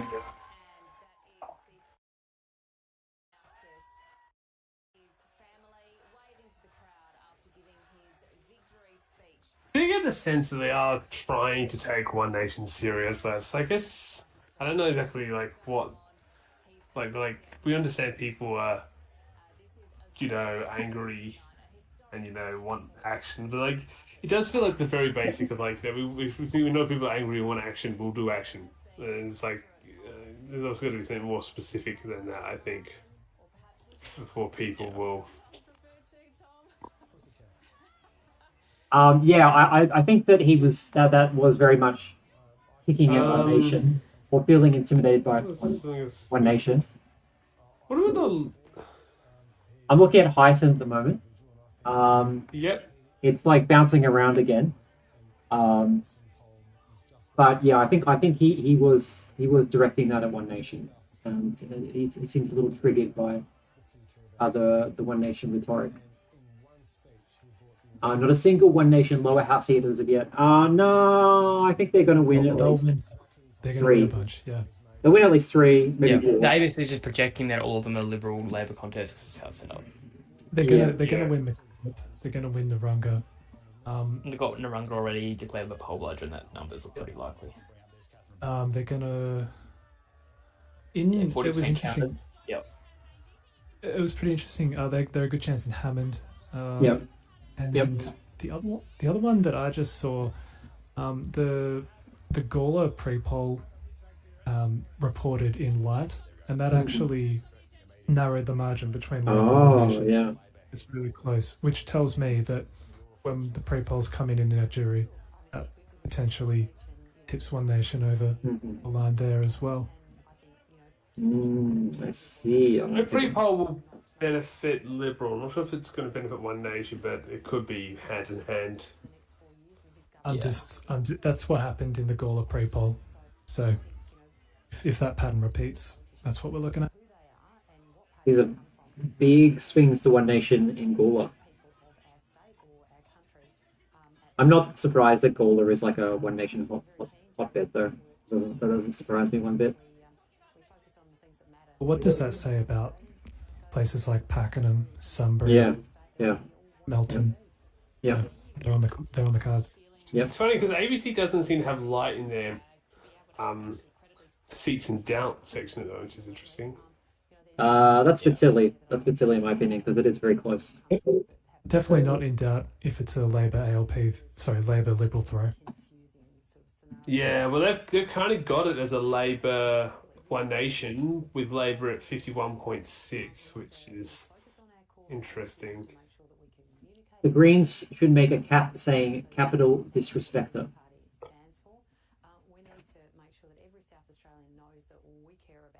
Because Labor hasn't lost any seats yet, from what I've seen. Like they were teetering in Mawson, but have held. What's that? Just on that, Labor. I don't think the ABC had the pre-poll counted. No, that might be why. Okay.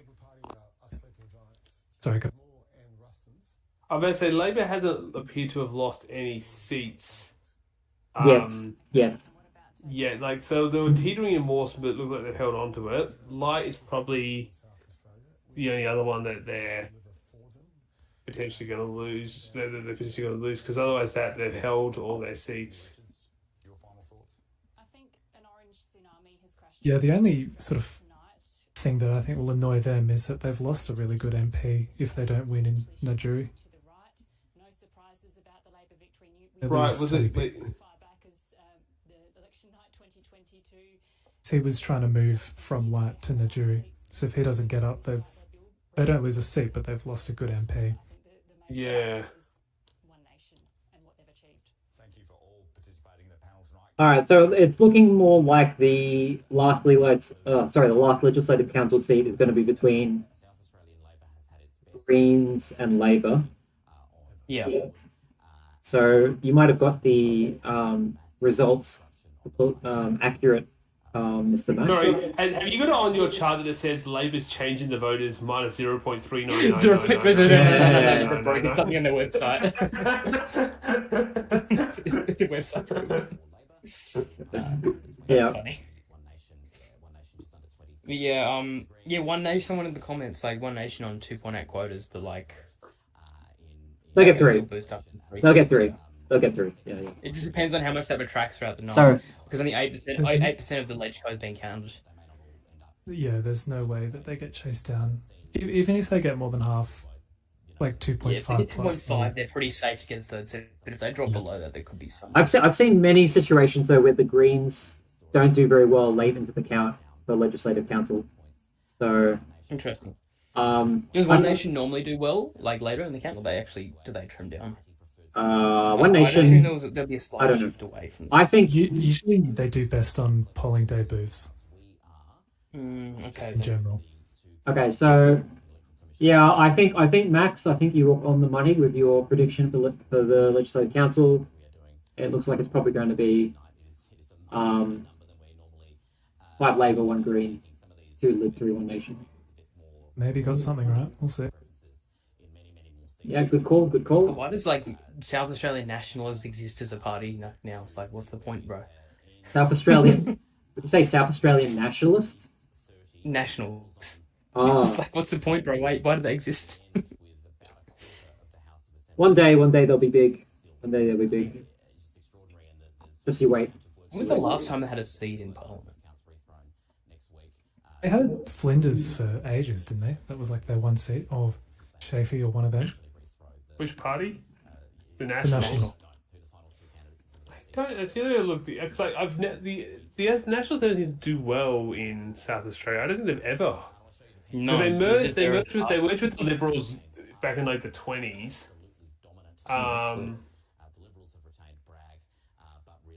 Yeah. Okay, no, they did have Chaffee. Yeah, it was Chaffee, which apparently, yeah, it was held by Colleen Maywald between 97 and 2010, which is also around the same time. Like, she went out at the same time South Australia lost its last Democrat, because we were the last place a Democrat was in office. Yeah. After they got wiped out in the 07 election. They every now and then they try to make a comeback, but they never succeed. Yeah, they weren't registered in the 2018 election either, so they must have disappeared for a long time. Yeah, South Australian National Party, they were back in 2014. It's interesting because everyone talks about this like, oh, we want this sort of centrist thing like the Teals and stuff, but every time the Democrats like, oh, we're sort of a middle of the It's just road talk. between It's been Labor and talk for Liberal. like 5 years now, and still nothing's happened.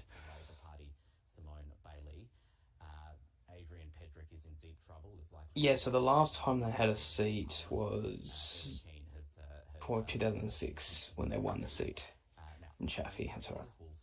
And that was it. I'm wrapping up the stream in 20 minutes. Okay.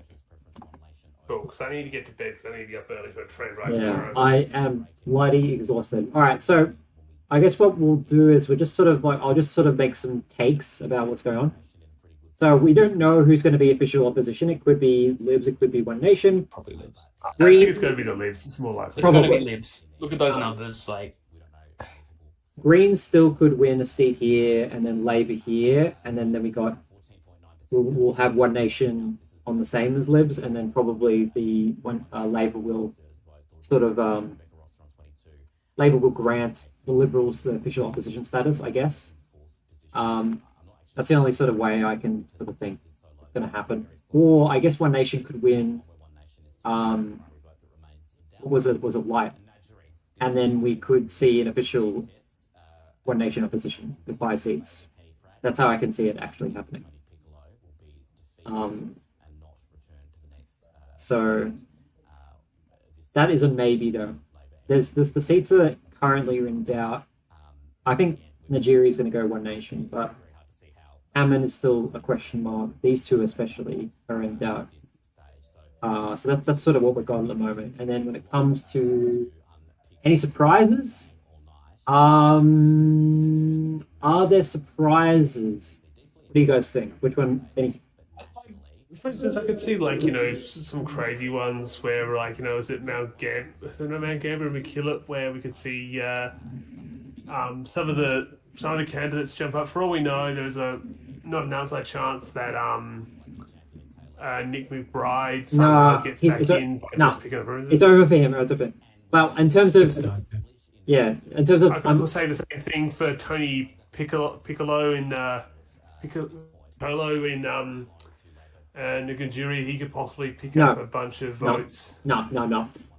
He's still in it. But I guess I'm wondering if you guys think that any of the results were a surprise. I guess that's what I would say the swing to the Liberals in Schubert. I wasn't ready for that. The swing against Brock in Stewart is another one that surprises me. Naranga, probably a big surprise, just how badly Fraser Ellis did. Yeah. I think Bragg as well.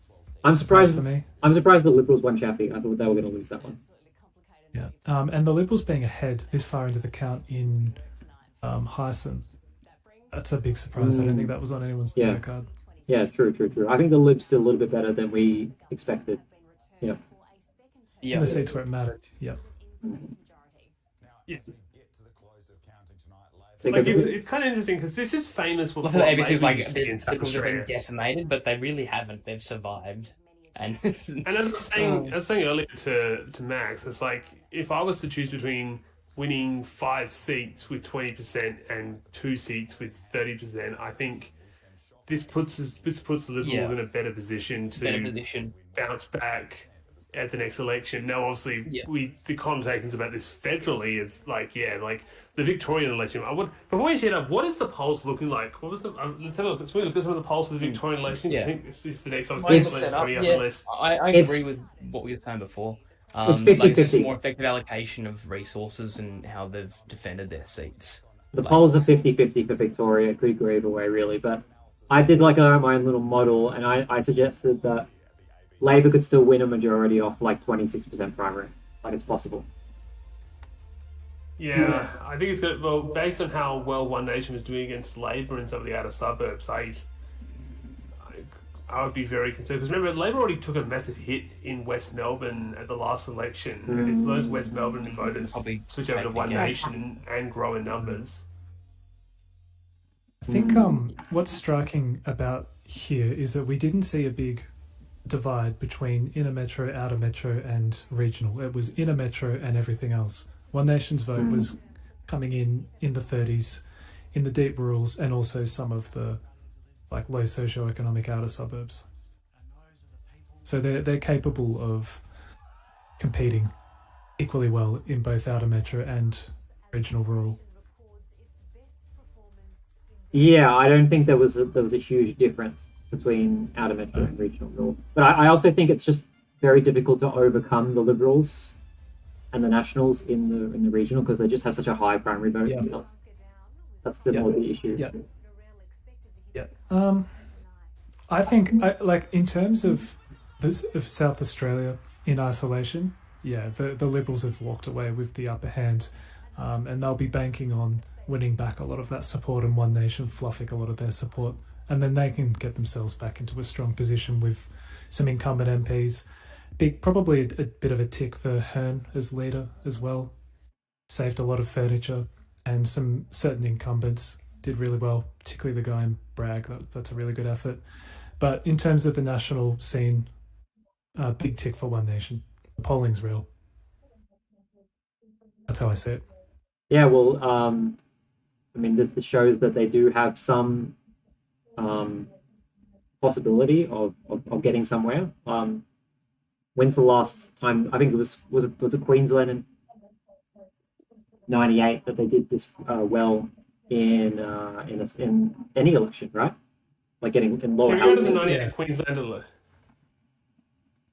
if we go to the Queensland election Yeah. there, just to run through what the numbers were like there. Yeah. Labor won 38.8, the Coalition won 31.26, and One Nation won 22.68. But the One Nation there also won 11 seats, compared to obviously bigger state like Queensland has 89 seats, which is about twice as many as South Australia. So And also the split yeah. LNP, right? So there would have been like 3 contests with Liberal and National candidates, correct?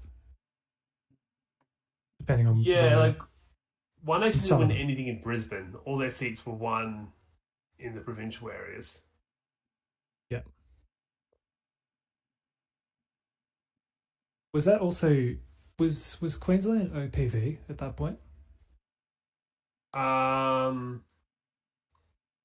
don't know.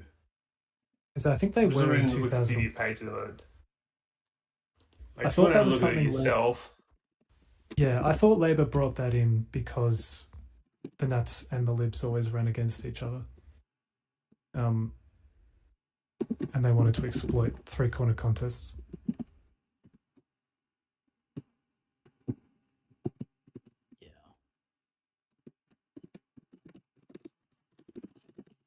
It's interesting. Like One Nation definitely, I think One Nation would definitely pull the 1980 election as their high watermark, as opposed to this election here. Even though, like, they haven't exactly outpolled themselves to that election. Like they're still Well, as a as a in percentage of seats, 1998, they got like 22%, so they got a very similar percentage, but they just got way more seats. as a percentage of yeah, but like hang on. divide what they got hit by 2. As a percentage of seats, right? Like they might get, say, like they get like 5 out of, what is it, 48 seats or something, 47 seats. That's like 10% of seats. It's 11 out of 89, which is about 12% of seats. They've got 12% of Yeah. seats. So they might get in Queensland. They might get like 10% of seats here. That's still pretty good. Yeah. Yeah, but it's not beating that election.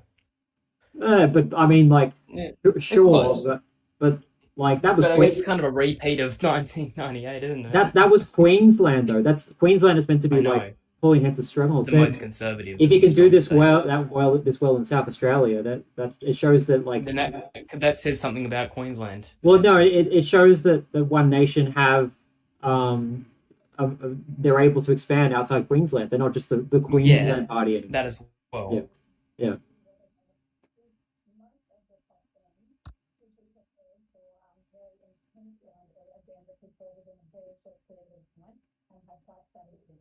Looks like Anyway, One I Nation guess, is like- yeah. Oh, go on. Go on. I was going to wrap up, so if you want to talk, you better go now. I was having a look at Giles. Port Augusta pre-poll came in, and again, One Nation overperformed a little bit. So that might be something to watch just as these last updates continue to come in. Oh yeah, I mean, like, I thought Giles would be interesting because it's not in the kind of region that you would expect that Labor would do well.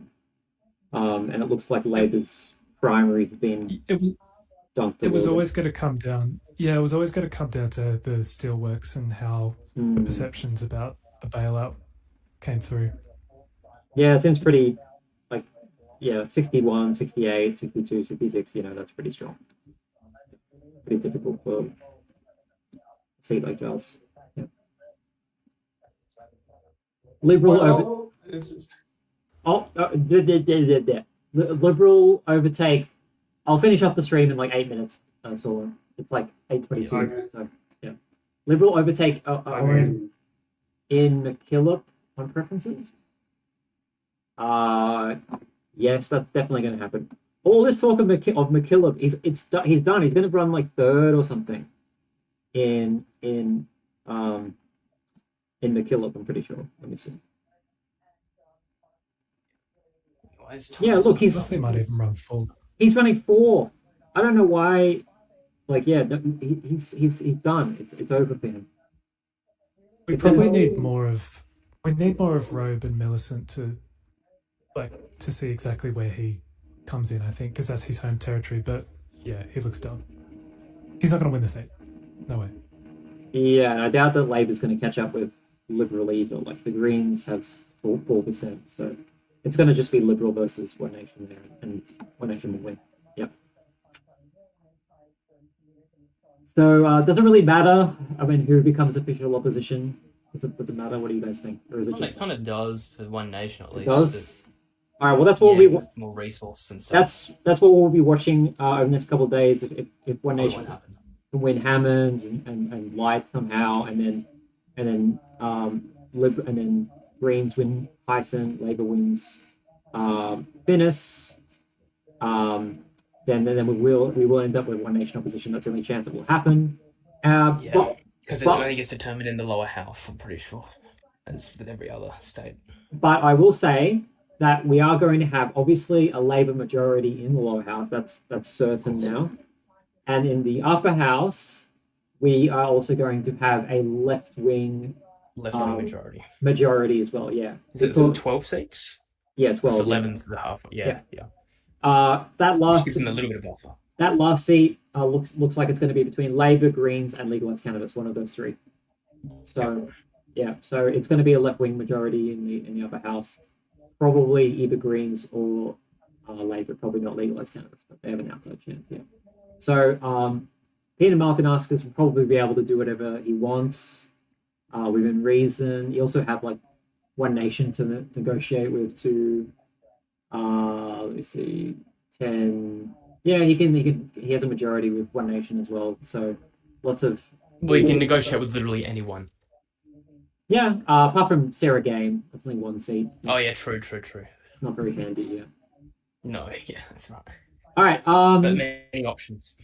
We're gonna finish. We're gonna wrap this up now. So I'm gonna go around the room. Just final thoughts. Solomon, you seem like you really want to go. So what final thoughts, Solomon? Yeah, I do need to go, but I do want to say congratulations on Labourers making sure they still have a land bridge of continuous Labor states to connect WA with Victoria and New South Wales. It gives them a very strategic advantage in the upcoming civil war that I think everyone's talking about. No. But in all seriousness, yeah, definitely a very interesting results tonight. Obviously, I know we're all kind of excited to see the potential One Nation, takeover of the opposition, which doesn't look like it's going to happen, but like it's still sort of happened in a few ways. And it's definitely, as I think Max has said, it's got me very interested to see what happens in Victoria, where we don't have a popular Labor Party in government. I think I can actually tick off One Nation winning the jury. Max. Congratulations to the polling industry who basically got it right. Most interesting to me to see exactly where the vote has fallen in terms of the different parties. I think each of the four kind of main parties here have something to take from this, and it's sort of both an expected and an unexpected result. Very, very strange night for mine. The big loser is the South Australian Electoral Commission. With the mistakes. Yeah. Rip. And Heath. I actually don't have too much to say. Others have already talked a lot. But yeah, I would say this is probably one of the most interesting and kind of surprising elections that we've really seen. Of course, from my perspective, I don't think One Nation will form as the official opposition. And in a ways, although the pollsters were right, the media and many other groups were wrong in, or are likely going to be wrong in how the actual parliament shapes up, at least for the Liberals and One Nation. And yeah, I think this is definitely an election where there's going to be a lot of takeaways from all the different parties. There were things that just went right and wrong, and it was kind of a mixed hodgepodge of things. On an extra note, Slam News will be doing an analysis of the election, so hopefully we'll be able to explain more about things unfolding, that sort of stuff. So please check that out. Big thanks to you, Eli, Well, for that doing does- the streams. No problems. Yeah. I apologize everyone for my tiredness and my little screw ups, like streaming while I had a bloody VPN on that I didn't realize was on. But yeah, thanks for joining us, guys. It's been good again. Hopefully next time I'll be a bit more awake and alert, and I'll know what I'm doing. I just want to say bingo. I'm actually not sure. I have to look at this one again in the middle. I'm not actually sure if that one happened. But Green's winning Heisen, we don't actually know if that's going to happen yet. So, but if I do get bingo, what I think I'll probably do is I'll make some kind of like poll, and I'll let the viewers decide on a special video that they want to make, and for me, I guess we'll do that. If I end up getting bingo, but we'll see. But yeah, thank you everyone for joining me, for watching, and we'll be seeing you. I'm going to be trying to upload videos a bit more regularly over the next couple of months. I know I was. I've got a video coming out hopefully this weekend, as long as it's an interview, but I have to get permission from the guy I interviewed before I can publish Oh, it. So interview. I Yeah, interviewed a Liberal politician actually. So someone from the nice. Libertarian Party really wants to get interviewed or something. That's what I heard. Apparently the One Nation media team wants to interview me as well. Who won? Labor won. That's all you really need to know. But Yeah, they were the big winners. we will definitely be live streaming the Victorian election, which is coming up in November this year. There's also the like New Zealand election. I don't know if you guys would be interested. Oh, there's the Farah by-election. And the by-election, of course. The Farah by-election. That's probably the We the Tasmania Ledge elections, if you really want to do that. Yeah, maybe. Come on, that's like it's kind of substantial. If I'm desperate. Yeah. There's Yeah. the by-election too. The Farah by-election, that's definitely the next Local one. councils, come on. Definitely doing the Farah by-election because that one's going to be really interesting. Probably won't go for 5 hours like these ones, but yeah, it should be good. But yeah, I'm going to be hopefully doing a lot more videos, and there's a range of topics that I want to talk about for various different things. So goodbye, and And thank you for watching. Yeah, everyone.